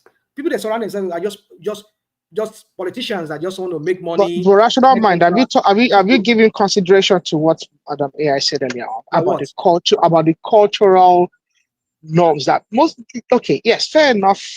If the government provides the opportunities there, individuals might take on it. But the reality of it is, a lot of Nigerians just have the aspiration to have a bachelor's degree. I get all these carpenters and tailors you're talking about. Once they become successful, what are they going to do? They're all going to go and do open university. Okay, look at all the base university, base university. All of that. Look at half of the people in base university are adults. That's fine. And they're already well successful in life. There's no harm having very highly. Look at Rotimi Amechi. Rotimi Amechi has been a 2-time governor. He's been a minister. The man went back to go and study law. Of what use is law to him at this stage in his life, his career? I don't know. You see, my friend, my point is this: is that. Do you know Malaya went to study? He went to Base University to do a degree. What uses? It goes on and on and on and on. We know there are many of them because you see, when we say, I'm not getting me wrong, I'm not trying to deride them for going to school, back to school to go and acquire some kind of degree or whatever. But my point is this: is that at the end of the day, what it boils down to is that the people that will drive the economy of a country are the skilled laborers. The skilled laborers. I'm not saying lawyers are not some kind of trained laborers. When I say laborers, I'm not trying to be derogatory here, belittle their profession, but I'm just saying that they provide service to people, right? But it's not only law, it's not only IT, it's not only oil sector. There are other areas that we can revamp those areas. We can jumpstart them, so that they too can be productive in the economy. You can certify people to become drivers, truck drivers. Let them go to school. I'm not saying they don't have all these things, but the point is that the way and manner in which we're going about this in Nigeria, it doesn't really show that we're serious kind of people that wants to really create an economy like what we see in those countries that these people they go to. Some of us we live here. It's just about our policymakers getting it right, knowing how to drive that economy. Can I add something? I think law and medicine are peculiar. And you can even see is that law, they have a national, they have a bar association, they have a process by which you can be certified to practice, and medicine have the same as well. Most other careers, you don't need a bachelor's degree to be competent at it. Even engineering. some of the most technical people, in the engineering, when you go to, like yourself, you're an engineer yourself. There's some aspects of engineering that, yes, you talk about, but there's really nothing very. You don't really need a bachelor's degree, in my opinion, to be a competent engineer. I don't think the likes of Tesla. Look at the likes of Tesla and the great inventors when you talk about humanity. Tesla, name them. What's the name? This Italian Renaissance guy. Most of those guys, when you look at their level of training, it's no more than the technical level that we have these days. The technician level that we have these days is essentially that's the level of training they received. But they were able to translate that to quite a lot of inventions that furthered humanity. Yeah, I think law and medicine are the only ones that are very peculiar in the length of training that you need to receive at an expert level. You see, the point is, at the end of the, I keep saying at the end of the day, you see, but my point is just that I'm not trying to belittle that we don't have a peculiar situation in Nigeria. Nigeria is so unique in the way the prevailing atmosphere there makes it almost like sometimes when you look at the whole thing, it's just like it cannot be done. It's just useless talking about all these things here. Like we talk high sounding ideas, and then it's also like it can be applicable in Nigeria. But I believe it can be. You see, the point is just that you cannot solve every problem once. Just look at one thing that you feel can drive it. If Tinubu can narrow himself down to just one or two things, for me, if he can fix that electricity. Like this is the same guy when he was there in 1990. What was that? 1998 and 1999 when he 2001 or 2 when he brought Enron when he brought them. We thought that maybe this guy meant anything, but now he's the president. Who has he bring now to come and help us to come? Rational mind. You have rational mind. Tinubu cannot fix the electrical problem in 8 years. It cannot. It shouldn't make that promise. Here you People go. They should make a plan. They should make a plan of action. Rational mind. To the best of my knowledge, rational mind. Give me 1 second. Give me 1 second. Give me 1 second. Rational mind. You're a technical individual. To the best of my knowledge, I believe you're in the engineering discipline. So I think they built engineering discipline. Now, you know yourself the way these things work. No precedent and nobody contesting should deceive Nigerians by telling them falsely that they can fix the electricity problem in 8 years. How long did it take Egypt to do their own? Wait, Nigeria does not. I don't think Nigeria has the financial capacity, to undertake such a major project. But yet, hold on. But yet, you are building a road that we don't really need at this point. I understand your line of thought. Yes. Like $30 billion. I understand your line of thought there that we can put some of that funding into the electricity. But I think the rationale behind that is this. Although the electricity problem is not resolved, it ideally should be resolved. But Nigerians, there's an alternative. It's a painful alternative for Nigerians. There's an alternative. We are using generators. We are using all these things. There's a road. When it comes to the road network, there's no alternative. The Nigerian citizen. There is. Wait. The Nigerian citizen can provide an alternative source of energy generation for himself at a cost to himself. However, I've not thought of. I don't know of any place in the world where citizens or group of citizens can build an extensive road network without government intervention. Do you get what I mean? So I think what I said is they are prioritizing the road because the road infrastructure. Because the citizens cannot. No, it is not so. It's not so. They are prioritizing the road because this guy is a slave. Is a slave master. I mean, I don't know what I'm trying to use. Is a slave driver. I mean, like what I'm trying to say is that this guy that sits in the Oval. I'm saying the Oval in the Aso Rock there. Guy, all he sees is business. All he sees is business because that road is going to tow it.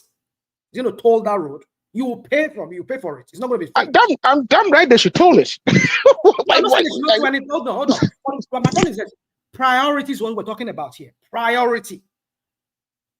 It's just rational. That'll make him look rational mind. Rational mind. Nobody, my only contention is no Nigerian president or candidate should deceive Nigerians by telling them they can fix the electricity problem in 4 years. No. I think rather than that, what they should do, what they should put is they should put a plan. Let me say something. They should put a plan in place, a detailed plan in place that we can all see. That would improve the transmission capacity. It's already been deregulated. We already know that states and local players, at the state level, at the sub-regional, at the sub-national level, can actually partake in electricity generation. And they can actually have modular units, to serve areas. You guys made it sound so rational mind. Stop this number one. Stop this, you guys, I'm not in government. I'm just a Nigerian citizen. Wait. I'm a Nigerian citizen like yourself. Because you are repeating what you repeat. No. Rational mind. You are a trained individual. You are in the built environment. Wait. You're in the built environment. You should speak like someone that has logic because you understand it better than most. I'm being logical with you because I'm using what you're saying. You're not being logical. You're not being logical. You are talking as though the implementation of proper delivery of electricity services is like a walk in the park. No, it's not a walk in the park. No, it's better than most. That's what I'm saying. That's what I'm saying. Don't discuss it. Don't discuss it like it's a walk in the park. It has to be done. It has to be done with a plan of. I've never discussed it. Don't make it. You're making it sound trivial. No, it's because you are making it so look as if it's a rocket science. That's what I'm saying. It's not rocket science, but it's not trivial either. So now if we agree that it's not rocket science, it's not trivial, and which is that's not what I'm doing. But you are trying. This is the same excuse. No, I'm saying that there should be a plan of action that is well seen, and that will allow private players to come into the scene. This is the same thing we heard from Baba Yabo when he was there. It's not as easy to fix. This one got there. It's not as easy to fix. Bubu get there. It's not as easy to fix. It's why I got there too. But Bubu has made but Bubu has deregulated us. Bubu has deregulated us. They are making progress. Bubu has done a great service.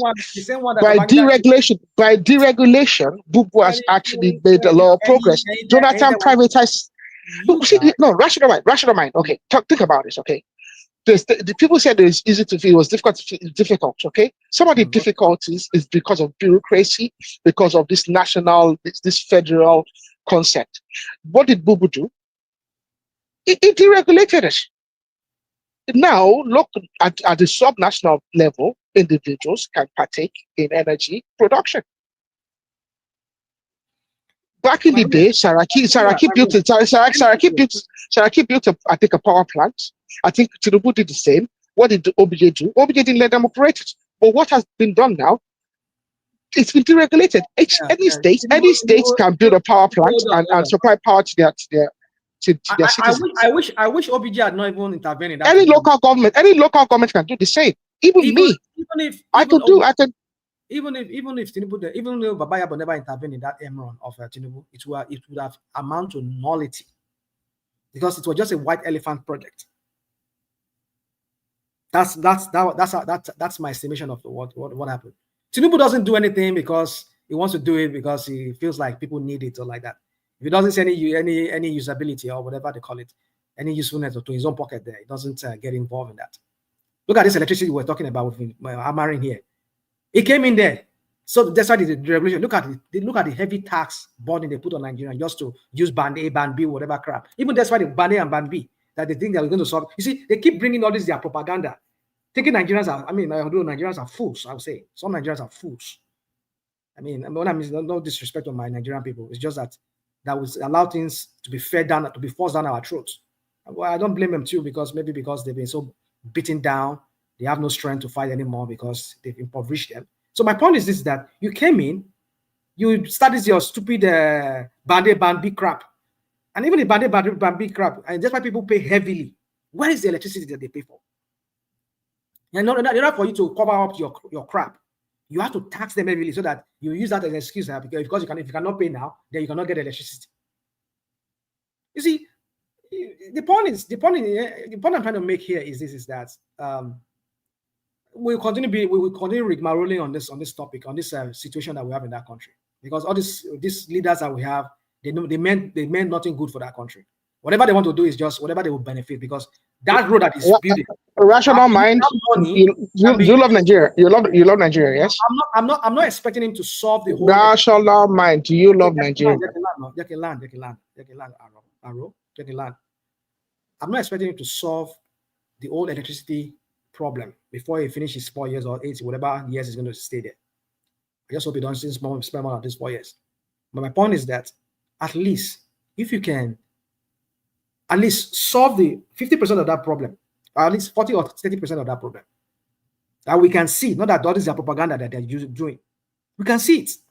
At least that will go a long way. It will put his name on the chart. But no, because they feel like that will not really make his work to show. People will not see him that he's really an action president. Let me go and do road from Lagos to nowhere, so that way if they can see that I'm pouring coal on the road. They can see that everything is going. I can take picture of it, because electricity they cannot take any picture of it. To the best national mind, I know there's a challenge, okay, but I do keep an eye out for activities in Nigeria. And to the best of my knowledge, there's a lot of modular. I think you see the area markets. They have a. I think Abia State. It was an area market. I think they did some electricity initiative to essentially make sure that a section of the market has constant supply. I think they have some modular units there. I think there's a plan for the universities, so some of the major universities across. I think they took one university in each of the regions there. I think they did a solar. So there's progressive change. Wait, rational mind. Wait. How about use that word progressive? It's painfully slow. Yeah, wait. The progressive is a word now. It doesn't belong to any particular political party now.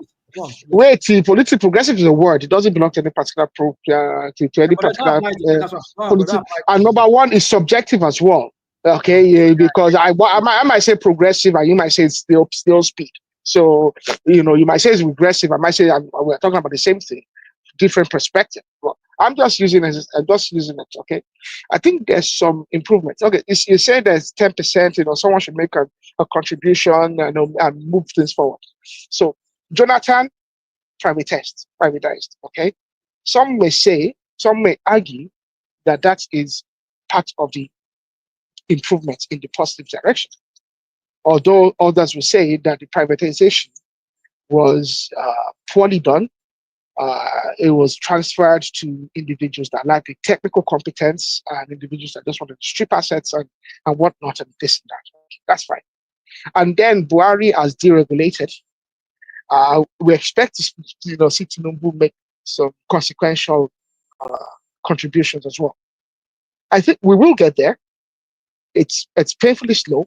People are suffering a consequence of the lack of stable electricity for them to drive innovation, to drive manufacturing and whatnot, and just quality of life as well. But I believe we will get there.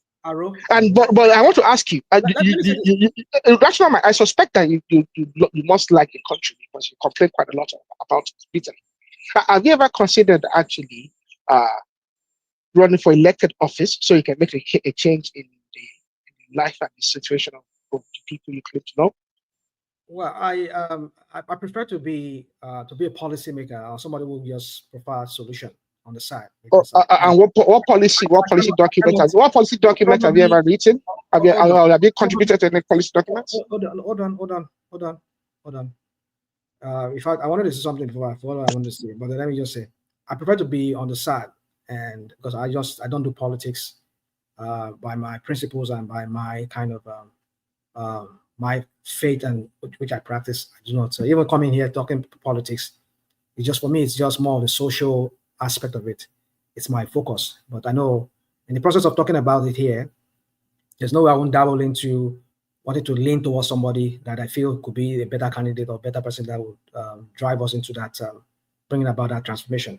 I try to hold myself back sometimes from not even taking sides among any political party, but because of my passion for the social issue in that country, the economic issue in that country, there's no way I will not lean towards anybody. But having said that, I prefer to be on the side, to go to Nigeria, trying to start up. I mean, I don't mind lobbying these our senators to see why they should. Okay, please help us enact this kind of pass this bill or laws that allow us to function in this critical sector or this sector. Okay, all right, okay.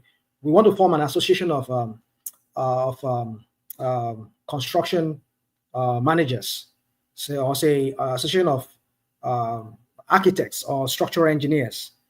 But we need you guys to help us regulate it by enacting laws that would make our profession to be secure, whereby before you can build any house in Nigeria, or empower local government before any local government can allow anybody to build a house, you need a design from a structural engineer. If you are going to be renting that house out, you're going to be renting that house out to people. If it's just you alone, you're going to live there with your family. It's up to you. If you want to design it yourself, you can design it. These are some of the laws that I would expect them. I would lobby them to. Not necessarily National Assembly. It could be State Assembly, because here in America, it's usually State Assembly is the one that is responsible for such things as I'm giving you. So I prefer to do that. In Nigeria, it's the same. I don't know, because if it's the same, it's Nigeria, state as well. State control, building controls. State policy. State does not control. No. By the rational mind, to the best of my knowledge, state control, building control is state level. That is why. Hold on. That is why. Why is Lagos State destroying homes that contravene the building regulation? That's what I'm saying. You see, Nigeria is an anyhow country whereby people just do No, anyhow. it's not anyhow. States Let me give you an actually have. example. I know for a fact. Well, no, that's not mine. I won't let you make that. No, hold It's on. only the background. Okay, so if one man is here, if one man can help us go Pato, if you help us can go and dig that house that collapsed in Ikoyi,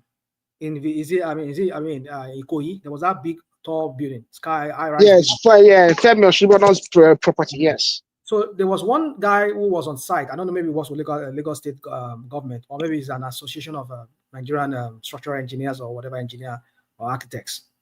And he was saying, he said, somebody was asking him about building code. He said, well, Nigeria, no state has their own building code because the way, we're talking about this, the fraudulent 1999 constitution or whatever crap they've often during the military era. And they said they've been trying to design one for the national for many years, but they keep eating the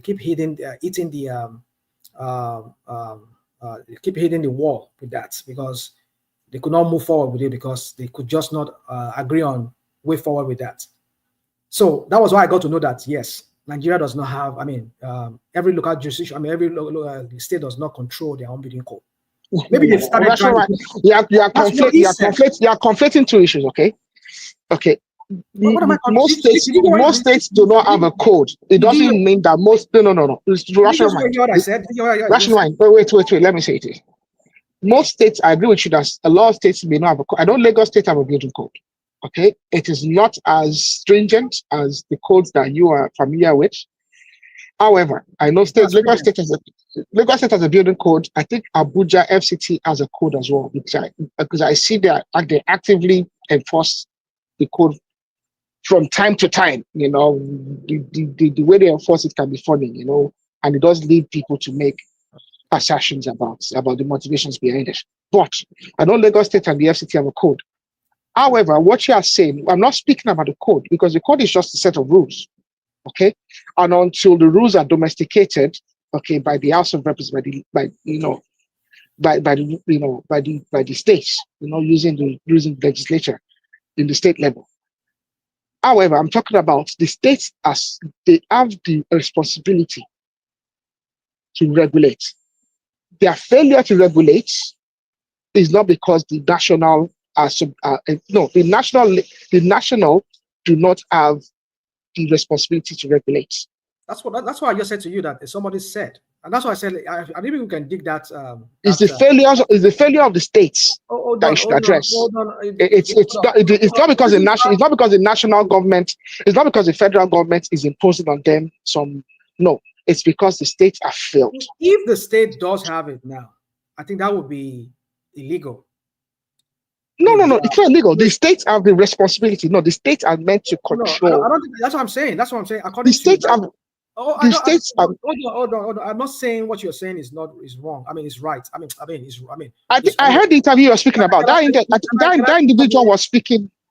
Okay, go on. What was he saying? Go on. What did he say? That individual was speaking. Okay, to the correct. I think it was correct. Okay, now the correct is actually it's I think correct. I think it's correct. It's kind of like how would I call it? Like the National Bar Association. Like it's meant to regulate the engineering practice, essentially structural engineering practice. And I think what it was saying is that it was addressing the correct. Correct actually is national, and their regulations are national. Okay, they regulate the practice. Okay, by the practitioners at a national level. Building codes only states that these are the requirements, for instance, building code can be even different from local government to local government, from street to street. In one state I can have a code for properties of this kind, properties built in this kind of this location based on soil and all. So building code is it's localized by the states. And they can make rules and regulations across the states depending on topography. But that individual was speaking about COREG. COREG is different. He's speaking about COREG, which regulates the practice by the practitioners, rather than the code, which regulates the structure Well, okay. So according to what I'm looking at here, from AI here, Google and all of that, is that Nigeria has NBC National Building Code. They have it. So if that's what it is, I mean, I'm yet to read more because it's a lengthy read here.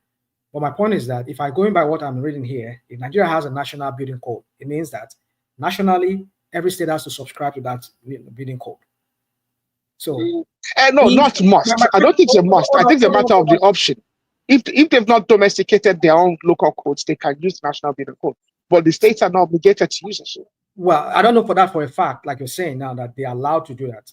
That I would have to research that because the Nigerian thing is just, for me, it's so confusing that sometimes I just get headache. I just don't even want to. But then, like I'm trying to say here is that if they have the national building code, I want to believe that from what that states, I wish we could dig that guy out and what he said. But the way it sounded is like, no, state cannot do their own building code. That's what he's trying to say, that they only have national because that's the only one you subscribe to. So if I wish one man could help us dig that guy. But rational mind, even you know that a national building code is absolutely, a national building code makes no sense. How can you have a national building code? Thank you very much, my brother. It makes no sense. It makes no sense. I agree. I agree. The United States does not have such. And they, everything boils down to this unitary military stuff. I don't even in the United States, they have codes for different. I think it's different boroughs. Boroughs will have their own codes. Even every county will have their own codes. Yeah, they have their own codes. The reality in different places is different. So what I'm trying to make with all of this is that when we have this conflicting things like this, it just only conflicts the whole thing. That's what I'm deducing from what that guy said. It's so convoluted that if the national government is having their own building code and there's no clearly spelled out law that states are allowed to do that. Because if they have it, and it's okay, every state is allowed to do that. That's one area I've not researched because I have to read this. It's a lengthy read here that I have here because I just got tired of Nigeria. I just don't want to deal with it anymore. That was why I just don't want to read anything from it. But my point is this, is that like you and I, we agree, it should be localized. In fact, not even your state even controlling the code anymore. Even here, like some of the states where I walk around, even cities, small city like small local government, like say, like if you know, like Ajegunle like that. Ajegunle is still big. So let's just say a part of a fraction of Ajegunle is like some cities here. And if those kind of places, they can have their own code. That tells you what it is. So my point is that I want to be one of those policy drivers there. I want to drive policies, not just on the areas of construction, the other areas. That's why I have a registered company in Nigeria that consults. So my point is this: but what do you want to consult? When people that you want to consult, they just have this they just have this low IQ, because when you're trying to sell them ideas, you no go work here, and they're going to tell you, I'm begging, you no go Nigeria, they complex, Joe. Nigeria's never ready for that kind of thing. They discourage you. You yourself, you start running back to where your base with your leg between your with your tail between your legs. It's like Nigerians are not ready for that. So when we keep using this, Nigerians are not ready for it. Do you know how many consultations I've tried to do that I've tried to do in Nigeria? I mean, with my friends, with my business partners in Nigeria, that it's just so frustrating that you're just like, okay, let's just hold this thing down and just let it just for now. Let's just see how it goes. We just have, because these are areas that we can unleash to drive that economy. I'm not saying I'm the only one who probably is doing this. Who wants to do this? Maybe there are other people. But my point is this: that I've not really seen it. I mean, from here where I'm here. I mean, looking at even from people that are back on ground in Nigeria, there's not really anything per se like that is going on in that sector. Yes, people are building house. I mean, you know how many homes that have collapsed recently in Nigeria? Just in Lagos alone. People are building homes. They're not being regulated. A lot of buildings are substandard in Nigeria. The buildings are substandard. The designs are pretty suspect. The building materials are very, very suspect. The way houses are built in Nigeria is suspect. I don't know why they use cement to build houses in Nigeria when they should be using clay. I can't build a house in Nigeria today and go and use cement for everything. There's nothing wrong you using concrete to build a whole concrete. Well, that's why all of us. That's why we then have to do AC in all of the rooms. My point is this: there's a standard to the quality of the concrete, what you're mixing. You know what I'm saying? So there should be. I'm saying there's no real reason. Okay. Well, not even quality. I'm not talking about quality now. I'm talking about design. Okay. I'm talking about built environment. There's no reason. Okay. For you to build a house. Okay, you can do your foundation in concrete, okay? Your concrete foundation, all right? But why should you not be using, because it's very popular in this part of the world, clay bricks. Clay bricks. Not just even clay. Clay bricks for, not just simple clay, but you be standardized. You can use timber, wood to even build the rest from after. Yeah. And then they have to put the AC in each of the rooms. Of course, they have to put AC in each of the rooms because concrete, it's not ideal for this kind of temperature, the weather we have in Nigeria. The only thing about our climate there, you have to factor in our own climate too, our climate condition there in Nigeria. Yeah, but that's what I'm saying. The climate, exactly. What does concrete do? It stores heat in the afternoon, and then it slowly releases it at night. But why would I want to store heat in the afternoon in a very hot weather? Exactly. And then at night I release it, and then what do? I then have to go and waste energy to run an AC. So you see, the point I'm trying to make here is this: that sector alone can employ millions of Nigerians. Just that sector alone. If our policymakers can sit down and say, okay, all right, going forward, we want to encourage, Pastor Tommy once said something that really got me thinking some years back during at the height of that lockdown, that when we were under that lockdown, when he was being interviewed, he was talking about renewable stuff and all of that. That here in Canada and here in America, Canada supplies America some timbers, some lumbers that are peculiar. That are particular to Canada. Canada has swaths of land and thick forest. They can log down all these timbers and bring them down here, process them, and they process these timbers into different kinds of timbers. It could be laminated timbers and all of that. They'll just bring them here to America. That's what we used to build our house. Besides the foundation that we build with concrete, most foundation system here in America is, especially here in my own part of the United States where I live, it's just the foundation is just concrete. But everything from the concrete, from that above the concrete up, it's wood, it's timber. So my point is this: that people that would frame is different. People that will put insulation there, people that will put HVAC there. So these are people you can train. I know this sound too high sounding for Nigeria. Our kind of Nigeria never ready for that, But the point I'm trying to hear is this: why don't we plant trees like that guy, that man was saying? I remember way back in the when we used to have some kind of trees in our forest, in the forest of Ondo State. There, we have some kind of trees that they will lock down, they will cut them, they will sawn them, and they will ship them abroad. I don't know if maybe I'm sure those trees still exist. But people are just doing that illegally because I know Nigeria and everything are illegal now. Illegal logging is very popular. A lot of illegality going on. Even some of our minerals, our minerals are just going through that. How would they pass through the border or through our seaport and nobody's even tasking and there's people there. There's people there. They are turning a blind eye. You see, when I look at customs officers are very wealthy. You don't know that. Exactly. So when I see all these things, it's just so overwhelming that I just look at where are we going to start with this problem? You get it? But my problem is that, when we keep saying where are we going to start with this problem that is so mounting, that is so overwhelming, but we can start from somewhere. That's what I believe. Just start with something. I don't expect people to solve all the problem, but pick one or two things that is very germane to what can really drive that country, like electricity. If Nigeria can have that electricity, at least solve 50% of it before you live there. Even though that 20% you can solve, electrify most part of Nigeria. If they need to install more feeder pillars or high tension whatever, let them install more so that they can carry electricity across. And if some people have been saying that, you don't need to let electricity travel long distance. Recently, somebody I was insulting this guy, and I'm not really insulting. I was just yabbing him. I call him a weary. I mean, to me, it's weary because it's a weary talk.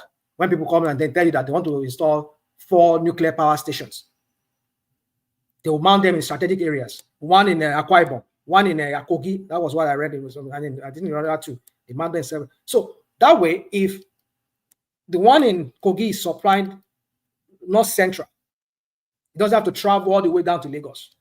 The one in Akwa Ibom is supplying the ones, those south or southeast states. You don't have to travel all the way to maybe Maiduguri. And then the mount one, maybe one in Kebbi or in Yobe. That can supply. So these are what we're talking about. Because this one, you have to, from Mina, you'll be, from, what's it called, Kanji Dam, you'll be supplying lights, you'll be traveling all the way from that place down to Lagos. That's a long distance. That was what that guy was proposing. Those people were proposing Nigerian Atomic Agency, or what they call them, nuclear agency. They were proposing that. These idiots were saying that no, it cannot work. Nigeria is not ready for that.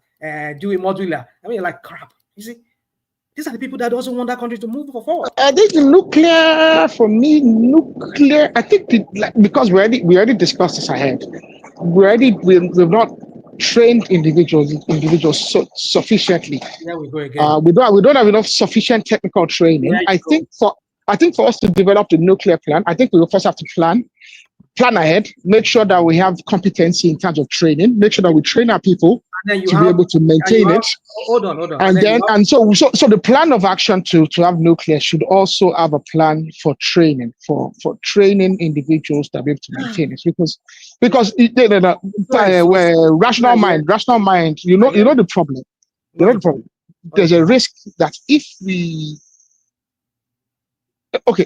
we bring nuclear, we install nuclear capacity, and we don't have the capacity, and we don't, train individuals that have the capacity to maintain it, you understand the consequence of a nuclear fallout.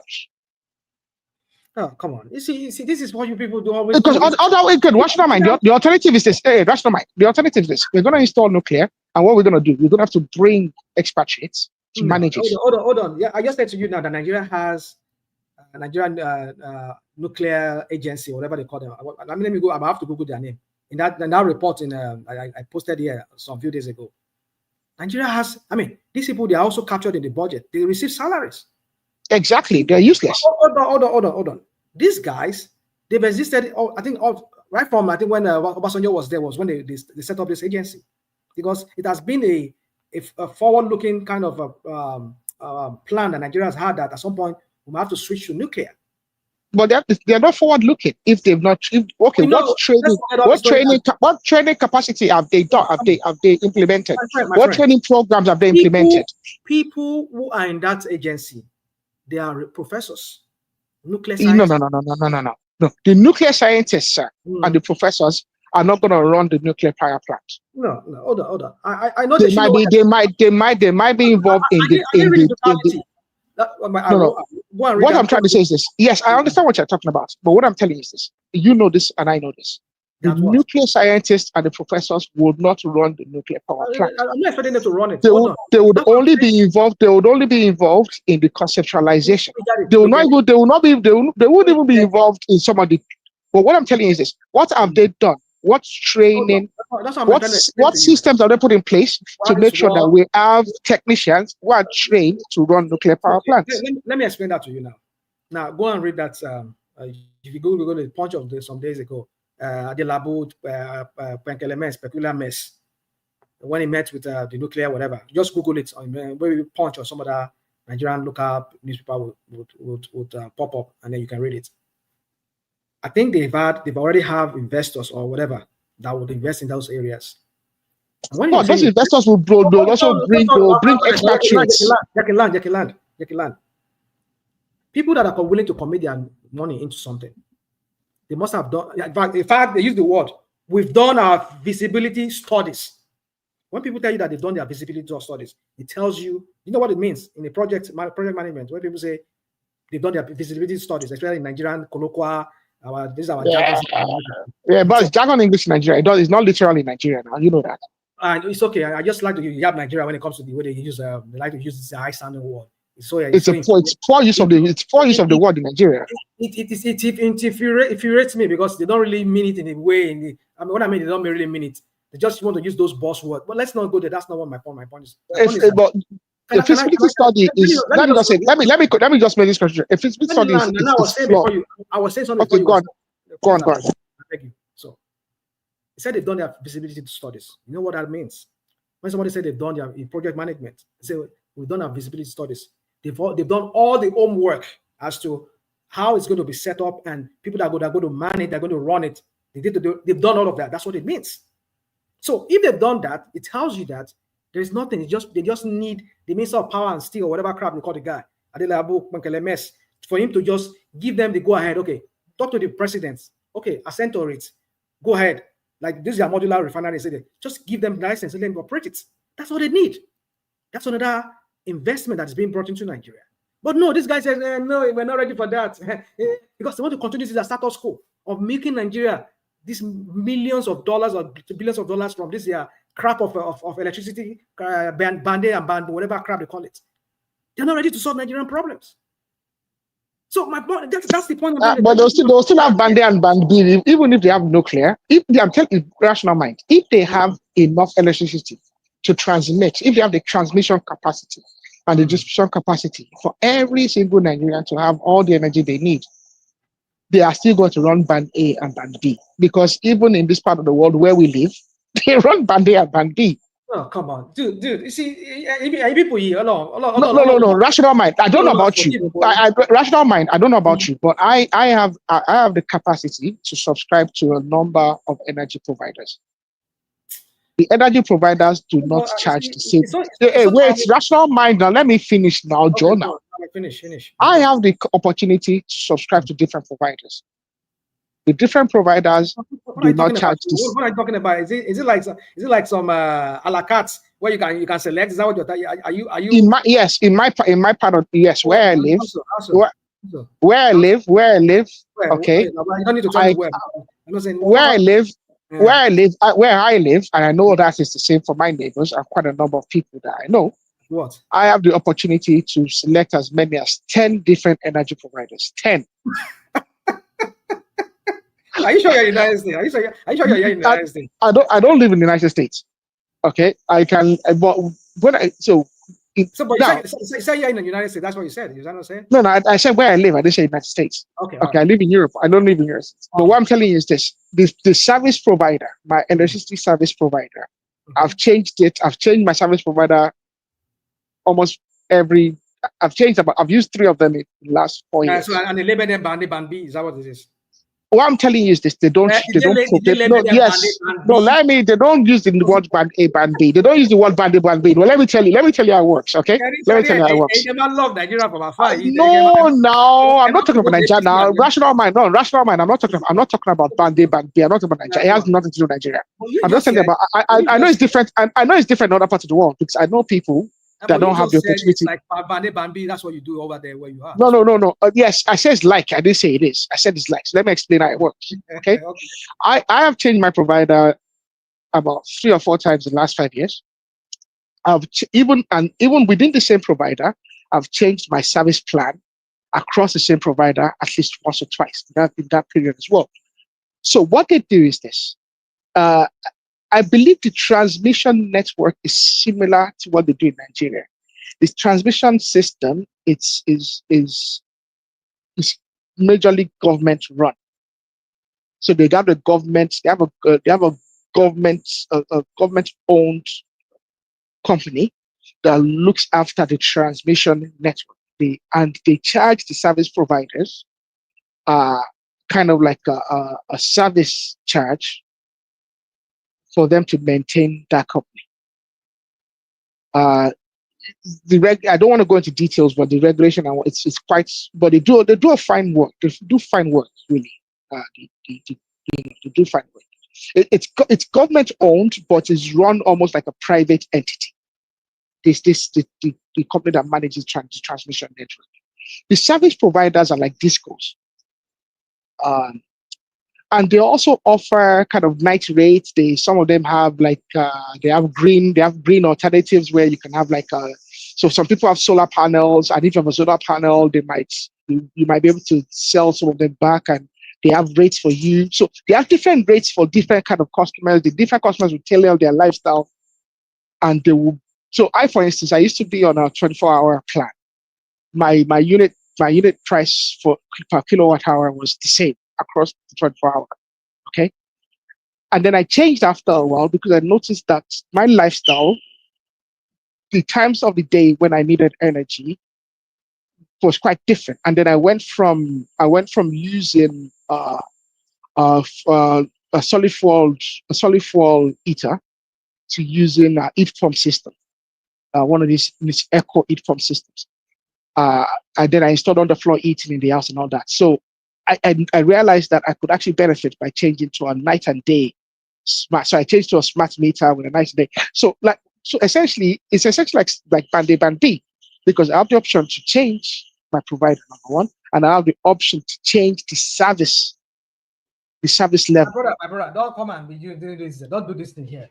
Bande Bambi is not that. Bande Bambi in Nigeria. Do you know what okay. What's the Band B is different because you're locked in. Yes, you're locked in. You're locked into the band you're in. I know it's quite different.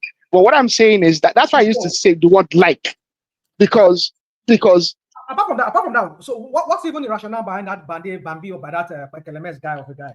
I think the rationale behind band A and band B is that some individuals. Okay, so one of the problems they have in Nigeria is a lot of individuals default on electricity. There's also a lot of electricity theft.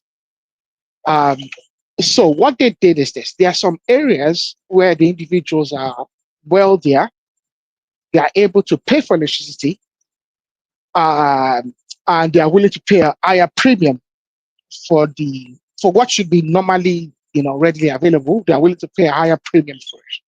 So I think the rationale behind the band A, band B is that areas where there's higher propensity for electricity theft, where there's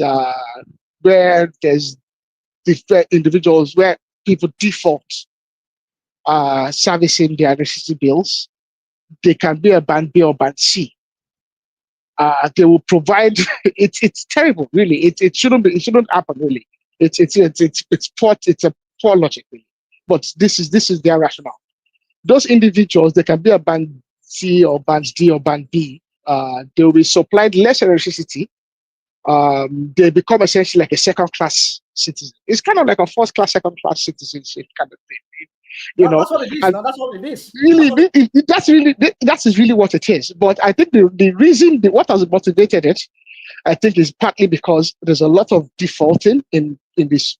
People paying their electricity bill, and there's a lot of electricity theft.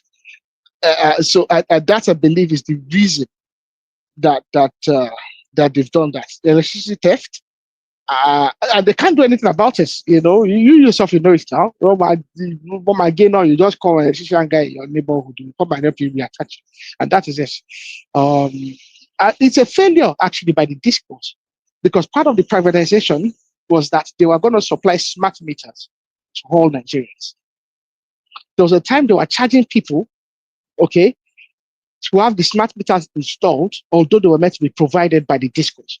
People were actually then paying up to 75,000, 100,000 to have a smart meter installed, and with the promise that then the charge, it will be deducted from their bill over a period. It's nonsensical. The discourse have failed. The privatization done by Jonathan was poorly done. A lot of the companies that bought the discourse, that what we call the discourse now, they are not technically capable. A lot of them don't have the financial capacity. Also, at least 3 or 4, they've been built out twice under the Buhari government. I don't know about, I think Tinubu as well has had to intervene at least once. There's also the situation now where they've had to increase the tariffs. I think they were proposing almost 100% increase in the tariffs. So there's a lot going on there, really. Things are not quite right in when it comes to the electricity. Things are not quite right. I believe they should be able to charge the charges should be reflective of the cost of the service. Okay, how much it costs to provide the service. Okay, so there should not be any subsidy. is what I believe. And if there's any subsidy, it should be very, very minimal. And they should be very careful the nature of the subsidy. I'd rather if they subsidize the transmission leg of the service rather than the generation or the distribution, because those two are particularly privately owned. Whereas the transmission is so. I hope they can get it right. But the only thing that's going to solve it is a proper national plan, not these promises. And I think the energy conundrum should not be politicized. There should be no political candidate that comes forward and makes a promise, knowing full well the reality of it. Okay, Peter Obi going to Egypt and claiming, he's going to Egypt, he sees what they're doing. No, that's nonsensical. People should not make promises, because what happens is this: when you get in power and you cannot then deliver on the promise, you will make Nigerians more frustrated, because they then have the opinion that it's a simple matter that can be easily fixed. And then, obviously, when he cannot deliver on the promise, they become more frustrated and more angry. And yet, your Minister of Power and Steel, your Minister of Power. I don't like you. I don't. Yet he went to Egypt recently to understand how they did it, right? You can understand it. You can understand the Egyptians all you want, but if you're not willing to take, for instance, the Egyptians, they took a great debt. I think the Egyptians they are actually very indebted. We are managing to pay off our IMF bills. The Egyptians are not going to be able to pay off the IMF bills for a long time.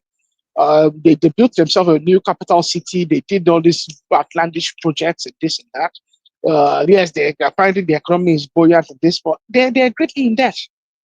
We can do the same if the likes of Siemens and the Buhari, they said it was with the Siemens stuff. I don't know the status of that Siemens agreement.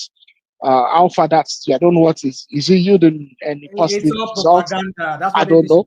Hold on. But if the likes of Siemens are gonna, I will tell you what it is. It's because APC is full of shit. That's a very simple answer to. So, the thing about this. So wait. How come PDP couldn't resolve it in 16 years? Is that what? How come PDP couldn't resolve it in 16 years if APC is so full of shit? Yeah, they are full of shit too. Yeah. So okay. The solution is Peter Obi, essentially. Labour Party. Or is it SDP? Is it Adewale Adebayo SDP? Or is it Showore? Well, you see, my point is this: is that again, I'll go back to what Sanusi was advising our man. When I say our man, the president, then Lejibe Adua says narrow it down to 2 things or 3 things. You cannot solve Nigerian problem. Just face off. You see, the thing about Tinubu and whoever gets there is that they just want to, maybe because of re-election. And then you see, for me, I know Nigerians are not gullible. Nigerians are people that understand.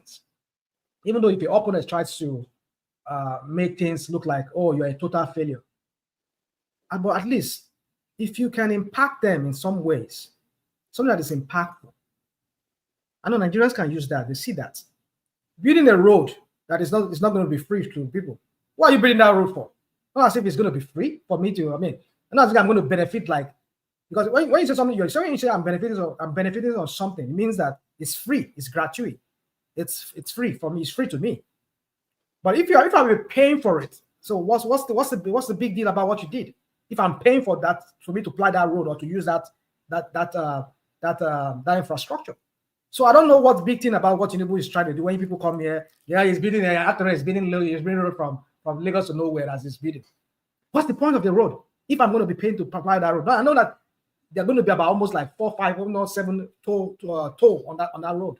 I doubt they'll be up to 7, but I can estimate they'll probably be 3 or 4. They'll probably be 3. They'll probably be 3 tolls, I say. No, I don't know. Well, whatever it is, either 1 or 2 or whatever. But at least it's not free. That's what I'm saying. So, what benefit is that to Nigerians? But that's not mine. That road is too. I don't think that road can be. I think logically you can't make it a free road because it's meant to be. It's meant to be a shorter route. It's meant to be a shorter route. There's alternative routes. Come on. Forget it. You see, mean, you see, I just don't know when you join APC, you just lose. I'm not in APC, rational mind. Why do you talk about APC? I'm not in APC. Romeo, I'm not talking to you. But when I say when you join APC, I'm not talking about you particularly. When the people join APC, they lose brain cells.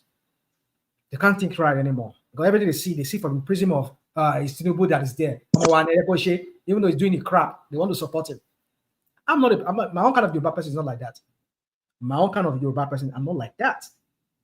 I'm not for the kind of, you see, the way things are going right now, I don't mind if, look, and I'm not saying they're going to be the solution, the panacea to the Nigerian problem. The way things are going right now, if Obi and the Fulani guy will get there, let them get there. As long as Tinubu is not there. Not because I don't want Tinubu there, but because Tinubu has shown himself not to be competent.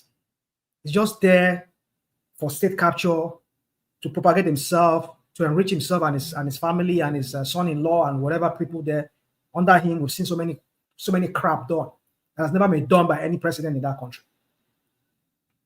So for me, I see that as something that could lead to a total decline in a moral sense. I've never seen a government that captures the judiciary. That tell me one case that Tinubu has ever lost ever since they've been there. He must have lost a few. No, I don't think he has ever lost any case. He's not good. Not even when it's in National Assembly. Tell me which of his bill are they rejected like that? I mean, the bill. They're always working with him. This current National Assembly. Yeah. So my point is this: is that right there. Tell me a country. Tell me a government whereby the opposition, even when they were in opposition, when Gabila Mila still has mouth to talk, even when they were in the opposition, when they were there, when Jonathan was there, they were still opposing the government. They did not silence them. They did not send them to. Did not give them 6 months of suspension. No, it was under Tinubu. No. Don't bring that Natasha one inside there. That Natasha is that girl's a useless. I'm not bringing that. Hold on, I'm not talking about. How about Ningi? How about Senator Ningi? You see, the point is this: is that I've never seen the decadency or the decline in morality and the rise of lawlessness. Not even we even thought we've seen it all with Bubu, but this guy is, oh my goodness, is the height of a lawless person. But that's by the way. So for me, at this point, if a Fulani woman will replace him, so be it. Not because I want a Fulani woman to be there, because even they themselves, even when they have power, what did they do with power? What did they do with power? They just despite all their education and all the crap they do. I mean, even look at their own region.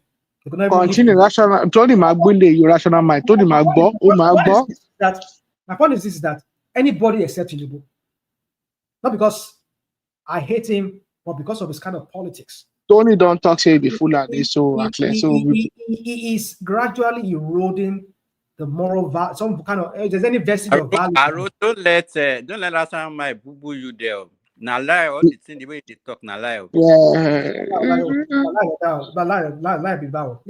Tony Magbo, Fulani in rational mind. Tony Magbo.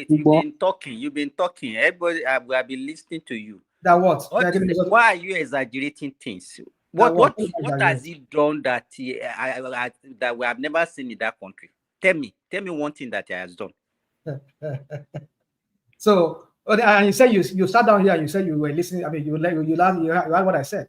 So, want me to be repeating myself like a broken record? No, because you are saying in the National Assembly, what else do you mention? How many bills have they rejected? How many states has he lost? Is that not what you are saying? I said all of that, and says there's more. But I'm not going to dignify. I mean, let me also dignify. I'm not going to be going back and forth with you. All these. Come on. Don't say. Why you just mentioned? You just enumerated that I said. All this. That is not enough for you to understand that. Let me tell you, you cannot, because let me tell you, we know what you are doing.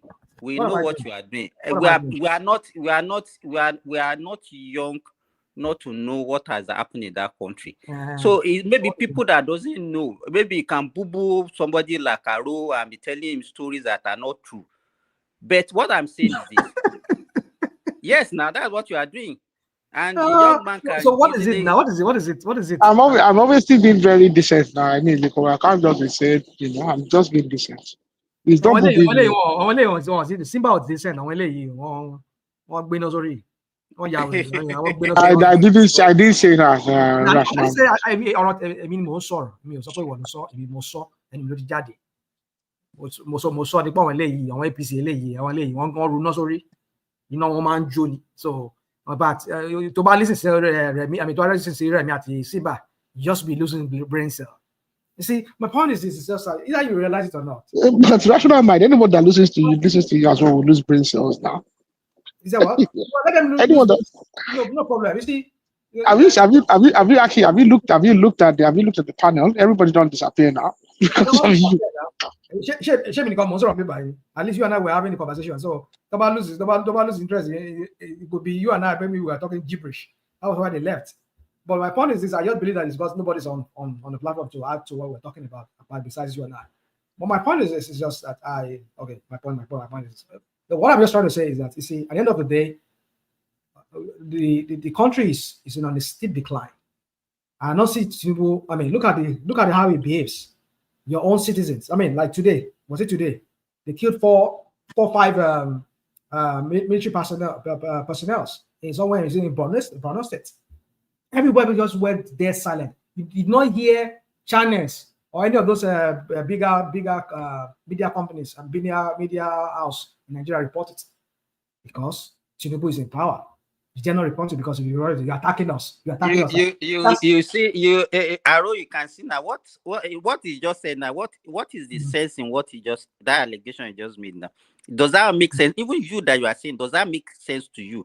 That if they reported that military personnel are killed in Borno, they will silence them. Can you see? That's the propaganda. Let me give you another example. Okay, go on. Aro, I'm not talking to you, I'm talking to Aro. There was this junior colleague of mine, a doctor, somewhere in Kayama in Kwara State. This guy got involved. We discussed that story here on this platform now.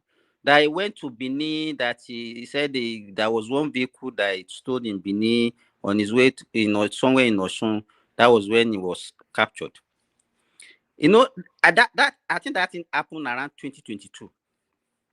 That same story now is now in the social media. Do you know the way they spin the story now? As if the thing just happened yesterday. They said that doctor that is a consultant orthopedic surgeon, meanwhile, he's just an ordinary medical officer working in a village in Kwara State, that is a serial killer, that the guy has killed 500 people. You can imagine, that the guy is also an organ harvester that used to harvest organ for Muslim Afars and Yoruba Babalawos. But what's the real story? What's the real story? The real story is that the real story is that the guy actually got involved in murdering just two people. Do you understand? 1,500. But Simba, just two people. No. Just wait now. I'm not saying it's not significant. But 2 and 500 are not the same thing now. Don't pick me on that. Why should somebody now say that he's a serial killer and kill 500? And is an organ harvester. As an organ harvester, is a Muslim. You understand? You see the way they added to the story. How you trivialize their life. A religion and ethnic coloration. How you trivialize their life, like just two people. Oh, you know what? I know what you are doing. Don't do that. Don't do that. How can you compare to? You see, you want to. Aro, you can see the way you want to spin it now. But you see, on APCE, starting with Bubu, Nigerians. No, what is even wrong? Let me tell you, Aro. If I'm APC, what is wrong in being APC?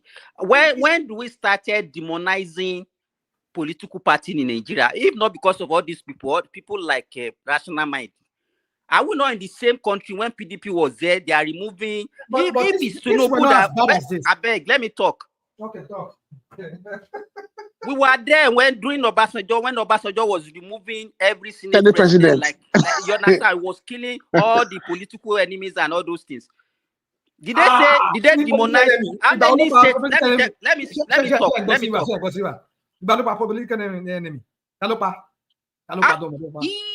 So all the Okadigbo, Aria, Konde, all those things that time, who killed them? Who killed Olaige? Simba. So, Obasanjo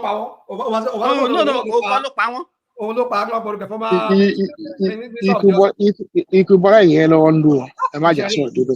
Ó náwó ń lò. Mi ò sọ pé tó pa nílé yìí. Let me tell you, what I've discovered rational mind.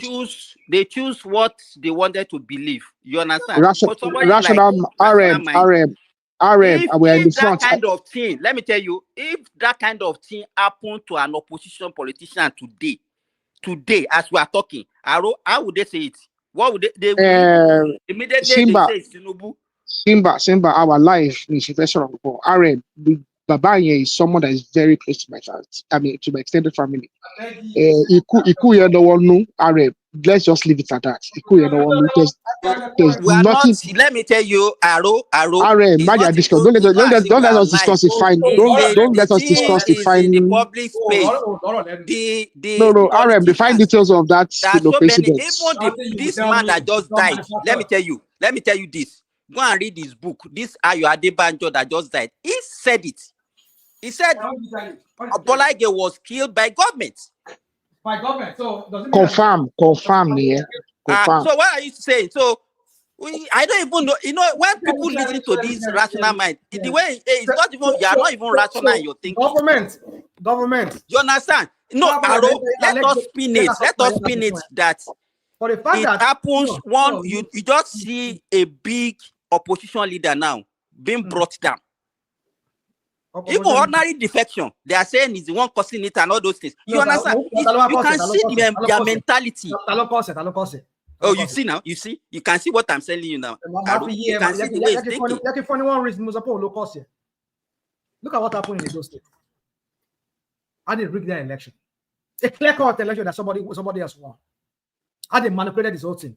You know why all of them are all jittering? All the other governors are jittering because they believe that with Tinubu there, hey, we will lose our position because Tinubu is a master at election. Because I mean, when he was not even a president, he still rigged himself into power. How much more when he's a president? That Edo election was a litmus test to what Tinubu can do. Well, maybe I should not say litmus test. Well, I don't know, maybe that because I'm really tired right now. Maybe I'm still speaking gibberish. But my point is, it's just an indication of what is to come to other governors. If they don't fall in line. You are speaking without facts. Oh, you understand? No, and no fact. Any rational thinking woman being there is no fact to know that what happened in those states. How did you know? How did you know? Were you there? How did you know that it was rigged?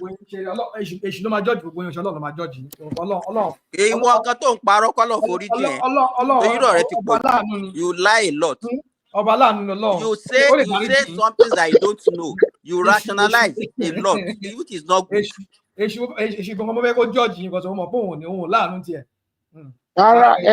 No. You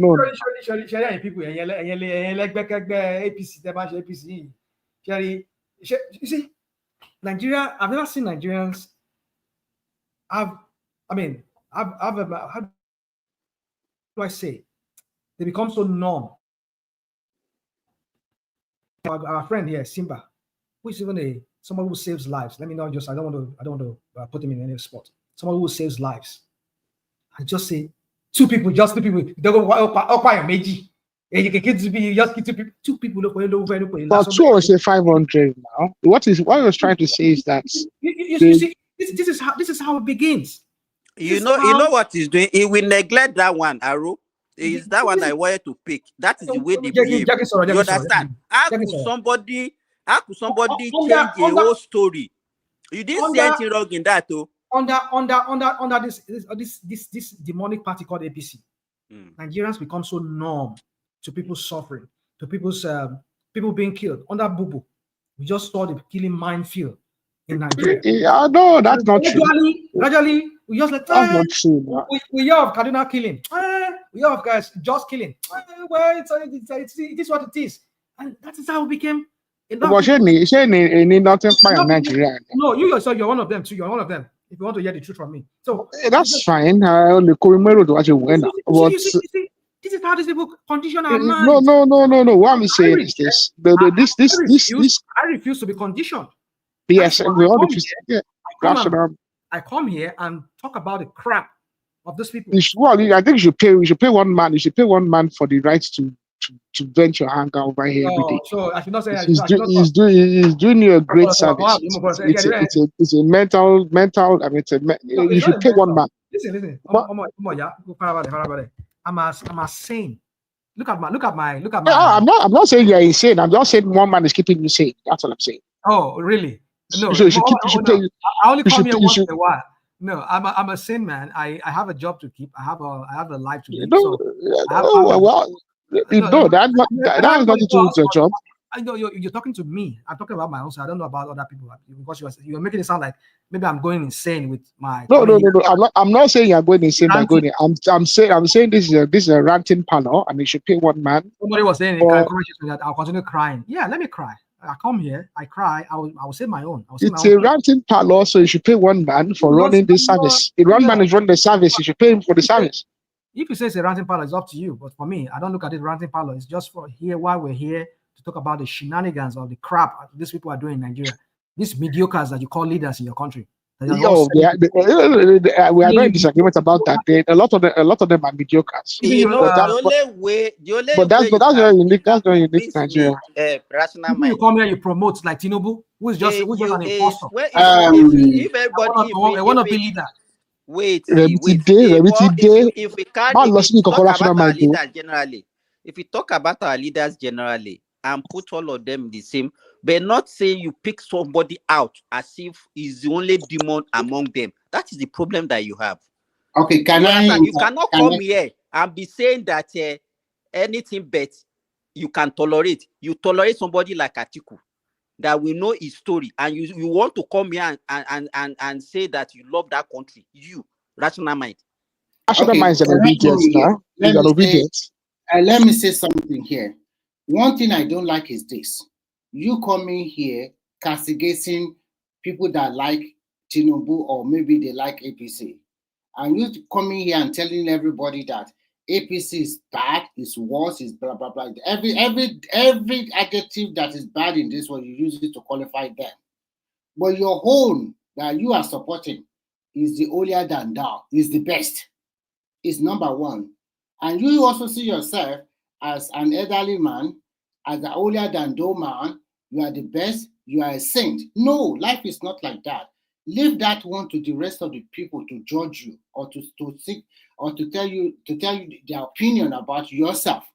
You cannot tell people that because they like the president of today, and that means those people are bad or terrible human beings. That is unfair. If they are not castigating you in the same light, that if they are not coming here to demonize Obi or fixated on Obi every day and continue to say rubbish about him, why should you do the same to a man? You have been here more than 2 years and held all of these days for that 2 years. You mentioned the name of this man in a terrible manner every day. So he's gone. He's tired. So I think, and to be frank with you, Simba, you are right. Nobody can tell us that Bola Ige was not assassinated. And when we look at the assassination, it's politically undertone. It has a political undertone. He was assassinated because Baba Obasanjo already know that this way this guy is going to checkmate him in the Southwest. And he needs the vote of the Southwest to counter what Atiku might have been planning for him. So a lot of political assassination during Baba 8 years. And he is the only president that removed more than 5 governors with 2 or 3 lawmakers. We have not seen that in this under this guy now, which is not up to 2 years. This month will be 2 years. We have not seen where so far so good. You mentioned the number of Senate presidents he used. Yes, about 5 or 6. You write them letter and tell them to sign it now. Yes. Look at what he did to Ajiogbe, chairman of the party. That one was worse. He went to his house, ate amala or whatever. Yes. He also removed NWRM now. Is it not him? Remove NWRM. Remove Adufos Wabara. Remove Atiku. Remove. And he went to Ajo, the chairman of the party. He ate with him, and after finishing eating his house. What kind of audacity is that? You came to my house, ate my food, and tell me, after washing your hand, hey, go and resign. That's fine. Oh my God. It's just like a lord, like a semi-god. I think you should read what he did to Ashoba, to Baba Ashoba. From when, well, I don't know. Rational mind is fixated on his hate for Tinubu, so that influences a lot of what he says. Church law, that's not the law now.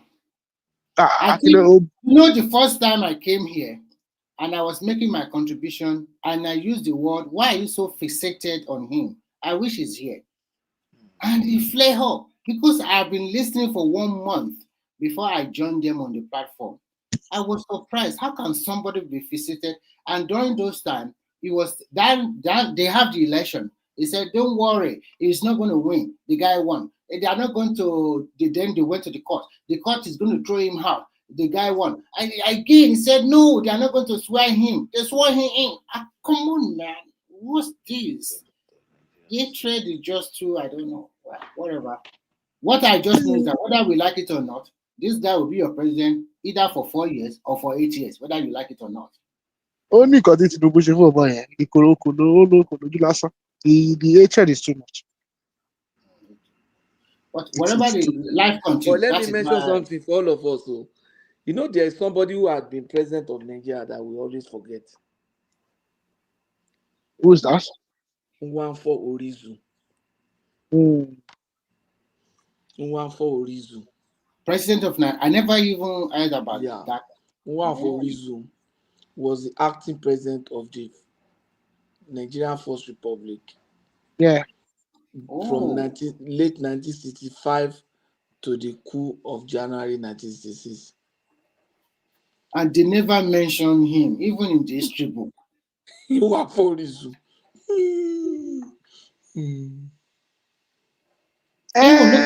And look at people like was Senate president. Look at people like Gowan Patusi. I think that guy is very humble man. A good statesman. He never dabbled into politics like Obasanjo is just dabbling there. Obasanjo is you can't compare them now. No, no. What I'm trying to say is that even if you are talking about, if I'm going to compare between Obasanjo and Gowan, I will even pick Gowan ahead of him. Obasanjo is just because that Gowan, all those development you see in Lagos and some part of Nigeria, it is the handiwork of that guy, the National Theatre, very beautiful edifice. And now they have restored everything back. I think they are going to launch it in May 2020, May 20 now or whatever. Very beautiful now. It is the bankers committee. I think you know one person that is responsible for the excesses of Obasanjo. Should I tell you? T.Y. Danjuma. Because T.Y. Danjuma is so silent that Obasanjo has the effrontery to be making claims and making himself into some savior that he is not. Even not for the likes of T.Y. If not for the likes of T.Y. Danjuma. But they are still retired general. He can't do nothing. Yeah, no, but T.Y. should checkmate him when it comes to some of the states. That T.Y. Danjuma too. He is also a rogue like anybody. He strike all well. He's a billionaire, my God. A multi-billionaire. Extremely wealthy, T.Y. Extremely wealthy. If you know the influence, if there's a particular monarch in Nigeria, T.Y.'s wife and T.Y. are very influential in that man becoming the king. Let me just leave it at that. Yeah, of course. Of course. The association of that part of the case. Know is that Obasanjo is the luckiest Nigeria I've ever seen. Oh, actually. Yeah, because they just everything just handed to you on platter of gold. It's not that you want it. Everything just so sometimes when they say destiny, some people have good destiny, but did he manage it very well at the end of the day? It's just cycle. You're supposed to be in a place where everybody will just worship you, put you. You don't talk anyhow. A statement like that at what age? Going to 90 years old. Pato, bring rational mind back. Oh, he wants to come and defend himself. I think. Is it there? Was he out? Yeah. Wow, there's no rational mind there. Your mental. Rational mind can call me if you want to call me. Your mental health is important. That's him now. Your mental health is important. 5-11. 9 be that one. 9 be that one. Yeah. Oh, okay. Nítorí Rẹ̀mí ló lé lọ, Rẹ̀mí chase am comot. Wá kéèkì mi kúrò mi bàbí. Your mental health is important. Okay, ṣé wọ́n ló ń jẹ́ your mental health ni? Èmi mo jẹ́ bẹ́ẹ̀. Ẹ̀yà méjì ò ń jáṣe. How can you say this man is even irrational man? How can you? Pato, How can you be more irrational than Pato, who would you take? Rational mind or solid? You know, the height of it. I will take rational mind at any time. How can you compare them? I'll take rational mind before. Solid, come out in short.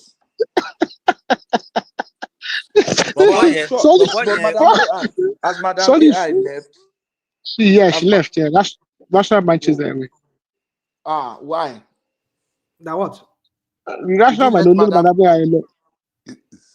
Madam AI that will not say, want to say something, say I will not say it. That thing I used to say, you don't have anything to say. That's what it means now. You say, I will not say what I want to say. If I say it, say Is how can I describe it? Excuse me. I want to say something. I think something is wrong with that Solly. Okay, guy. Doctor, don't diagnose from afar. What the psychologist is bad. No, rational mind. You are on the platform with him now. You see the way the guy talks. I think it's youthful exuberance. No, that's beyond useful exuberance now. It just goes. It's not that you cannot. It can't be that young. No, I don't think it's 30. I think it should be like in his early 20s. That guy is in late 20s, early 30s. He's in his early 20s. No, that guy is in his late 20s, early 30s. University. I think when he moved to Netherlands, I think he said it was like that was like 4 or 5 years ago. I think he said it was like. Let me tell you, like 18 years my own daughter will not be behaving that way. They are younger than him. Don't give excuse for that kind of.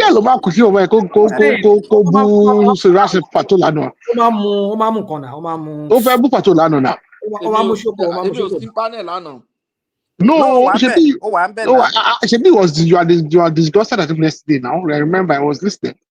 No, Jerry last week. No, I know me back there. You are I wasn't there. I was just hearing you guys. No, Pato, you came in and you are so infuriated now. I heard you claim. Okay. It was Ola. Oh, Pato Wambe. Pato Wale. Pato was like, said this guy has come. He just even mentioned, oh, say this guy has come again. That was what I said. Today. So let me address Remy when Remy was saying that. So Remy, you said I don't me got me clean me or more be more abi. Yorùbá ò ní ẹ òórùn mọ́ báwo la ṣe máa ọdẹ sọ pé Yorùbá ní òórùn mọ́ ni ó máa mọ̀ ọ̀rọ̀ máa mọ̀ ilẹ̀ ó mọ̀ ṣẹtìlẹ̀ máa mọ̀ farabalẹ̀ òórùn ṣe máa mọ̀ farabalẹ̀ Yorùbá kálẹ̀ ọmọ ìkálẹ̀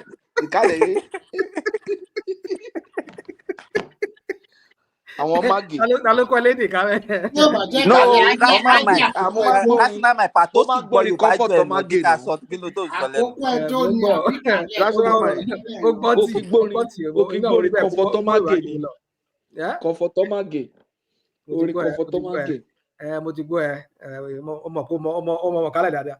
It's okay. My point is just that what I'm driving at here is that so you were saying that èmi kan fúnra mi ò pure ju Tinubu lọ. You see, the point is, you see, that is what they lose arguments. Messenger don't deliver message. My punctual. If you just beat down. See, my point is this: Tinubu is in play. If Tinubu is not in play, I won't talk about him. Only president. I think we never get president. Sorry, Madam AI. She had wanted to come in. No, I just saw this chat. Who is the moderator? Bring me in. I was not. Oh yeah. No, that was a while ago. That was earlier. That was much earlier. That was much earlier. Yeah. So anyway, I mean, the reason why I come here and talk about Tinubu was he's the person in place. He's the president. He's the one who is the leader of that country. At least. Even before I became president, you before because that was during the election. What is your Farabale. Even when Bubu was there. No, question they can't be no, Mama, so we are going to issue. Èmi ti fi rẹ̀ mi sílẹ̀ fún àwa ti débẹ̀ àti ṣe. Àwọn ìkókó wà ń bẹ̀ náà, there is something behind it. Àwa ti ṣe dábẹ́ ṣe. ó máa ń blú ẹgbẹ́ ẹ̀ fúnra ẹ̀ náà ni. Wọ́n fi rẹ̀ mi sílẹ̀ fún Tinubu. Who are you? Who am I, àbí?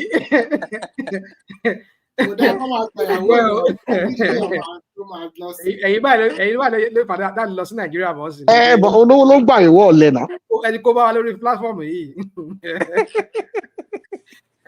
Anyway, so. Man, don't be afraid. We don't have your data. Don't be afraid. Why be any airport? Orí bẹ́ẹ̀ pé àwa ti. You say you are living close to Shuenu Road or Bagai.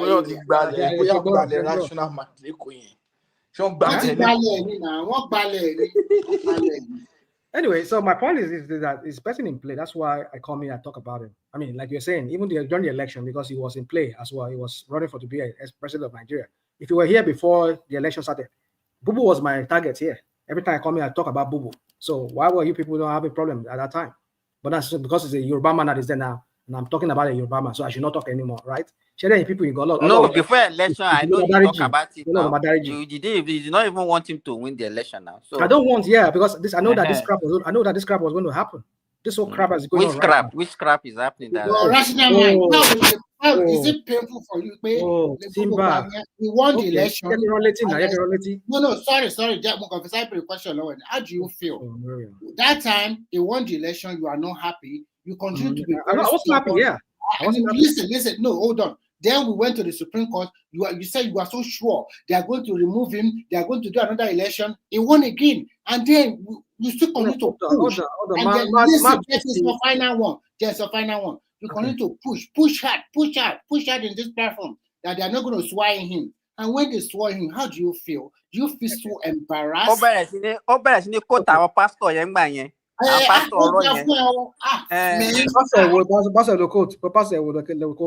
Láwọn pásítọ̀ kan ti predict pé máa gbàjọba báwọn military máa gbàjọba lọ́wọ́ ẹ̀. Ṣé máa yé máa parọ́ mọ́ ara yín báyìí? Okay, move from one state to the other. In fact, stages here, we can categorize your stages during that time: pre-election, post-election, pre-judgment, post-judgment. You can. God. Okay. Try. There was a time we didn't see him on the platform. Go love for therapy by him. Ojo kan rational mind kini e kalara o ni I hate this man. Mo pick statement enjoy mo fún padà. Rational mind. It's okay. It's okay.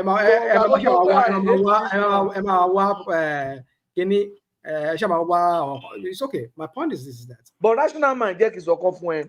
No, I know what you are trying to do. No, sorry, you are down alone. I know what you are trying to do.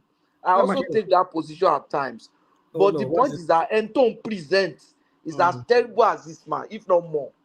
That's the point. That people like me have. But Pato, you said talk you go vote for Obi now. You've said it before now. Eh?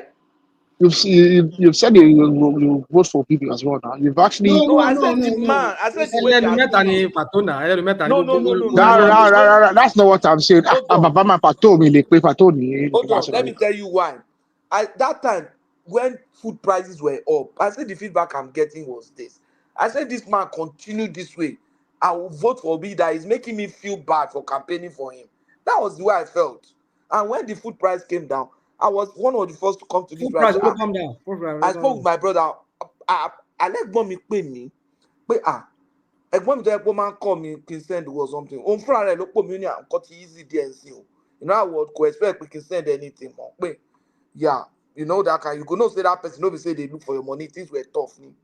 Only I pay my power for OJ. No man pay me like got pay price there. Money which only ewa. That business. Now my blood brother tell me this one. It's not rational mind. Rational mind. Why do you have allergy to when people are saying? I said no. Allergic to good things coming out of Nigeria. No. This one why are you so allergic now?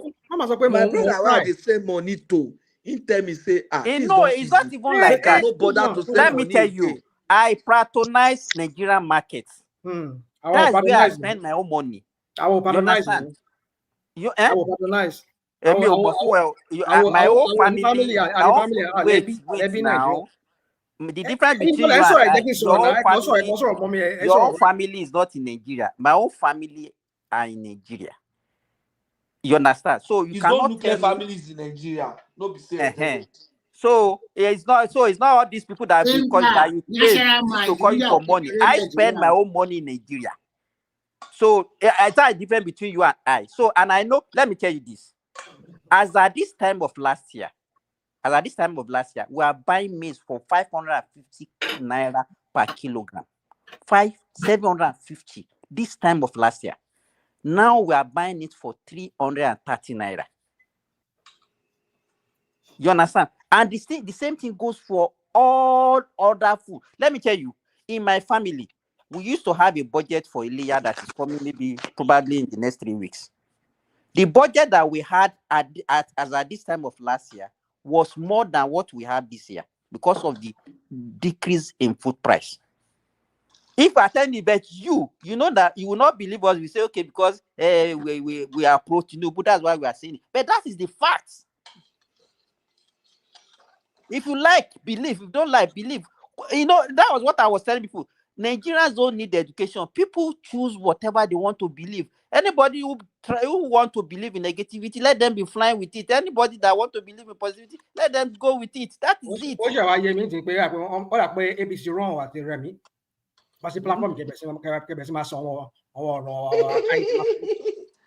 Including me.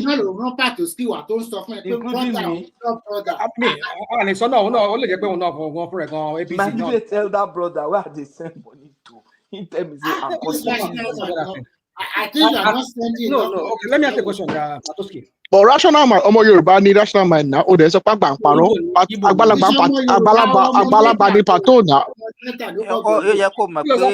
Rational mind. Àwọn àgbàjákujàku ni rational mind now. I mean, àgbàjákujàku. Patoski, my question to you is this: your brother, when your brother said everything in Wale, from what price? Only price Wale. Oh, Wale. Does that mean the price is Tinubu bank by no Wale? You can see.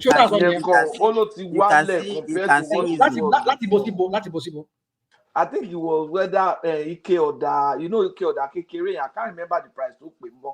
I think it's lower than whether 6,000. It was about 6,000 tele.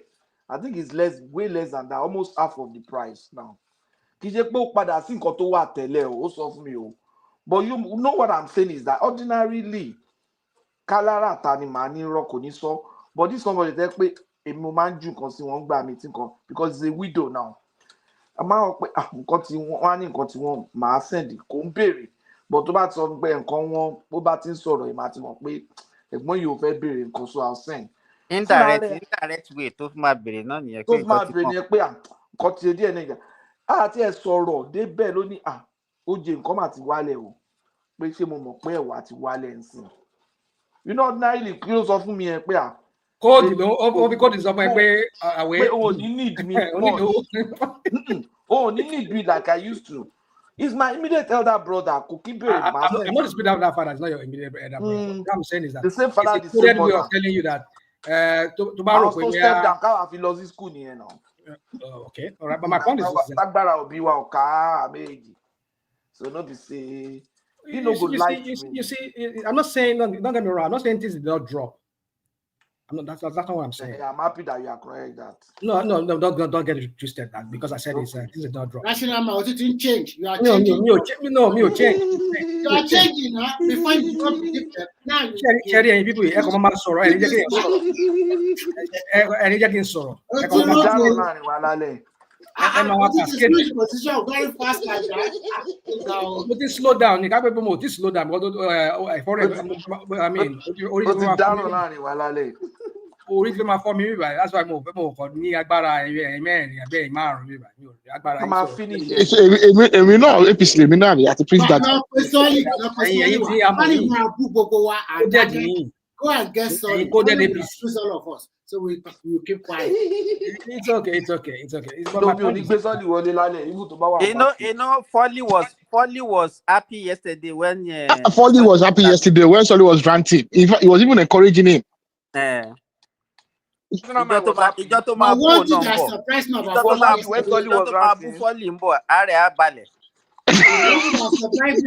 yesterday was that actually Folly no gba contract lọ́wọ́ APC government àbí PDP government. Na ó lọ gbọ́ gba contract náà ó lọ gbọ́ fẹ́ lọ gba contract kò fẹ́ sanwó 30%. Ó sì ní bàbá jókòó sí ní àjọ bàbá náà nọ́ọ̀kẹ́ ṣe ní Nàìjíríà. Kò fẹ́ san 30% sí náà. Ó gba contract kò fẹ́ san 30% fẹ́ kí ló kọ advance.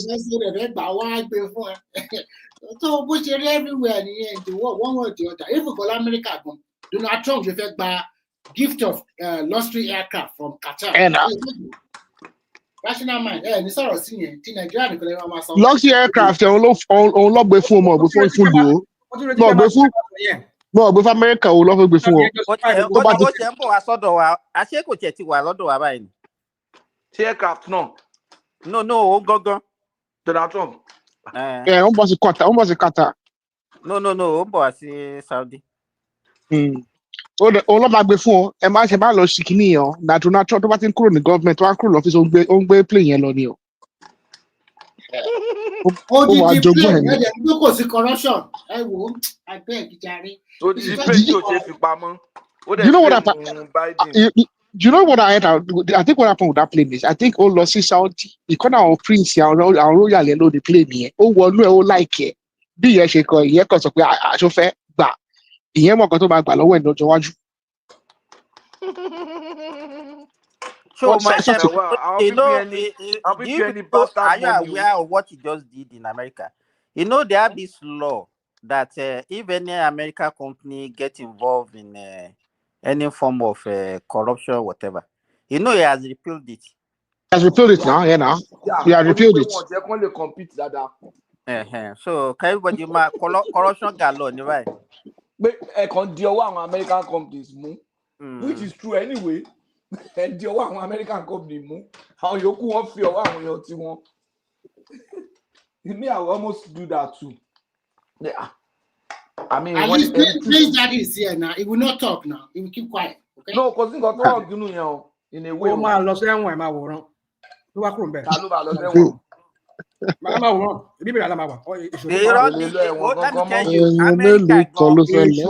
tell you, everybody get level anywhere in the world. He will not go anywhere. Anywhere, rational mind.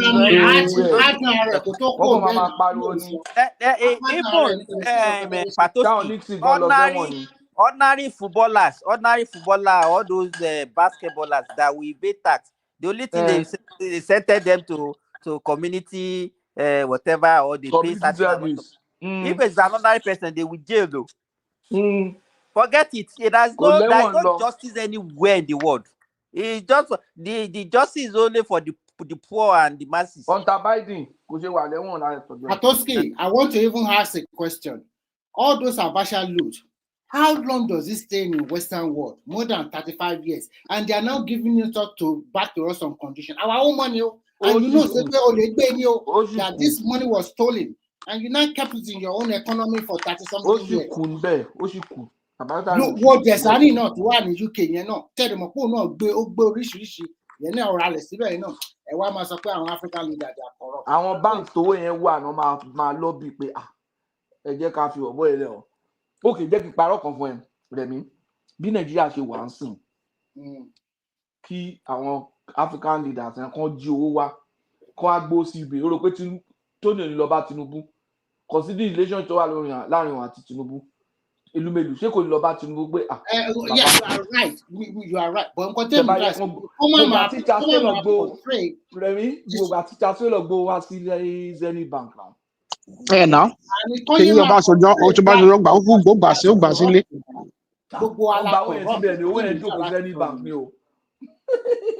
Patoski, what I'm trying to say is that come and portray what we are. Me, mo bóyá ti dáwọ́ yẹn padà fún Liberia Hansen kò yé mi. Dáwọ́ padà kẹ̀. Owó ti wọ gbó.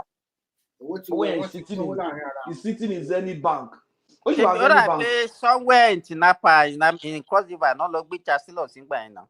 Now. Ọjọ́ tó fẹ́. Ọbaṣẹ́jọ́ burú o, ó dẹ̀ hand over Chancellor fún ọbẹ̀. Kò hand ẹ̀ báyẹn, ó mọ nǹkan tó ṣe fún.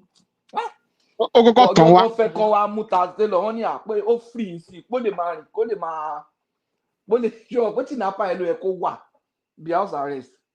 Wọ́n á ní pé free, pé can go to any part of the country. Bí wàá bá ṣe lọ sí northern side towards ọ̀nà Cameroon yẹn, wọ́n wá ní pé ó ti fẹ́ escape, wọ́n ní kó lọ arrest ẹ̀. Wọ́n dẹ̀ gbé láti bẹ̀. Ó di Hague. Whereas àwọn náà sọ fún pé free within any part kó máa jayé o. O get it? Ọbaṣẹ́jọ́ tán ni na. Whereas as at that time, Yomi Johnson was also in Lagos. Niko Ibe.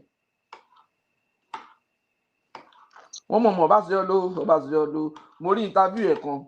Mo rí interview Chancellor tó sọ pé. Where is the guy now? Pé tó bá rí ọba, ó wà ní Hague, ó ṣẹ̀wọ̀n. Ó wà ní prison, ó ṣẹ̀wọ̀n Hague. Mo rí interview ẹ̀ kan lẹ́yìn ìgbà tó ti ṣe wọ́n ní pé tó bá rí Ọbaṣẹ́jọ́ Johnson kí ló máa sọ fún un. Ó ní bóun tiẹ̀ mọ̀ nǹkan tó ṣẹlẹ̀. Interview wà lórí YouTube, wọ́n ní if you meet President Ọbaṣẹ́jọ́ now, what are you going to tell him? Ó ní short, bóun mọ̀ nǹkan tó ṣẹlẹ̀. Nigeria, we have wasted a lot of our resources on Africa. Believe me. We have wasted a lot of. I remember, did we really waste our resources, or we didn't really take advantage of our situation? Because that situation, we were supposed to be dominating. We were supposed to. Our people got to surrender. So they already surrendered to our better judgment.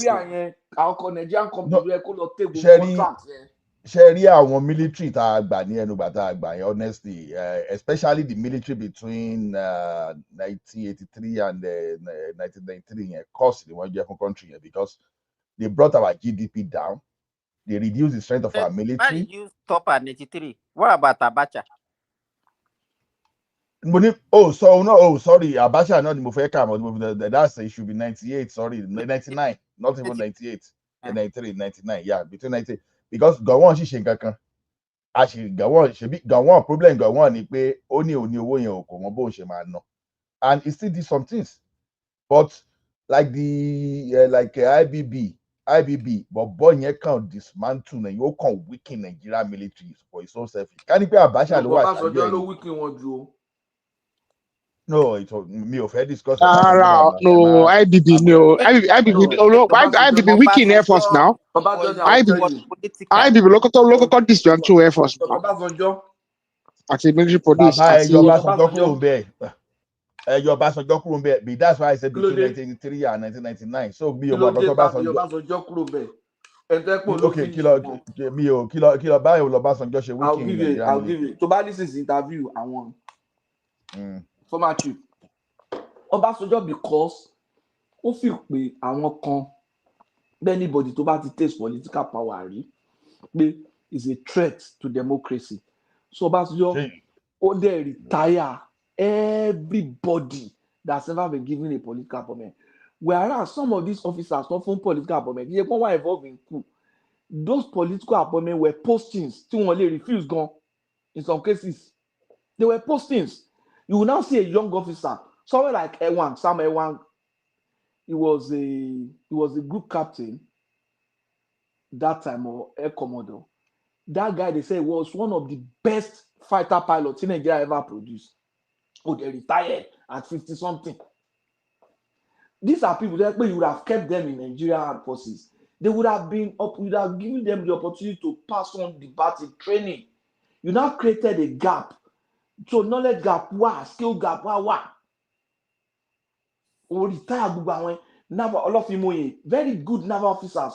Our military officers, very good officers. Or retire So in fact, now the same armed forces to lọ sí Liberia to conquer Liberia. One, the bad Boko Haram anything. The gap is too much. Do you think the one of Boko Haram is due to lack of skill? It's not due to lack of skill now.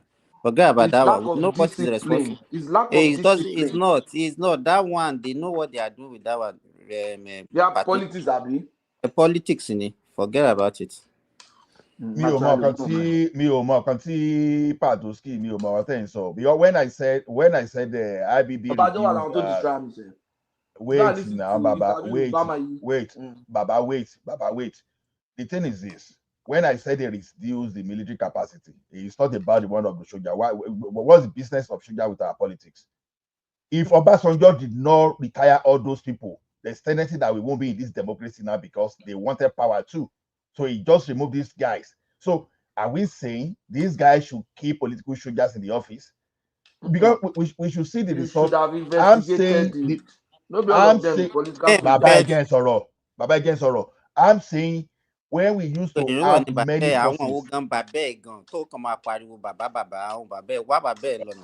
Okay, but we were talking of the workforce as a number of our soldiers. I know they've been reducing it right from the days of Murtala Muhammad and they started reducing. But who reduced the number of our armed forces?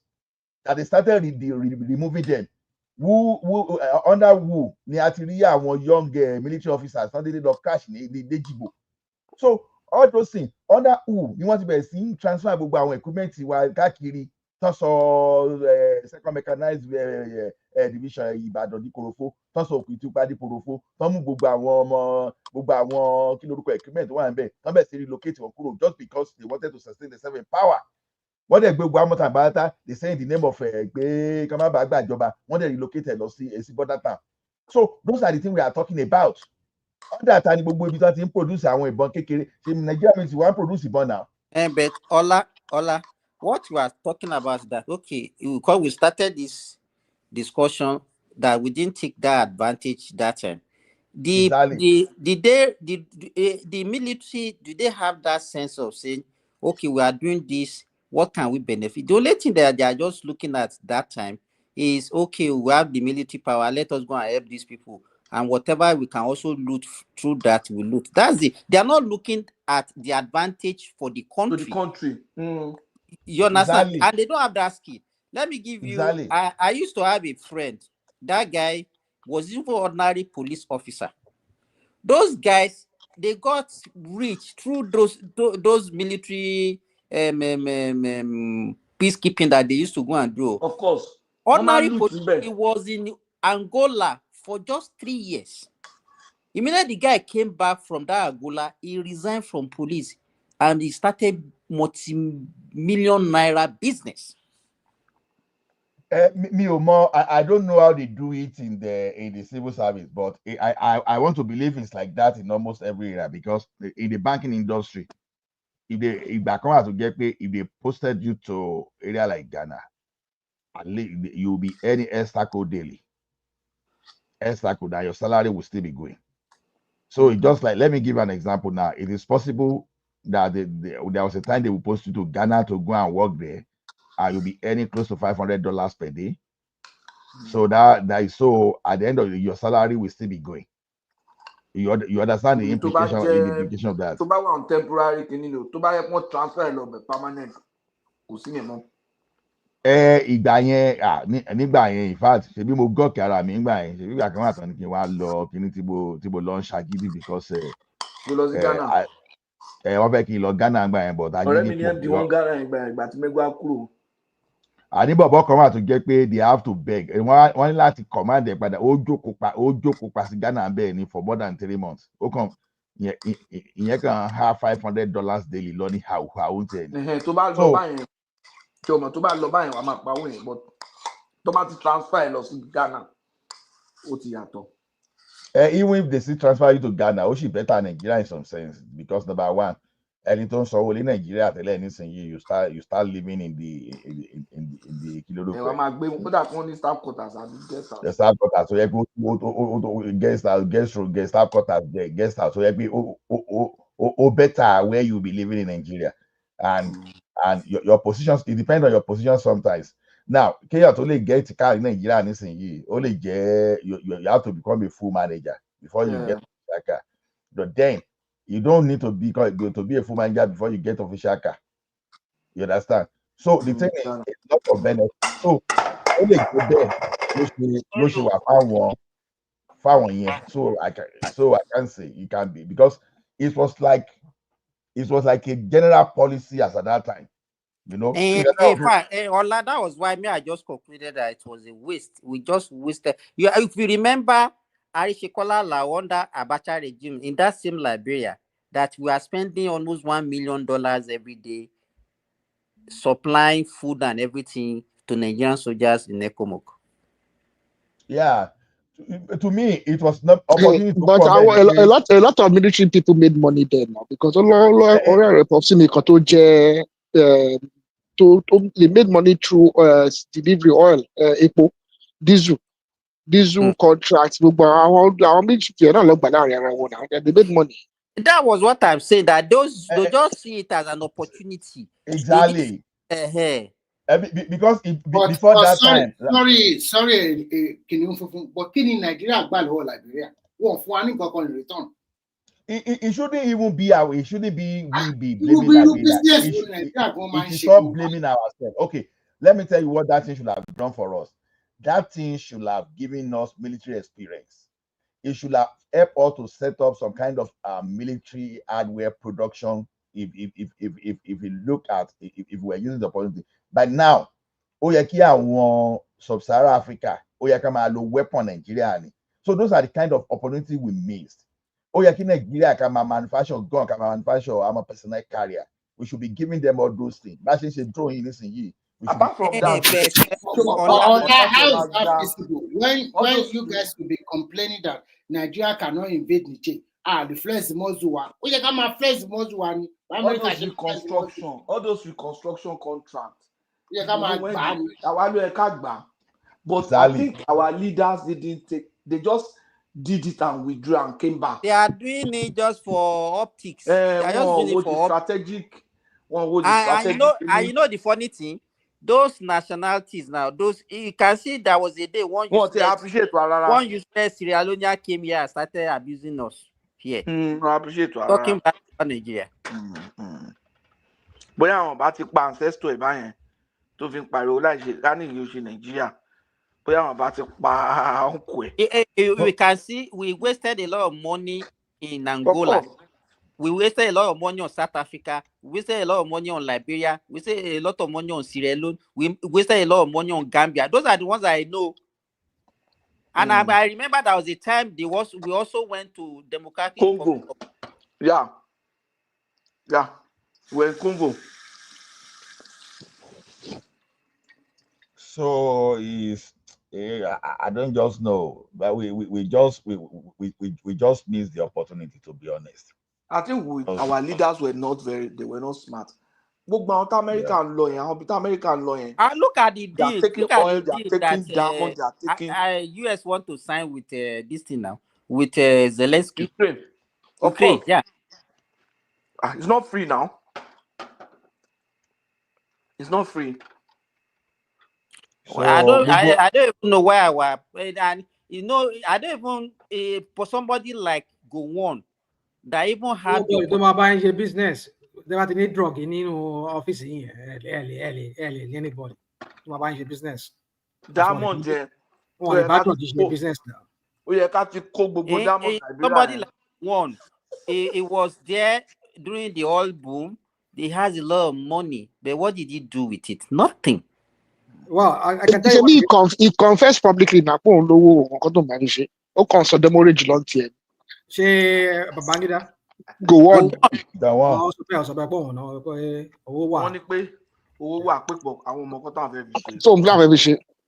You can remember even this same Obasanjo we are talking now.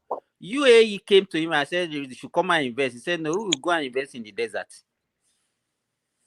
In 1978, that was when they came. Simba, she won what part of rational mind. I can't take back. No, rational mind.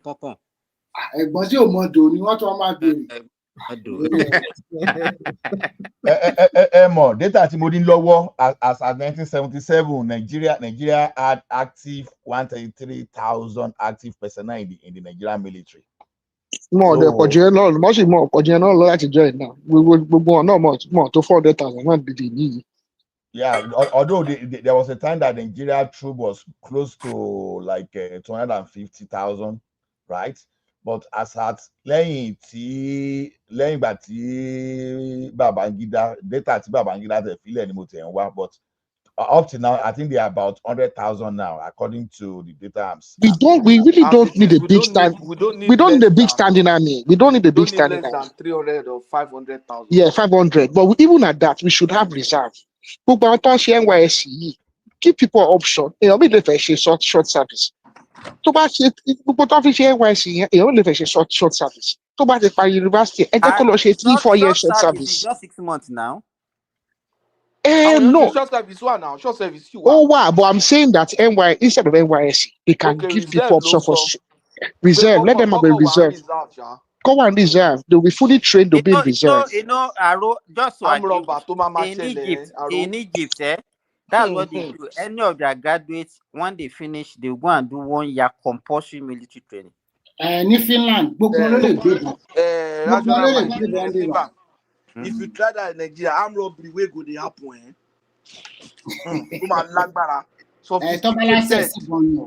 Let me tell you. But military gives discipline now. Military gives discipline.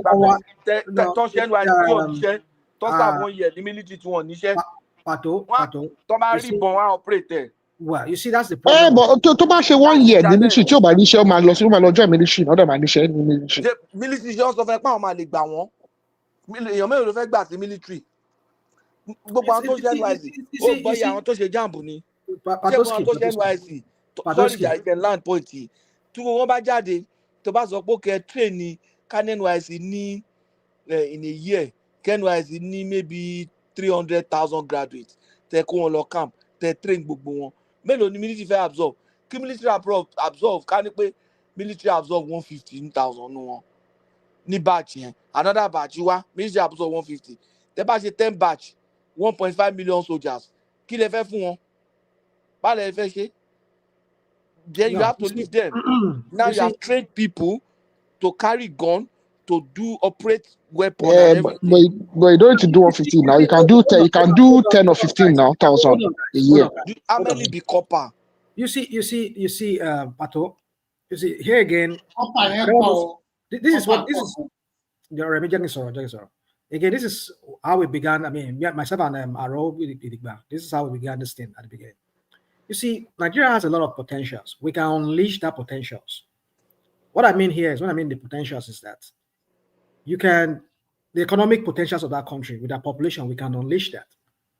Now, one thing you need to understand is, like countries here where we live here in America, is that a lot of those people who were reserved or who became maybe who got out of the military, they're absorbed by the police to police their locality. A lot of them are getting back into police to work as police, and some of them they get into working for defense, other defense contractors, and all of that. So there's different areas you can. So you see, this excuse that we often make here that there's always this, there's always that. You see, we're not going to get anywhere. If we continue doing all this every time. We have to look for one excuse. That is risky, sir. Once no, it's done, you cannot risky. do Risky because need infrastructure to employ one. That is why your leaders have to be strategic. State police. State police. Hold on. Rational mind. Just can respond here. Also state police. Also private security. Private security may low. And to just secure. Hold on. And to just copper. Tí ó gba minimum wage ní as NYC. Tẹ́ fún ní military training. Tẹ́ sanwó díẹ̀ fún. Tẹ́ deploy síta. A lọ join private security. Wọ́n máa san 30,000 fún akọ̀wé pé yín wo. Okay, sorry, man. Let me tell you. That mind you, these are not just wait now, make I finish too. Okay. These are not just ordinary people. These are graduates that are sophisticated. They are sophisticated mind though. If they plan armed robbery for you, No. You see, again, here we go again. You this, can't, you see, that's what is happening. It's already happening. Your policymakers, see policemen and soldiers robbing. I mean, people here, they could have equally done that. You see, the point I'm trying to make absorb one. Our guys are sharing me for police and guys, you know. You see, the thing is this: before you get employed into security here in America, they'll run background check on you. So if we collect data, if our government can collect data, starting with all the data. Hold on. Yes. Here you go. See, you have to just be strategic about how you're deploying. How do I say? How to bring about a country that works. You have to be strategic about it. You can't just have the capacity. No, when you keep saying you're making this kind of, we don't have capacity. So you want us to we don't have capacity to absorb them. So we should just train one or risky. You can't untrain them. No. You don't have to absorb everybody. Like somebody just give you an example. Make them reserve. As a reserve, this is how much you'll be earning.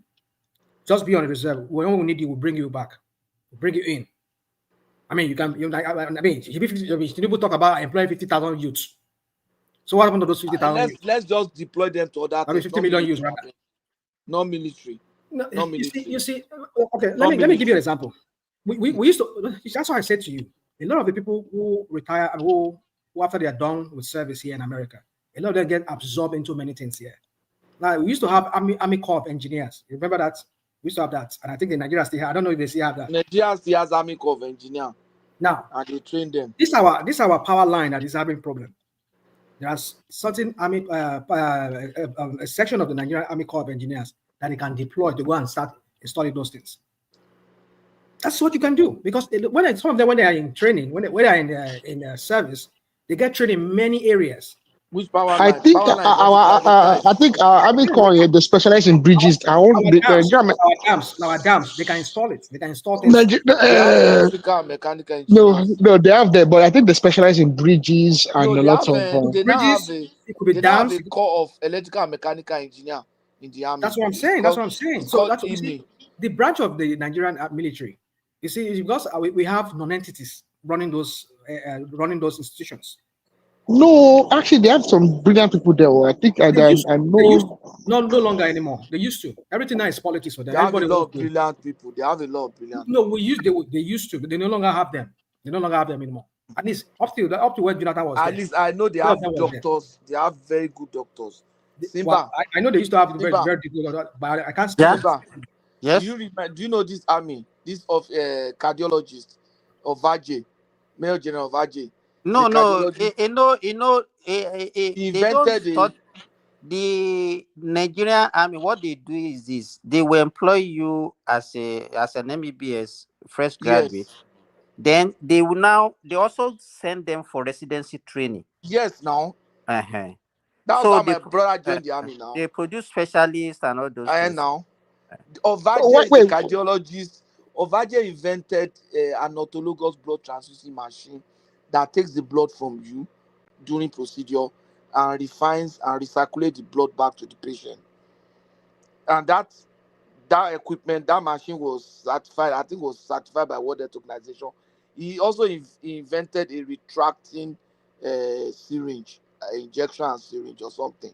In Nigerian, okay, self-retractable syringe. Retractable Ovaje from Delta. He was a Nigerian Army officer, Major General, finished from Uniben. They are very intelligent people. Their doctors are good they as had not. every I don't other think they still doctor. have them. I don't think they still have them. You see, They still have You them know what now. happened is this. I don't think so. I don't think so because if that, No, that's not those my. glory What days are happened gone. during military regime? Those glory days are gone. A lot of brilliant Nigerians join Nigerian military because they see it as lucrative then. Because yes, during so a lot of people were. In fact, it became highly competitive to very even competitive to go to yes, to NDA that enter time now. NDA, to even do short service. It Okay. became highly It was competitive. very So what competitive. happened? So can the same be said of it today? Up to now. Yeah, No, up to I don't now, believe. yeah. I don't It's believe. still No, I don't Up to believe. competitive. now. Yes, up to No. now. Yeah, It's still very competitive now. So have you seen images Exam of? NDA jam law. Hold on now. Have you seen images of? Have you seen images of what is going on in Borno State when our boys are fighting this ragtag people from the Sahel there? Have you seen it? Some of those their camps? Can you see how ugly looking it is? Is that how to set up a camp? One military camp to be fine. But military camps are not fine now. They are utilitarian kilokwe now. During war, They are temporary. They are temporary and utilitarian now. But what does that has to do with the intelligence that we are talking about? I don't even know. Yeah. So you see, there's something there's something in military. I mean, at least I learned that from my son. It's what they call making your personnel to be okay, so as to be able. I mean, putting them in very good in a morale. Is that what? But your argument is even from. We are talking about having intelligent people. Guys, do you know that? For an example, No, example.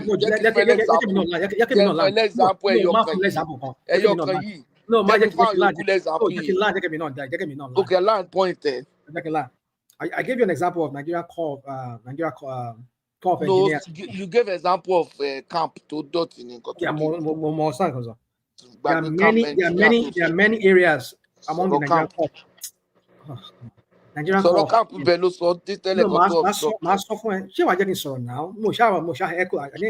I'm bringing you back to where you stopped. No, I know I will go back to. I know where I was. I know what I was.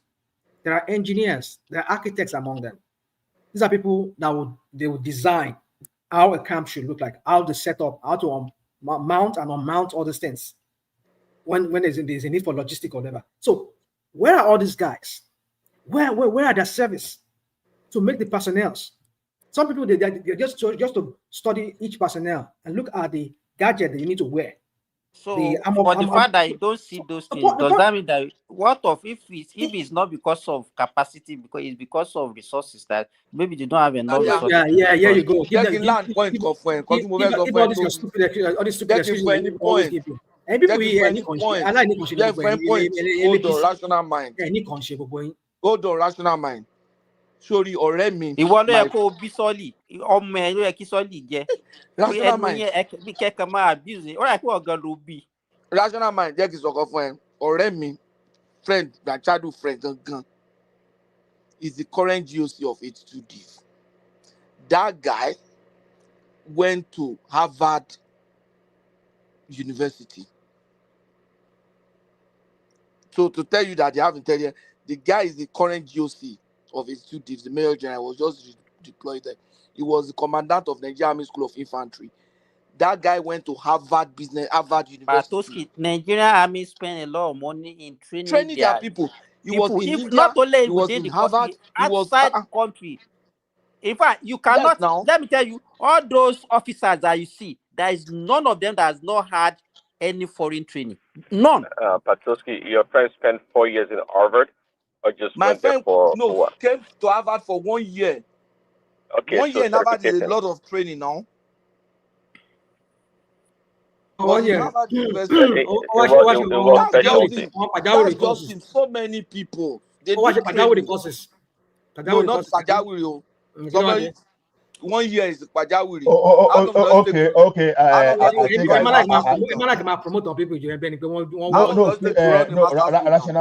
rational mind. Trust me. I have classmates. I have classmates in the military that we finished together, that we did that graduate together, and I had someone that we were working together in Nepal before that joined the military. So these people, I can tell you that they've always had these professionals, and I think they are even better now. Reason why I'm saying they are even better now is just because I know people there. You understand? I think we've said that thing behind the scene before. You understand? My father also served in the military. So it's not as if those professionals are not there. They are there. For example, we are not the one doing the wiring of electrical installations for them. You know, they have the military people that they handle the electrical installations. So we have some people in the the maintenance department that handle the mechanical thing. So they have those fees there. They have the Okay, when you were in Nepal, you were not the one doing it for them. For all those no, see, Baba, it just like when the one Nepal we do is totally different from what we do within your installation. Like, for example, Nisin Shetibara Kibani problem, Nisin Tebani problem with electricity. Will you go and call just regular electricians to come and be doing your wiring? They have all this expertise they have their own electrician, exactly. They have all this expertise in the army, but the only thing they can do is fight Boko Haram, right? No. Prince Daddy. We have to understand the difference between politics and the reality. The question is this: if you unleash those guys, because we said something earlier where we came here, we used to have political soldiers in Nigeria that is specialized in coup plotting and overthrowing democratically elected government. The government there, where the military man that assumed power there, what did he do? Because probably himself or not, he knew the implication of allowing those people there, right? He retired once you tasted, even if now one day, immediately once you've tasted political office, once he retired them. They actually retaliated when they started redistributing all those military hardware. That thing that happened, I think Ikeja is 32nd Mechanized Division, right? Ikeja. Then when the man there ordered that all the military equipment that were removed from the original location should be returned there, what happened after that time? That Ikeja incident happened there. Because obviously some people still wanted to find a way to come back to power. You understand? So since that time, I think they've metamorphosed to another thing.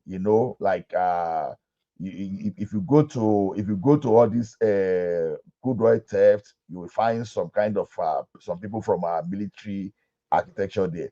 If you go to this Boko Haram thing, they need not tell you that it is political. The Nigerian soldier we used to know, Nigerian military we used to know, they must have cleared this thing over time. So it is more of politics and those stuff. Then our part of the problem we had too was the international conspiracy and what happened in Libya that promoted proliferation of arms across the Sahel. To how many years? Wait, because you are underrating the cash. You see, let me tell you one thing. Even before the Gaddafi thing happened, you understand the cash of ammunition around those places. You understand? Nigeria never had that. You understand? Nigeria never had that. So they are also getting those arms from Western nation too. Just wait. Even you understand what happened? You understand what happened?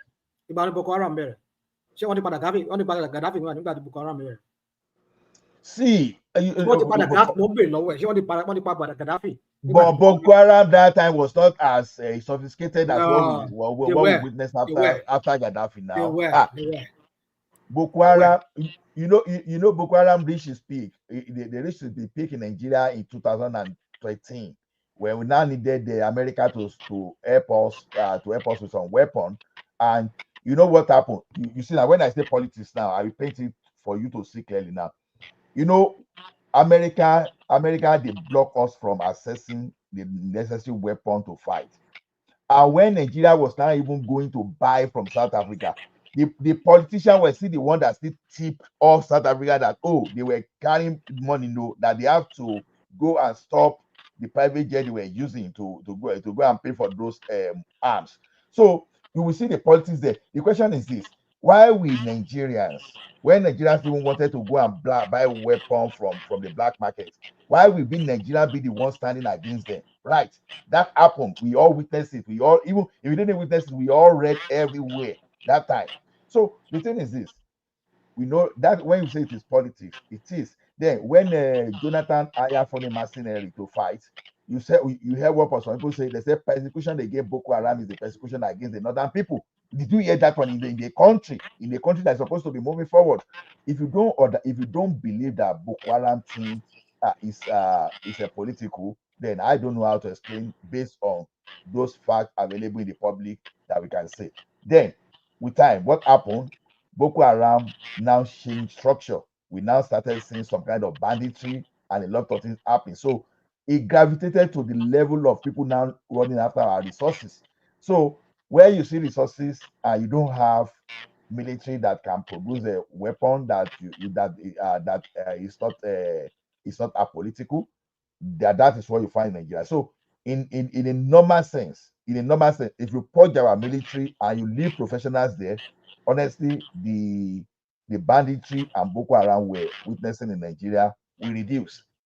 We reduce significantly. So let's not just pretend as if it got to state that time that Gowon came out. Gowon said, even when Nigeria was fighting the civil war, he said America gave the same excuses as far as then, that human rights was their excuse. That if not because of Russia, maybe the type of Nigeria we have today, we won't be having it. It was Russia that gave Nigeria a weapon. You understand? The one that British was giving was not sufficient to fight that civil war that time. It was not sufficient. It was Russia that supported Nigeria. It was Russia again that Nigeria now look up to again when America refused to sell us a weapon. So when you look at it, element of international conspiracy and element of what do we call it, patriotic element or patriotic people within the politics. So all those things is more of politics than the real military things. That's the way I see it. Well, I mean, for me, I just believe that you people just like to do this story every time. Why our military fell from the status they used to have, the first in Africa at some point, way back in the 60s and 70s, where we went to Angola, we went to, I think, Congo, and all of those. We had so many success. And just to cap it up, what we did in our role in Sierra Leone and in Liberia, which was the height of the glory days of our military might. So, and then coming down to how they play politics and all that. So my point is just that it's not rocket science. You see, let me tell you, Baba. Sorry. So you see, if we were to trace the whole story, how we got to where we were today, a lot is involved. And I don't see us going back to that glory days that we used to have. And the reason for that is that if you look at what is currently going on in the north under this Tinubu, because Tinubu created these different regional bodies, whereby you have a Southwest, like we used to have this NDDC before, under data whatever agency that we used to have. Every region has their own. Southeast has their own. South has their own. Southwest has their own. North Central has their own, and like that. Now, the money that should be going to those development regional development agency Now, that money that I think for what I had, Tinubu no longer give that special status now to Borno State anymore. That special status that Borno State used to have, whereby they give them separate money from the normal allocation they give to them, because they have the military, they have this Boko Haram. Because you see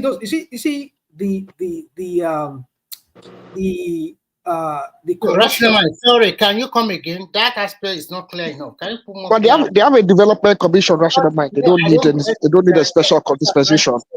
What have what? They have a development commission. They have a Northeast Development Commission. They don't need any special dispensation. That's what I'm saying. They just created it. They just created the Northeast Development Commission now. I mean, well, maybe they existed before. But what I'm saying is that it never existed. It's only Niger Delta that existed. But now the creator. Everybody has their own. Okay, fine. So what I'm trying to say is that during Bubu, during even what's it called, Jonathan, there was this special money that they give to Borno State. Now it's been said by some people that the reason why that Boko Haram thing would not stop, would not end, is that rational mind. Don't say there's nothing. There's no special money given to Borno State. Don't let them. No, you can't be talking something that is not true now. No, okay, thank you. I heard you. So they give them special money. Now, if you go to Borno State, to a state to do what? Are they in charge of security? Yeah. No, what? Okay, the money that they are giving them, what is it for? Bubu give them a lot of money. For what? For what? No, just tell us now. This is it. Don't worry. I mean, there's evidence for that. I'll supply all this evidence. Now, I wish if I knew the gloves, I'm getting so tired now. I'm going to dig it out for you. Bubu give them money. If you go to what's it called?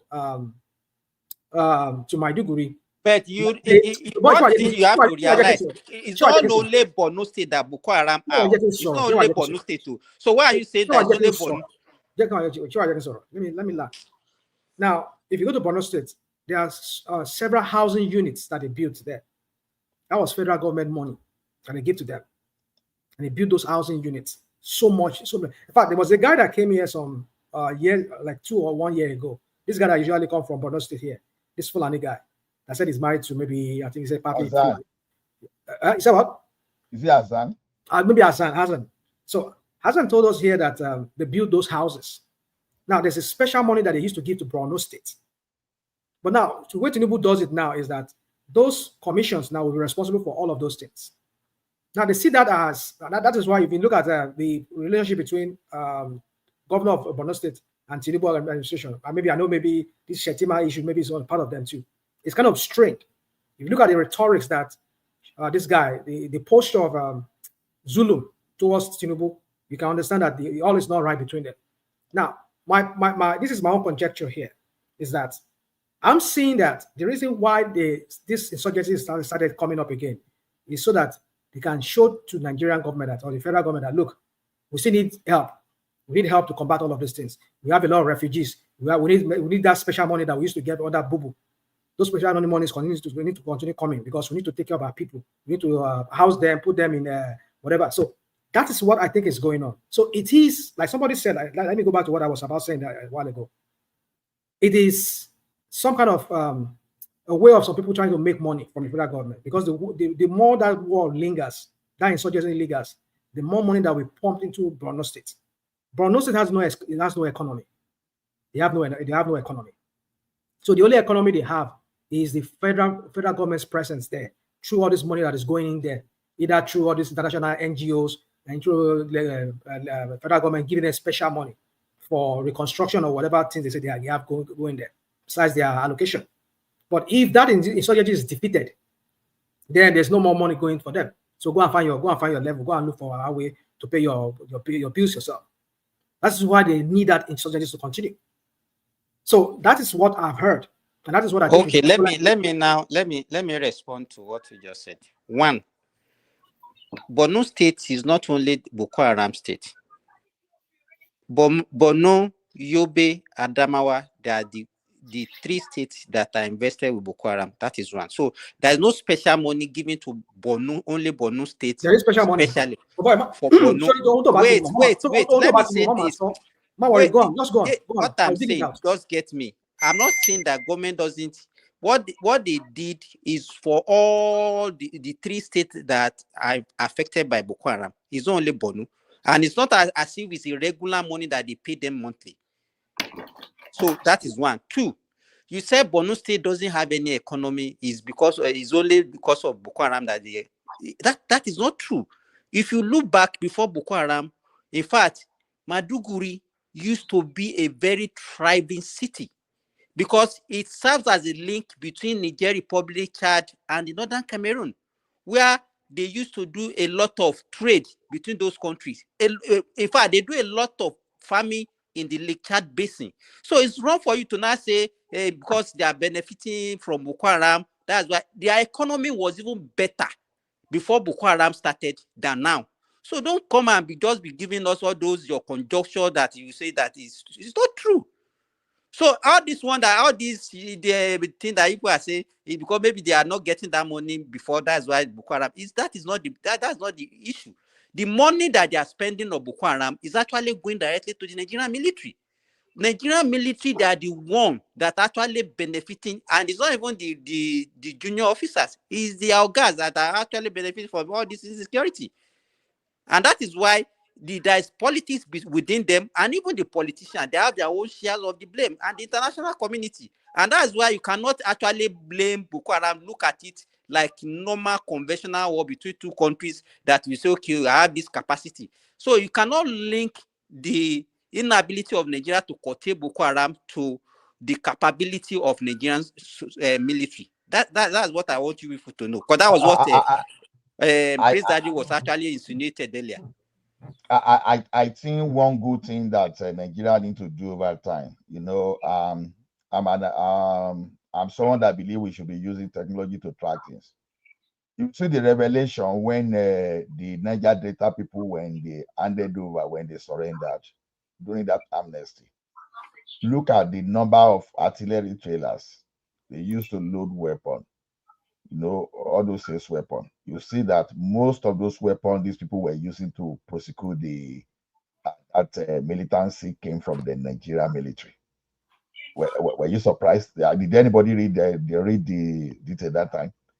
Those weapons actually came from the Nigerian military. You see, all the mistake of redistribution, when I say some people destroyed the ministry when they started redistributing the weapon, then you understand. Probably you understand what I mean now. So the thing is this: I think digitization of armory, maybe to start finding a way to start using weapons that can be tracked. I think that is what the Nigerian government should be looking at now, because it's not as if all these military that are interested in arms deal or this, it's not as if they cannot be phased out. You understand? Because maybe we have a public procurement act. We can make everything. We can make everything like we can make everything like digitalize everything in the process, whereby you can really monitor. And it's not even a bad thing if we start having some kind of organization now that will be leasing equipment to the military only. You understand what I mean by leasing equipment? What I mean by leasing equipment is this. Delete anything now, Baba. Mute your phone before you say what we are not supposed to hear.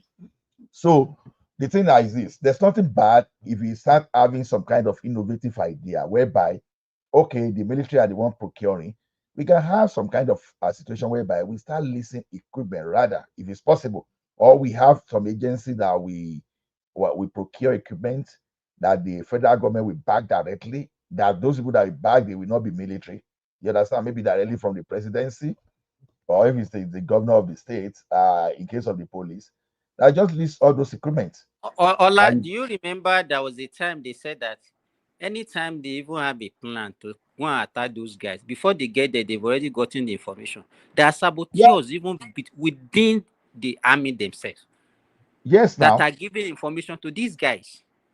Yes, now see, our military is just like the public services too. Every public sector in Nigeria, whether you want to mention NEPA, you want to mention the civil service, you want to mention all those parasites, they are the same. Because the thing now is this: they think of the reward, what they benefit now. So some of them can even say their parents just because they want to make money. So, but that was is our situation hopeless? No, we should just find innovative way. We should, I once follow someone a Canadian Ontario policeman here when he was displaying everything that okay, that number one, there's no way he can take rifle out of his vehicle, that the system will not track it. You understand? And there must be some level of response before you can even think of even bringing out your rifle. You still have to use other equipment. So there's nothing bad if we start doing all those things now. So if we really train, if we want our military to specialize in all those things, do they have that capacity? Of course, yes, I know. Like I said, I'm sure when I even said I have some schoolmate there, I'm sure people you will have schoolmate there, or maybe somebody you know on the streets. It's almost impossible for people here not to even know one or two person in the military or the police. So those are the things we can focus on. Like why is this militancy, banditry, and all those Boko Haram still going on there? Like Mustafa told us, it's just because of after Mustafa told us, it's just because of our resources. It's just because of resources. I was going through the internet today. Now they caught some people around the Kwara State axis today. What were they doing when all those bandits, all those terror groups, what were gathered? My boy saw that also say Borno State has an economy. I don't know what the hell he's talking about. No, I agree with him. So, but I didn't really want to. Borno State used to have a very buoyant economy. Borno State, Maiduguri was a very active town. They used to, but ever since the insurgency, everything is near. I mean, the capacity they run at, it's not even that. Yeah, because a lot of the economy, a lot of the in Maiduguri was around tourism and the Chad Basin used to be where I think a chunk of what they do comes from, and the other chunk comes from the interior where they do farming, but nobody can farm anymore. So they depend on the federal government for subsidizing their lifestyle there. So I've been digging now. I've been digging now, but I just want to, because most of them is just in pieces. So many news were reported during that time of Buhari and other people, money that were given to. Besides the allocation they get, the regular allocation, money that federal government. That's not fair to them. See, it's not what. That's not mine. It's not what. That branding, that the way you look at. See, when we talk of those people that are benefiting from the kiosk, they are not really the citizen of. I'm not saying the citizen, but I'm saying the money that is being pumped in there. That's the only way. They have no economy right now. Just wait. That's your assertion. They have no economy right now. Would they prefer to go back to their pre-Boko Haram, or they would like to continue having this and be getting money from federal government? The answer is no. It's just your own belief. It's just your own. I don't even know.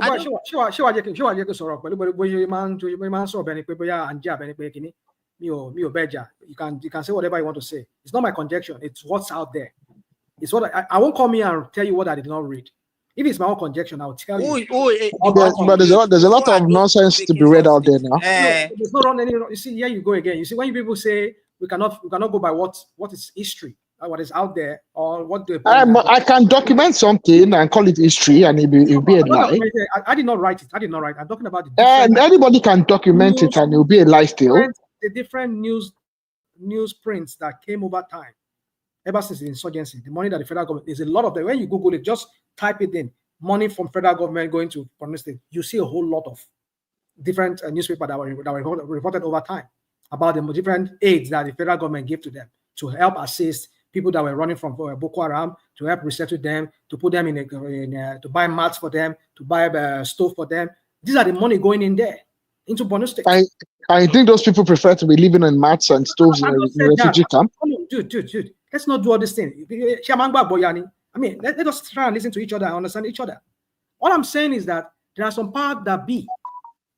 These powers that be are the ones that are benefiting. They get the that's anywhere in Nigeria now. So they will never want it to end. But as long as This money keeps filtering into Borno State for them. It's okay for them. If there are people that let them die in camps, they don't care. Does there are people who wants to go back? I'm sure they want to go back to their place as long as it's safe for them to go back. And some people went back and they were killed. And some people they're not even tried anymore. So what are we saying? It's all part of the whole scheme there to continue making it go. I'm not saying the people, I'm not saying the ordinary people, but the elites. They see this as a way of making money. Rational mind. They have resettled most of them. To where? To where? What did they resettle them? In Borno to some of their local government. They have resettled. Listen, they built a lot of new housing units for them, and they have resettled some into their local. Not everybody. There is nothing outside my Maiduguri. No.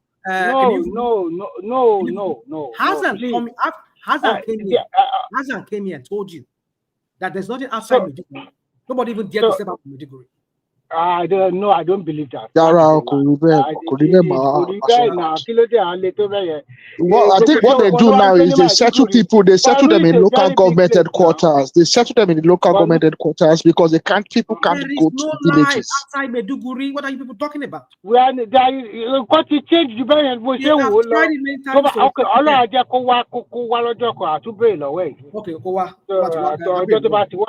But mama, improvement to one big. But I want to one bed after bank for no, me accuse them, but she will admit to pay improvement to a security situation. No, there's no improvement.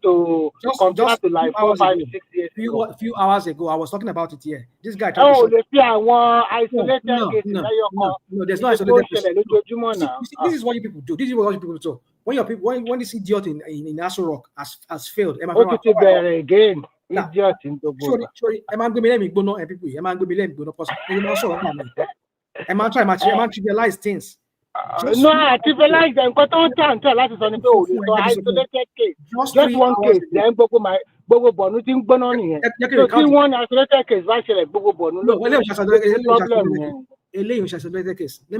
me give you 3 instances.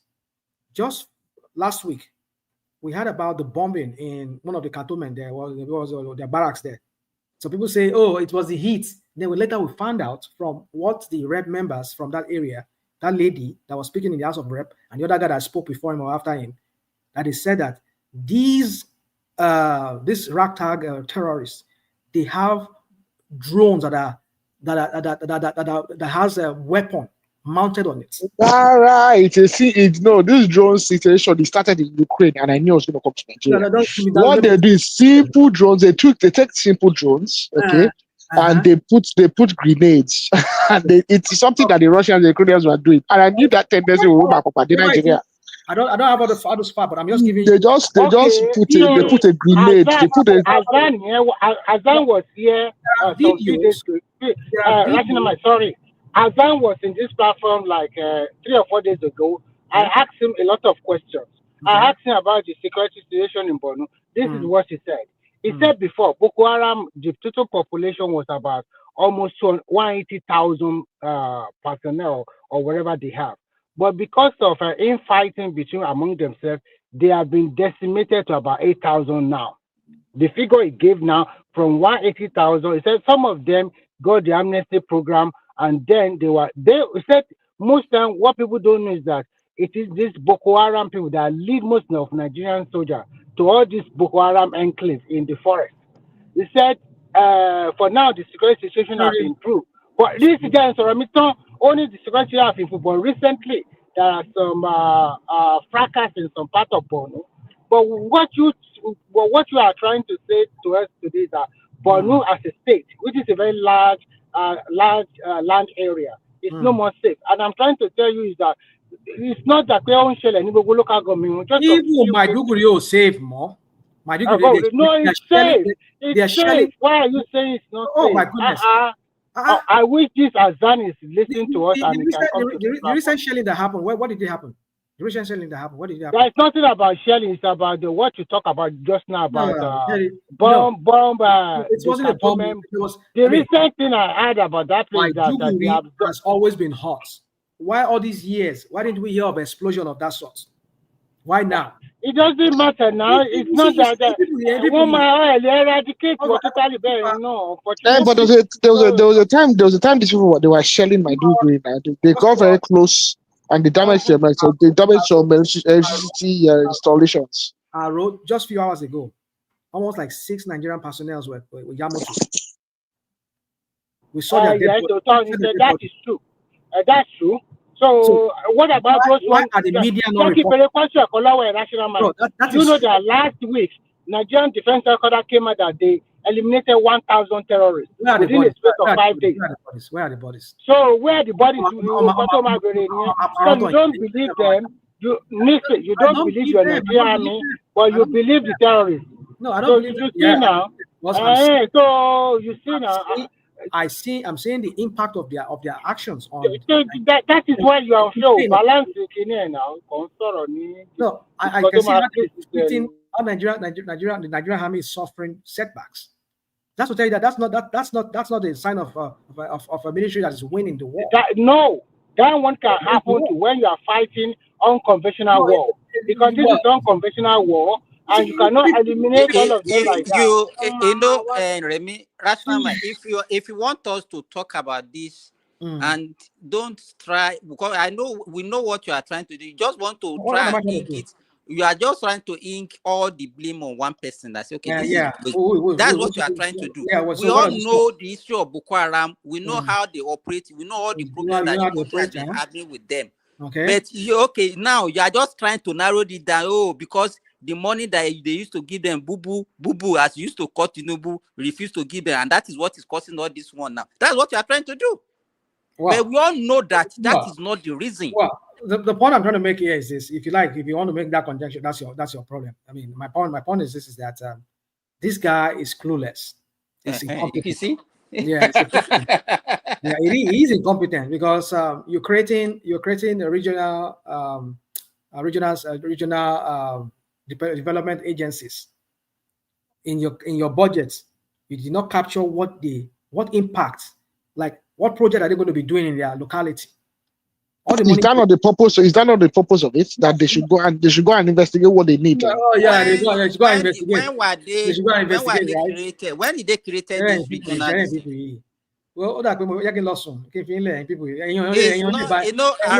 noticed is that it's even baseless having an argument with somebody who has already. At least I'm glad that I've been here today. One man will keep this, and I hope this will remain here forever on YouTube, as long as YouTube stands. The generation that will come after us, they will come and listen to this topic. So, Mama, wait. They will not build a statue for you in the future and say one rational mind. They will give you statue. It will seem like a proof. Ilu all over statue see national mind. Ilu all over see. No, your problem. At least it's not about the Mojumi. At least they know me by the name I go by, my screen name. Ilu all over see now. What state Nigeria all over see? No, don't worry. Your problem. Because me come somebody pay. Emma continue. Emma Gbeleyin Oshi. Emma Gbeleyin. We are Gbeleyin Oshi. The only thing is that whatever we want to do, you are not being objective in your decision.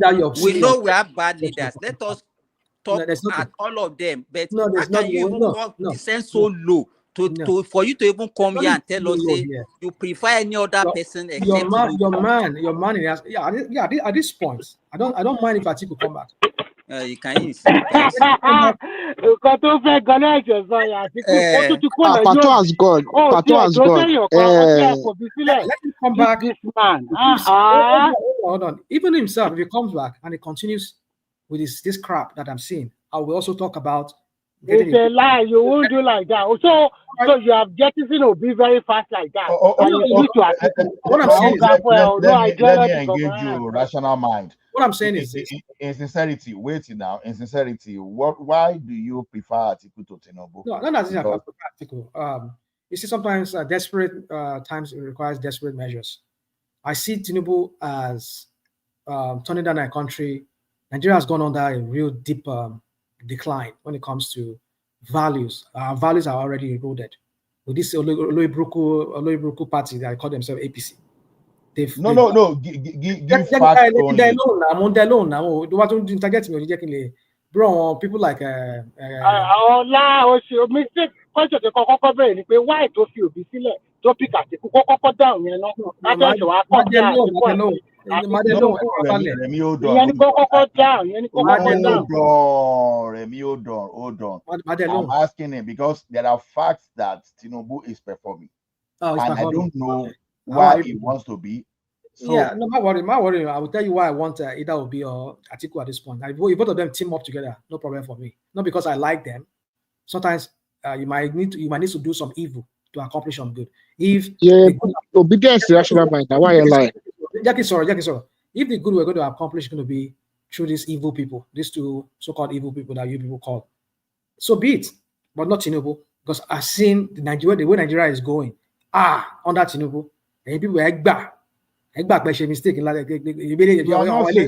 are not saying anything, no rational mind. I would answer your question. I've given you my reason now. Okay, my reason is this. No, that is not a good reason. My reason is this. I've just said to you that not our values are eroding gradually under this guy. We're seeing our judicial system being hijacked.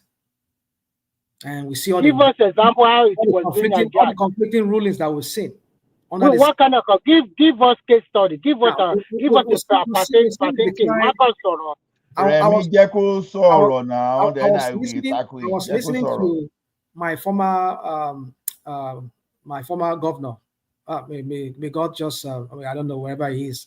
I know that's I don't know where he is. I know where he is, but I'm saying may God show him mercy on that day. I mean, but it's like that guy. But you're not from Ondo now. You're from. They said you're from Anambra. So a lot of forum. Okay. Now also also governor tó máa ń bú gbà yẹn ó máa ń bú gbà yẹn ni o. mi ò bú tí bá bú ó ní area tí mo máa bú sí. hero ń ṣe báyìí. àmọ̀gbà tó ń bú lórí platform yìí o. farabalẹ̀. ó sọ̀rọ̀ kan ó ní pé it's a big issue if Nigeria is heading to one party state. He said everybody must not join APC. That's what he said. He said, who said that? Governor won, not that for governor. No, I saw the video. Don't worry. Rotimi Akeredolu so bad. But Rotimi Akeredolu is not a governor now. I know you're not from Ondo now. Well,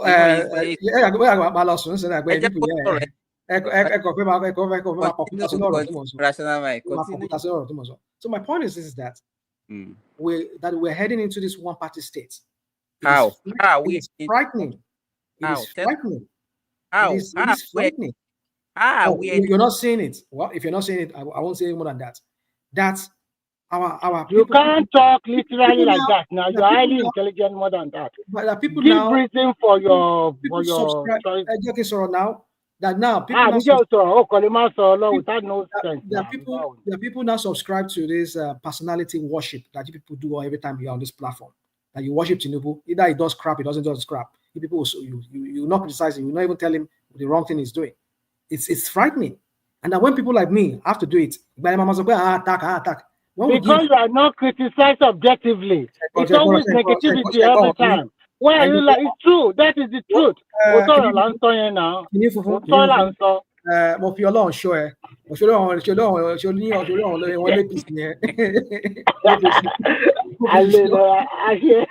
Kò criticize jẹ́ sí gbogbo gba negativity náà ní gbogbo kílódé kù àbẹ̀rù kan báyìí jẹ́ ká rọ opportunity láti. Ìwọ̀n lè jẹ́ kí n sọ̀rọ̀ náà wọ́n ṣe èèyàn láfíà. Rational mind. Wọ́n ṣe èèyàn láfíà. I mean we are tired of negativity. We are tired of negativity. But you lose the brain cell. See, sometimes we have to correct some wrong. Nothing to correct. What are you correcting? Let me hear you. No, rational mind. Hold on. What was the debt to revenue ratio of the country when Tinubu was there? No, we can't just wave those things up. Because let me tell you one thing. Let me hear you now. Go on, just go to that point. Okay. Let me ask you: when Argentina defaulted, what happened to that economy of the country? When Argentina was, you know how many people pay because they lost their money. You know how long they suffer from hunger. You know what it means for you to have, let's say, 100 million in your bank tonight, and tomorrow you wake up, you add nothing just because of the situation, or because of the situation of the country, the indebtedness of the country. You understand? Not in the depthness of individual. Now, all these things we are talking about, if Nigeria had been allowed to default, I'm telling you, many millionaires, all those people that just sit down and be criticizing and be talking big grammar today, honestly, they will be crying because of what could have happened. Because people didn't look at what happened whenever a country defaults in their sovereign debt. Now, that's one thing. Now, this guy reduced that ratio now to like 60, about 62%. How did you reduce it? You don't statistics here. You don't give me. Baba, We cut it down. Baba Farabale. Baba Farabale. Nigeria spent average of $10 billion for fuel subsidy. They were subsidizing dollars too. You understand, for people. But now Nigeria has saved about 20 billion in all those wastages. And you know one annoying thing? It was what? 20 what? About 20 billion. All those privilege. Baba, hold on.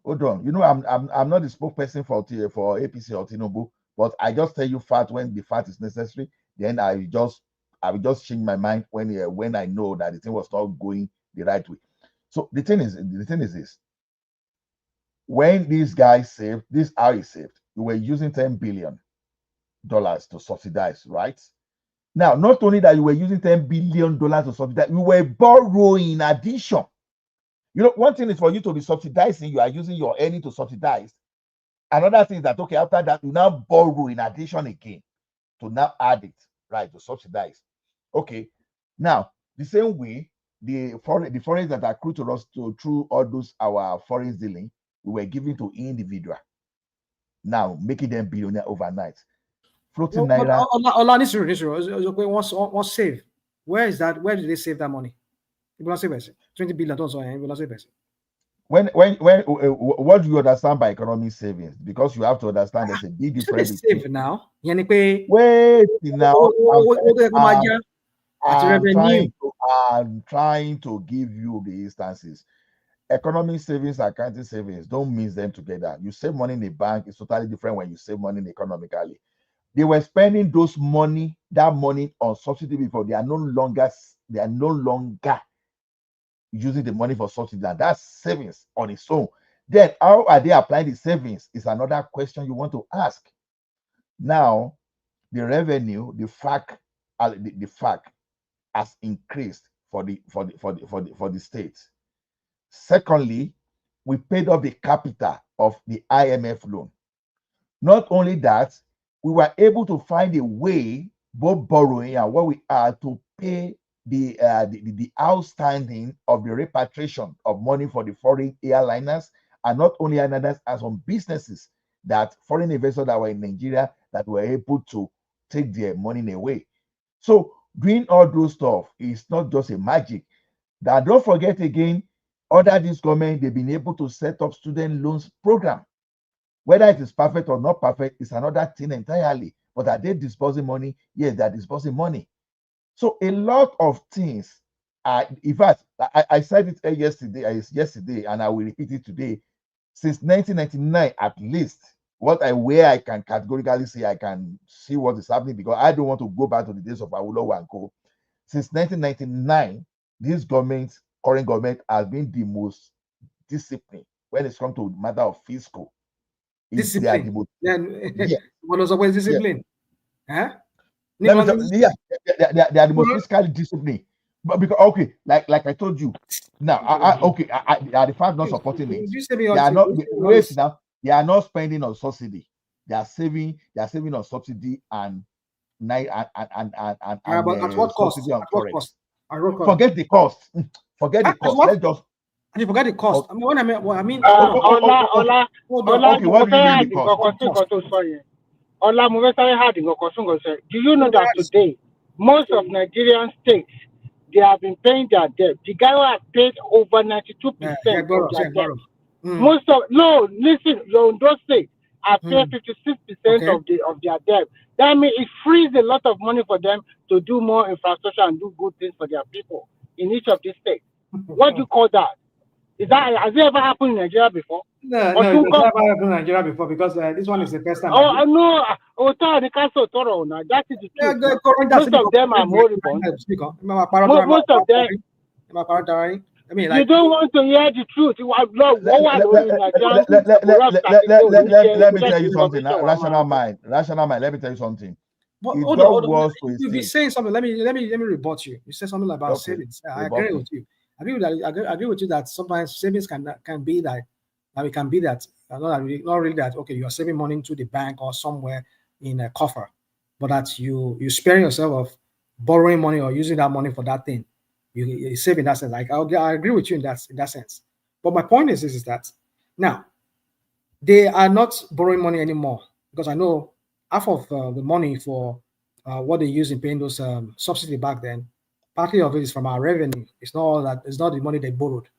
They borrow part of it from maybe whatever they get the money to augment whatever money they have to pay the subsidy. The guys that are bringing the fuel back into Nigeria, subsidizing it. Now they are not paying that anymore. Agreed. But the point is that Tinubu haven't been there. Do you know how much Tinubu has borrowed? Do you know how much he has borrowed? And it was able to managely pay $3.4 billion, $4 billion. How much has he borrowed? Tinubu has borrowed over $10 billion dollars. That's a lie. You see now. Total debt of Nigeria. At this point, I think I'm Good morning, guys. Good morning. Good morning. My brother, Rational Mind. Yeah. What? Actually, I came in because of you. You understand? Yeah, you go on. Listen, I know you hate Tinubu. Well, come on. Yeah. Can we stop that thing that? No, please. Now, I'm not. I'm not here to insult you. Listen. I don't hate anybody.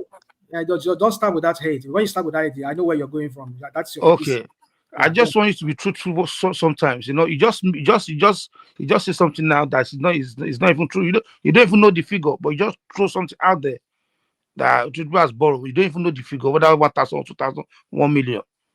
You know what I mean? So sometimes it's good to be factual. Sometimes, you know. Please.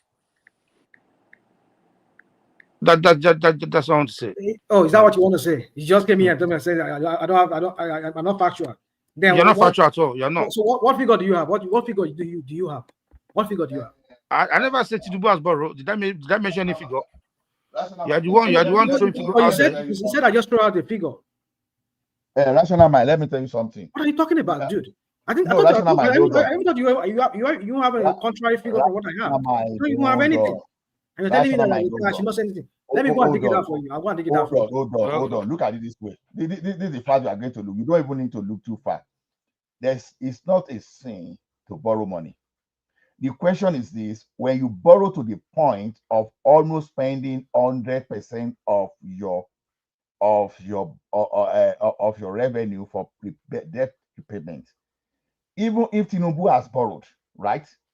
Once you look at this, despite that, we are now have a ratio of about 62% of our revenue instead of about 97 to almost 100% of our revenue. So that means it's telling you that despite borrowing, our financial ratio is still healthy, is still sustainable. We are not heading, we are not headed for default. That is what I want you to clear. So whatever they are doing there, the financial ratio is telling you that, okay, even the borrow is sustainable. That is one thing I want you to know for fact. So if you are at 97% of revenue to debt servicing, and you are now telling me that Tinubu has borrowed even 100,000, there is an issue. But the question is this: you reduce the debt ratio, but at the same time, you say you are borrowing. I know that it's not going to borrow just to go and eat a buffet. The question you should be asking now is this: when he borrow, what is he using the money that he has borrowed for? I don't have problem borrowing, but I have problem borrowing money recklessly, and you cannot see the impact. You should be questioning. What are they using that money to borrow for? Hold on. You see, hold on. I heard you. See what I just posted there from The Economist. As at last year, 10/10, that is 10th of October last year, Tinubu has already borrowed $6.5 billion. Yes. What did he do with the money? You go and ask him now. Are you asking? He used that money to clear the backlog. No, he's the money to clear the backlog. You're right. Really? Yeah, right. Yeah, right. Is that what you go and read the article? So my point is, it may not be total part, but that total part of it is using to clear the backlog of the money being owed to the ordinary the 2024 budget. How much was said that they were going to borrow from that? The way I want you to look at it this way. Okay, look at it this way now. I'm not looking at it anyway. I'm not looking at it. We're not arguing here. Okay, Baba. When I give you facts and figure confronting you, that's when you see people start rambling and start. I will tell you. Go and read that article. That is just last year, about 7 months ago, 8 months ago. Now 7 months. Hold on. Let me give you another fact. Which I posted some few days ago. One man saw it. What is happening now? You are just saying he borrow. I want to give you an example of why he borrow. Kilo Listen to me now. You want to know. Now, he borrowed up to now. He has borrowed about $8 billion. Right now, out of that money, we are talking about. You understand? They use it to pay the backlog. You understand? The backlog of the money of the money being held, right? Of the money being owed all those foreign investors in Nigeria. And part of the money is being channeled to this 700-kilometer Lagos Calabar coastal highways. You understand? So at least I can tell you two things that he has done there. Then we have education funding. You understand? Education funding. That all this thing we are talking about. Then I know that there's a budget deficit financing too. So it's not as if we don't have account, because you know problem with Nigerians is this: their accounts always have only one leg. They don't look at the other leg. You only look at that. Oh, okay. The incoming in this way because it's debt, but you are not looking at the outgoing. So you look at what is happening. Okay, you borrowed this money. Okay, let us even try from our own side. What is this man using this money for? We are not looking at it, but we are just saying, oh, he borrowed. Kino fishing is exactly what you should find out. But I'm telling you that despite the borrowing, how come we have a very healthy financial ratio compared to when Buhari was there? That's it. Because if you are using 62%, financial ratio also Benny. Sorry, Professor Ola, Oma do rational magila, Oma do láàárọ̀. No, go so understand there. No, break it down. Break it down for that because Baba, go and sleep. It's bed time in America now.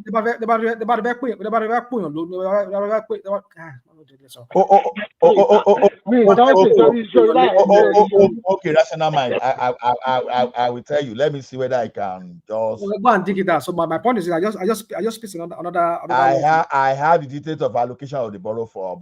Yeah, so I just piece another one now as at 2024 and 2025 this year. Go and see how much Tinubu has added to the 87 trillion that he made there, and when he got in there, barely 2 months ago there. We are not saying you can land now. She better answer for the fat and figure. I'm giving you fat and figure. I wish you can paste that on the general chat for everybody to see, in general chat on YouTube, so that everybody can see that Tinubu has indebted Nigeria heavily within a period of about 2 years that it has been there.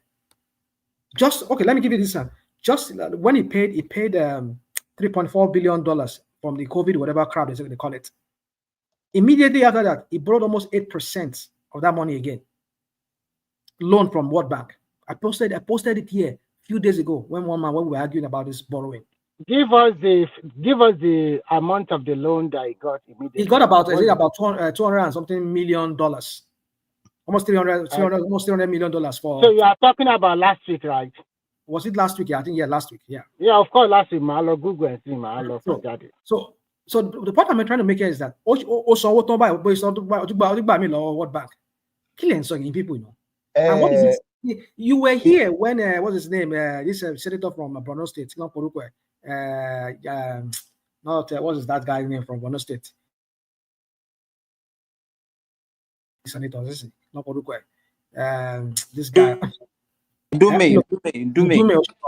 Oshigon. Ndume. Like seriously, Ndume was here. Kind Was of role model. live. Ndume, like seriously, I beg. Come on. You can do better now. Hold on. Me was a role model. Me, Emma. I never said he's my role model. What I'm saying is that he came on air and he was giving fact as to the money that he collected and some ridiculous thing that he used it for. And you are here telling me that, oh, he collected money and he did like it for what? Like what? Remind us. No, I'm not going to tell you. I'm not going to tell you. You go and watch. Go and watch that thing. Go and watch that thing on. Rational, sorry, láti interject. Mo ti fa check and mo lọ sórí AI láti lọ check. Just listen to nǹkan tó sọ ni, just listen. But as of my latest knowledge, there hasn't been any recent announcement about Nigeria securing a new loan from the IMF in the past week. Nigeria's most recent IMF borrowing was 3.4 billion in emergency financial assistance under the Rapid Financial Instrument (RFF) in 2020 during the COVID-19 pandemic. Since then, Nigeria has not taken any new IMF loans, though it has engaged in Atiku ní ilé èjì Google náà. You are outdated, Gary. You are outdated. Àwọn ti wà outdated, ìwọ wà outdated. Though it has engaged in discussion for policy support, olùmọ̀tìgbẹ́jà ó parọ́ ní àwọn bọ̀bọ̀ yìí náà. National mind, I've told you how they use $8 billion they borrowed. Right. That AI said they've not borrowed money from IMF is true because there are many institutions where you borrow money from. I just told you categorically. Now, they said the highway from Lagos Calabar Coastal Airways alone will cost between 11 billion and 12.5 billion. You know, it depends on how fast you have to complete it. So you have to consider inflation and other things. So the expectation is should be between $11 billion and $12.5 billion. So now you secure loan as part of those things to do. Then additionally, there's a $652 million loan from China Exim Bank in financing a critical road project. You understand? A part of this is Lekki Deep Sea Port and Dangote Refinery to southern states. Now, okay. Now, on social welfare, you understand? On social welfare, now that because in response to the hardship resulting from subsidy removal and blah, blah, blah, 2.25 billion loan from World Bank. Of these, $800 million is allocated to cash transfer program aimed at supporting 70 million Nigeria affected by rising inflation. Now, the thing is, you can go and check whether those things are true, but at least they make effort to account for high disbursement. Then for the Nigeria Education Loan Fund, that's NEF fund. So far as of February 2025, they disbursed approximately 22.7 billion to over 215,000 students. Now, whether the thieves we have in the university and tertiary institution, whether they do some shady thing with that, that's another thing entirely. Then budget financing, it is clear that okay, the budget financing, they needed 2.2 billion to finance a deficit. So it's not as if these things are not accounted for. That's what I'm telling you. But when we are now talking of the financial situation, just give me 30 seconds now to learn now. But the most important thing to look in any financial health of an organization is that their financial ratio. If it is true that we now have 62 or maybe 64 instead of 97 we used to have to revenue to debt to revenue, if it is 62% of our revenue now that we use to service our recurrent, compared to when we used to spend 97, then it's telling you that financially Nigeria is healthy. How the thing will now trickle down to a being power that people are turned to politics, another thing entirely we should be discussing. But is Nigeria economy better off than 2 years ago? Or is the outlook looking better? Yes, it's looking better, whether we like it or not. I'm not IMF, I'm not World Bank. If all those institutions can have the facts and figure, and they are concluded, they are agreeing that we are moving forward. So all right. that's what I need to say. But when they sort of punch of 3 days ago, 9th of May. That's the report. Can you post it in the private chat? No, that's why it's already in private there. Look at it in private. Okay, I will check it. So you see, I won't say what I don't know. And at this point, after I said this, I'll be backing out. I'll be bowing out because I have to go to bed. I have to be somewhere tomorrow. So anyway, so 2 points, 219 or $213 million loan that I want to, which is part of the tranches of the loan that we're supposed to give them. I think that this is World Bank, they're not IMF now. Either I mean, Sherry, loan is loan. One yawo konabi, one yawo na. I told you. Even go, you can even borrow money for debt refinancing. You understand? It can be debt refinancing. Borrow to pay. But we are still owing up to 40 billion. What bank is totally out to IMF? So they like rational mind to understand the thing that. So Professor Lau can waste the time around. Hello, rational, Remy. Are we saying Nigeria is still owing IMF? We are not owing IMF anymore. No. Remy, That's what I was trying to say yesterday. Don't fall into that trap. No, checking that loan. I'll bring a question on me now. Uncotta hold IMF in interest to accrue lórí loan 3.4, which is about 30 million. For the next 5 years. So, how much is the debt? Listen, I'm not saying how much are you going to be paying every year. How much is the current debt with IMF? If we have to pay zero, if we have to pay IMF off today, how much are we going to pay? I don't know, but in Kotimo Lodge checking. Am I off? The money, I think they say is about 200 million or 300 million, and it's surcharges. It's not the real debt. They say it's surcharges. Hold on. Let's get it clear. Rational mind, what we are saying is that if we have to pay IMF off today, we need to pay them 200 million, and that will be all. That's not what I'm saying. I'm saying is that what we are saying? No, I'm saying that it just no, you. I'm talking to the people that say we are not. Remy and Simba, are you saying if we pay IMF 200 million today, that will be end? We will not be owing them anything? Exactly. That's gone now. That's a lot of. We have really good. I don't think so.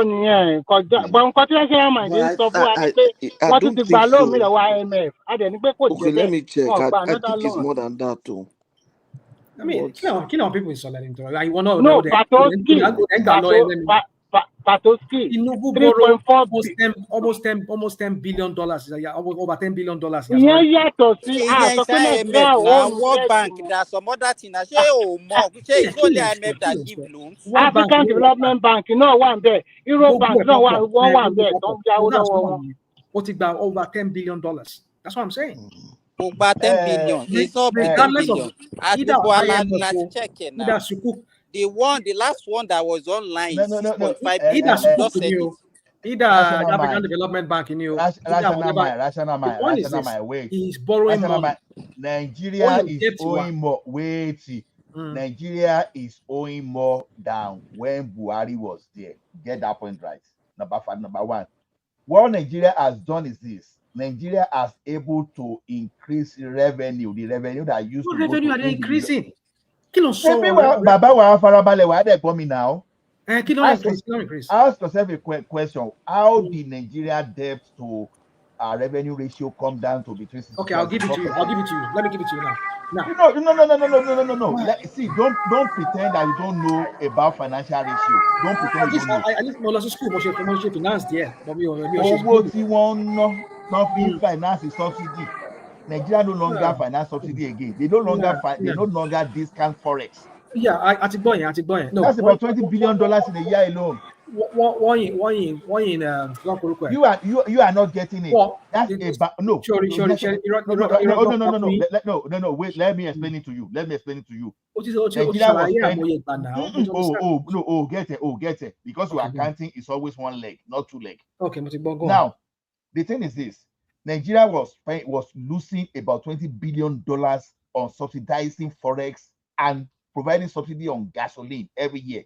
Now, the 20 billion is being saved now, and Tinubu has borrowed 8 billion.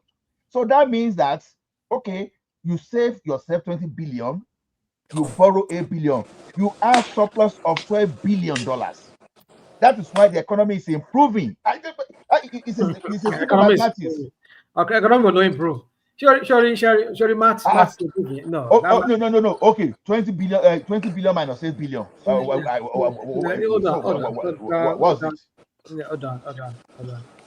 When Bubu, hold on. When Bubu was there, when Bubu was there, apart from he borrowed 20 billion to pay subsidy, the other money that were borrowed to execute other projects. So if Tinubu is saving us, like you say, let me use your word, 20 billion for in a period of 2 years. If he had been paying that subsidy like at the rate of 10 billion each year, then he has saved us 20 billion. Agreed. Maybe let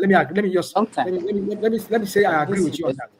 But my point is this: is that that does not mean that even when you borrow money for subsidy, like any other government were there before, even Bubu, they still borrow money for other things that they need money for. So my point is this: is that those money that he borrowed, let's assume he's not even paying subsidy anymore, but that money is borrowed. What can we show for it? You had Indume tell us here money some ridiculous project that we're collecting money for. How has that impacted those people that they borrowed that money? Indume lost credibility. No, they were moving department. Wait. There you go. It lost credibility. You will not attack. I will tell you now. I will tell you.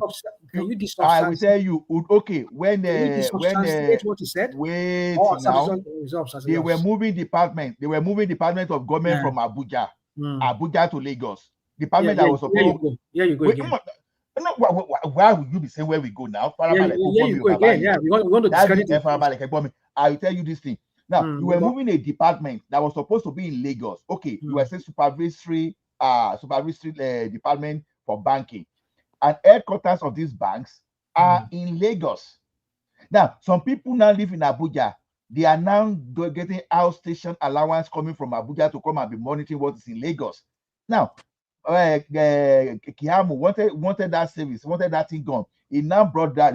He returned the department back to Lagos, and this would do my job because he has a child there. Here you go. I know that where that's where you're going. That's where you're going. Uduma is a blackmailer. Uduma is a political blackmailer. Sorry, Ola, more respect here as one of those non-Agbado people here, but I know you are a coded Agbado. I'm a bit FCC. Maybe we coded Agbado, but the question is how can someone with that sentiment, that he decided to mislead the public just because of your selfish interest? What has APC has not done? In addition to what you said, there was a new appointment with the NMPC, and this is according to Boala. Some of the management team are from Bonu, from the same local government of Dume. And Dume went to the TV station and started lambasting the government that there is most of the people that they appointed are from Yoruba stock. Listen, from Yoruba stock. Boala and Udume are from the same local government. If you want to hear. Jerry. So, credible, be no, credible. And before you go on, I want your rational mind. Rational mind. Ola, rational mind. Can you tell us where Ola really belong? Oniko coded APC, we coded Kinikoni. So you belong to what in Atiku. I'm on the office. I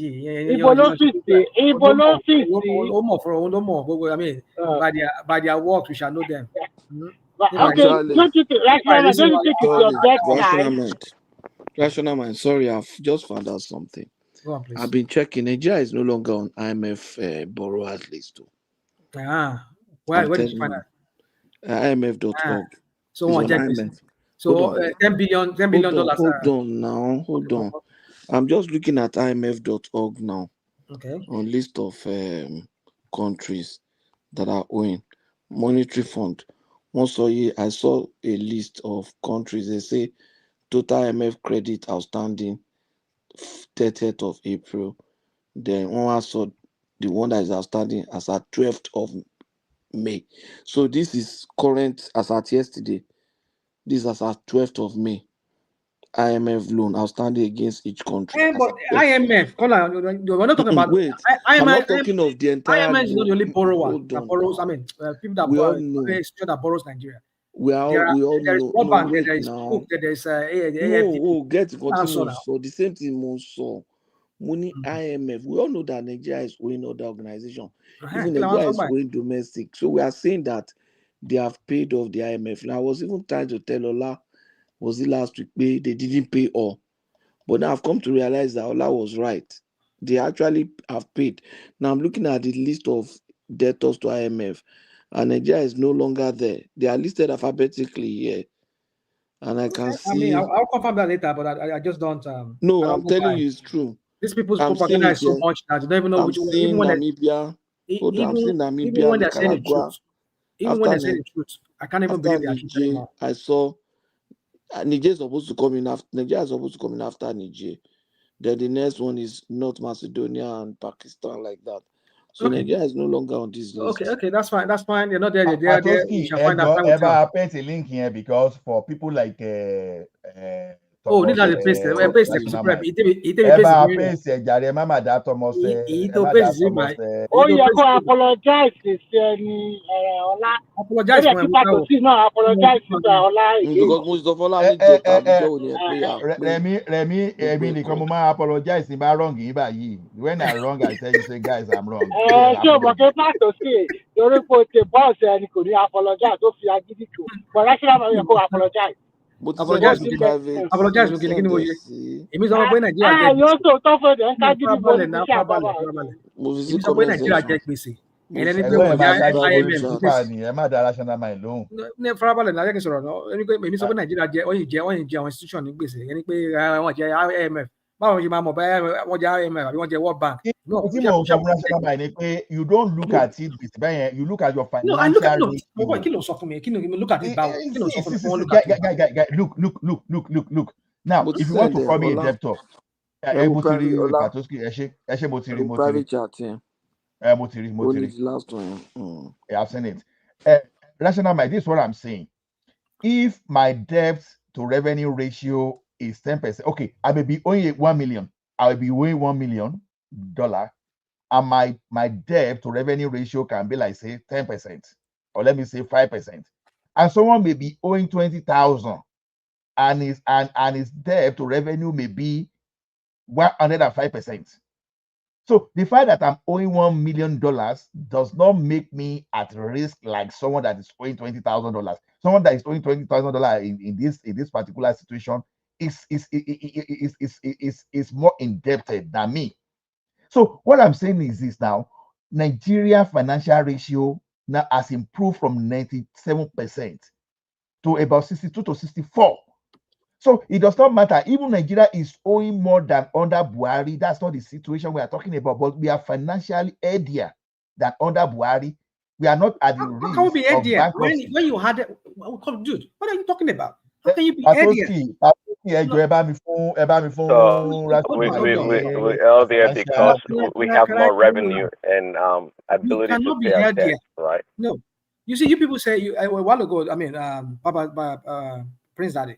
You said Nigeria is generating more. How did they generate more? Okay, I'll give you how they did it. When you were collecting, maybe you're collecting excise duties and whatever at maybe $500, $500, $1 to $500 to $1.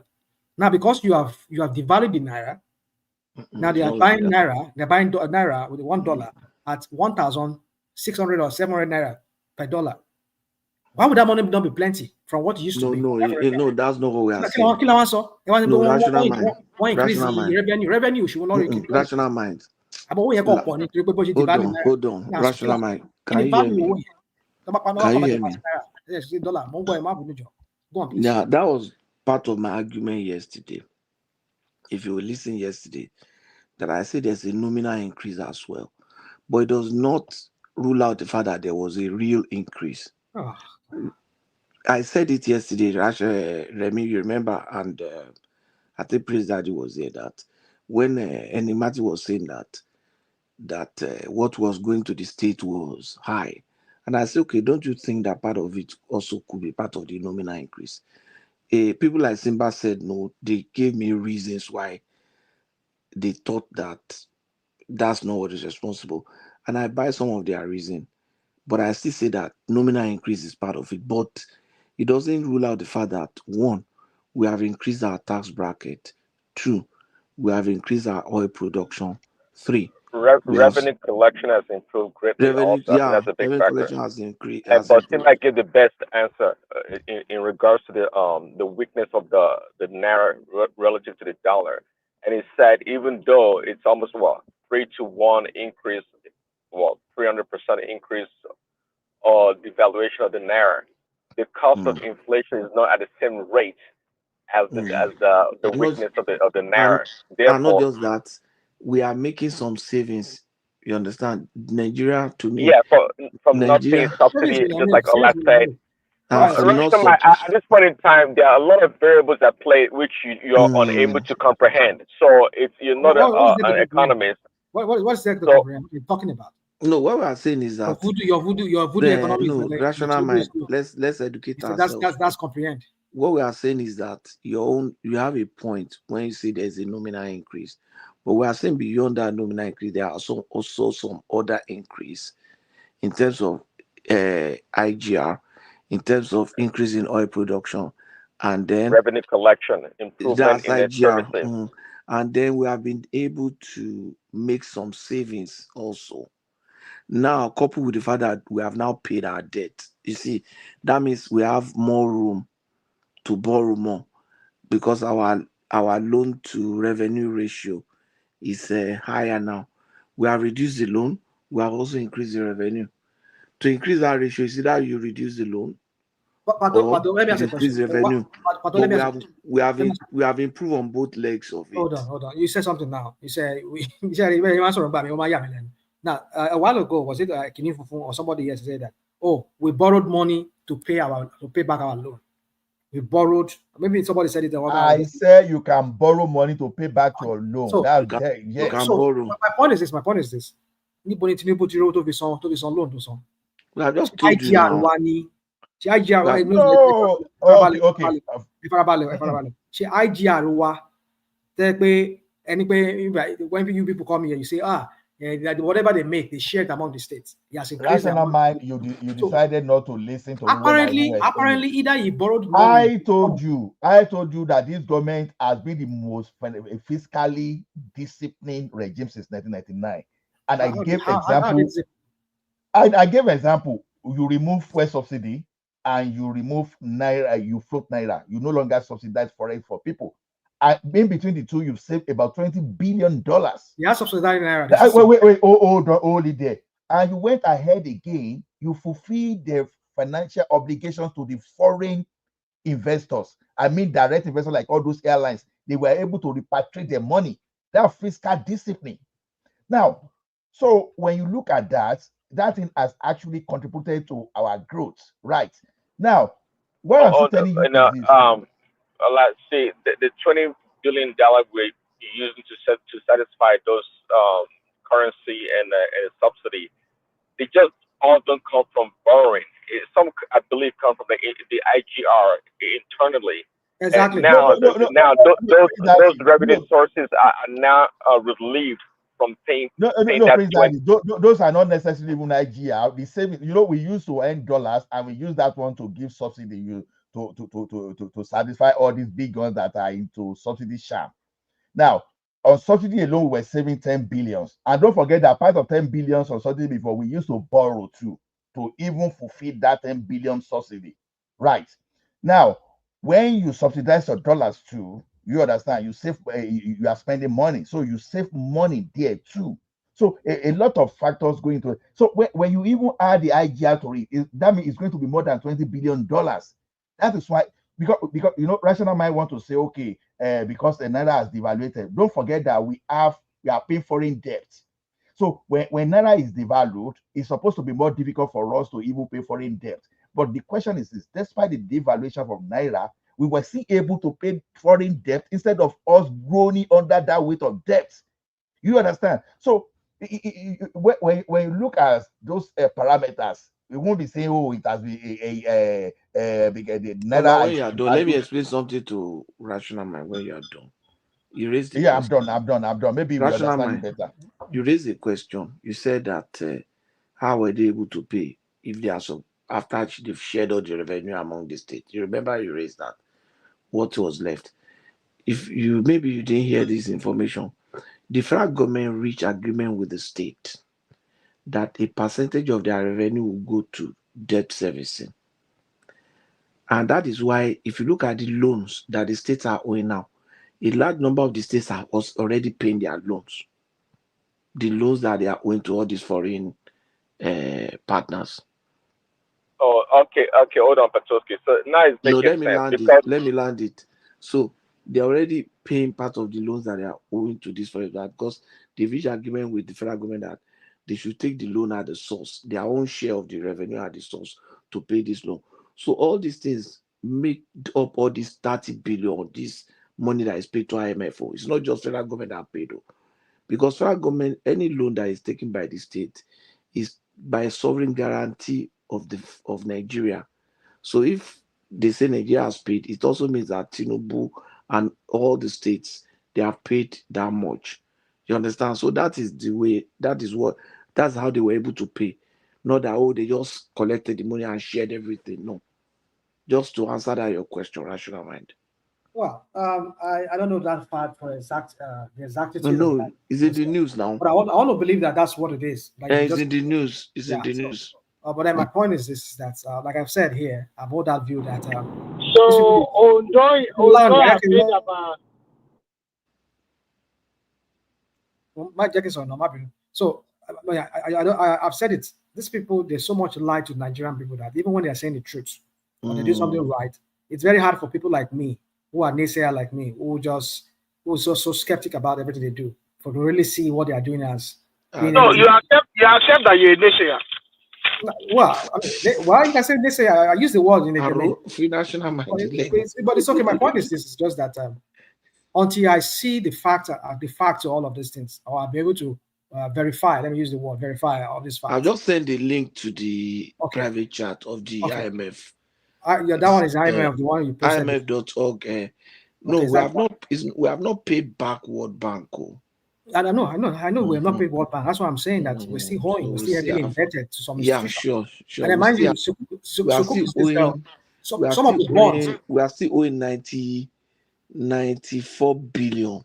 Hold on. And so some of the money the bonds that we sold, those are also part of it. We're going to still go out. I think that 94 billion. When they mature. The bond is even, apart from 94 billion, apart from the bond, we are still owing 94 billion. But I think. And this guy did all of this. Hold on, Pato. When we're comparing the variables here of the benefits, Bubu paid 10 billion every year. No doubt. Let's say, okay, let's just assume he paid 10 billion every year for subsidy. But for the 8 years that he ran that country, he never incurred the kind of debt that this guy incurred within 2 years. That is what I'm saying here.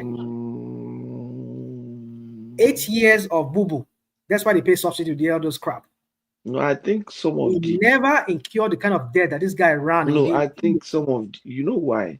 I think some of the decision that I'm a very supportive. I'm an added supporter of Bubu. I think some of the decisions they took towards the close of the regime made Nigeria vulnerable, and they needed to borrow those money to be able to sustain themselves in the interim. But now that they are paying back, so it means that they are not necessarily relying as much. Mark my word. I'm not saying they are not relying on the law. But my point is this: somebody was telling us that they are physically disciplined. I don't know what the no, it takes a lot of physical discipline. Rational mind. So how are they physically disciplined within a matter of 2 years? Have you owed money on? Hold on. Rational mind. Have you owed money on credit card before? Maybe 2-3 card. I do. I did. Yeah. And I do. It looks like they are not going anywhere, Abi. If you really owe, at times you'll be paying and it looks like it's not going away. It takes a lot of this fiscal discipline for you to look at a card and say, okay, I'm going to take the card with the highest interest rate and I'm going to pay down first. and you close your eyes and pay that. That's a lot of discipline. Some people manage credit card for 10 years, struggling on one spot. It's like that too now for a nation. So for this man, you see, Patoski, I understand what you're getting at, but my point is, sometimes we always like to do what about Russia might, until you go to bed, you will never release the mic. I mean, you have to dominate to the end of it. Let me face you now. I've been hearing your voice for the past 5 hours. Bring that their bed. Don't let him go. We want to hold him over here. Praise Daddy. Now let us switch to your MAGA maniac in the Oval Office. Then now let's switch to that because enough of Nigerian. I've said it here. You people, you are one and the same. Agbado people and the MAGA maniac. Pato, I'm glad you're back. I want to say it while your princess, all of you are princess. One man, he was she made him aware of her own doing, that she banned me for no good reason. She banned me on the show, prevented me from entering the platform. Yes, so public information. Now, one man did apologize, but I felt it wasn't quite enough because I felt, inappropriate. But more importantly, last night I left a comment. She was talking about Solid. That Solid should be respectful, and I just left a it's a bit of a snide comment as well. I know, antagonistic. Yes, and that whoever someone that doesn't have respect, you don't ask. Shouldn't seek respect. Tell me also. Others call your mother. Odefi apostrophe exclamation mark. That's very mature now. What kind of killers are they? I know I was antagonizing her in response to what she did. But that's good. That's taking it too far now. It's I think she said to fight you now. One man is already working on it. Ola, you know what man? Shoma is here. Shoma is here. Shoma is around now. Okay, she has left again. So Bible boys or bed because Shoma is my sister. I go talk to her. Tí bá ti forí wọn mága yìí àti àwọn àgbàdo tí bá ti forí wọn gbára àkọ́kọ́ mi ń balẹ̀. No. See, rational mind. Nigeria first. Many times. No Nigerian politics. Let me go to American politics. Nigeria first. MAGA maniac. Make Nigeria great. What interest in Nigerian politics? Make Nigeria great again. Yeah. So Nigeria first. Nigeria first. Sure. I think they said Tinubu is trying to tariff something. What was that? No, we say Nigeria first, and that's a Trump policy. Well, I was listening to Prince Daddy to say that's a good policy to copy. Prince Daddy, you see, you people voted this guy in, and then you make him some kind of a regent, some kind of a king, a monarch. Now he's getting a quid pro quo from a foreign nation. He's getting a plane of $400 million. So why is that? How is that a quid pro quo? It is because they're trying to bribe him, and then you're trying to get something. Now, is he holding them to it that if you don't give me the plane, I won't give you? But do you know what his son did recently when he went to Qatar? His son, what's his name? That's Eric. You know what Eric did? He went to go and promote his father's meme coin or whatever crap coin, shit coin. He went to go and promote that. And I was saying to them that yes, if you people can invest. What's wrong with that? Come on. You see, this is what I said. Is Eric in power? Is Eric in government? I don't want to be. No, this is not being insultive or disrespectful. Is Eric in government? You're one and the same. Is Eric in government? The way you just erode values. Is Eric in government? Is that what? Is Eric in government? Who is Eric? Who is Eric? It's Donald Trump's son. Is he in government? Trump's son. So when Biden's son was there, when he did the other crap under his father, he was prosecuted. His father did not shoot him, even though he pardoned him later. We understand that. Even the other guy, what's his name? The other Mendes that saved the Showore at that time when Showore was incarcerated in Nigeria. The Mendes guy, he went to jail. He was prosecuted under the same Democrat. He's a Democrat that they prosecuted. So you see these people, this idiotic Republicans and MAGA maniacs. They are cancer to this country. But that Donald They are a Trump leave, cancer to this you country. can send him to jail now. Send Eric to jail now after Donald Trump. You know, it's a problem now.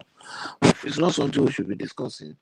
No, it's something we should be discussing. I'm tired of Nigerian politics because they are both the same. Because you people come here, you promote this druggie in Aso Rock there. You make him look like he's some kind of a godlike person that cannot be prosecuted. I mean, they cannot do the same thing with these MAGAs. They will be bound down to Almighty Trump. You voted them in now.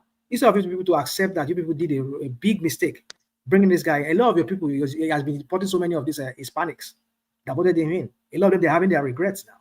There was one like that that they took his husband, they bonded his husband, who was brought here as a baby. They bonded him into plane and deported the guy. The lady said, I regret even voting him in. But I mean, I'm not sure if I regret it, but I like him. But like, your husband is being bonded and deported. You cannot even still hold up to your mistakes. That is how delusional these people are. These MAGAs. Don't get me wrong. I'm not a Democrat. It's just sometimes I just don't like when people just can't take. What are you? Are you a Republican? You say what? Are you a Republican? Well, I'm kind of like you never anything. You're OB leaning. You're not MAGA. What are you? See, you're always on the fence because you have no ideology. You have nothing. You just like to, you want to always play safe. That's your problem. Why don't you establish yourself so we know who you are? I'm an independent. I'm an independent. I don't lean to anything. I lean towards Republican. I lean towards a Democrat if I have to, depending on how whatever policy that they enacted. I don't. I mean, when it comes to some conservative values that I have, I lean towards Republican. When it comes to some liberal values that I have too, I would just lean towards the liberals. So that's me. That makes me in between. I'm only interested in Nigerian politics, and I'm interested because you Canadians. I'm interested in Alberta politics. You Canadians. I want Alberta to stand as a country or Alberta to join the US. You people, because the president said he was going to make your country 51st state. Patoski. You people hated Americans for that, right? You may need to read about these people you are pushing your threat with. You understand? Do you know that Alberta has always been dubbed as the most racist province in Canada? Have you ever we have lived there for years now? So if they tell me it's the most racist province, I've lived there for years. I have friends who are Nigerians who are working in Alberta government. I have a wife who's working with the city of Calgary. So if they are racist, how come they give us jobs? How come they give us? No, it does not eliminate that. The thing is this: we have lived there for over about 10 years. I've not lived outside Alberta, and I'm telling you. If for 10 years that they are racist doesn't mean that they don't. I've worked there. I've worked in. What I'm saying is that I have a wife who's worked with government, who's working in government. I agree with you. I have friends who are working in government, and they've never experienced it. They've never experienced it now. Over time, I've experienced it. If you've never experienced it, I've experienced it. Let me tell you where I headed towards. Now, the thing is this. You see, you guys that you are supporting conservatives in Canada. For you, I don't think you are starting to. Hold on, everybody. So, okay, you people that you support, okay, we can even go to the background self.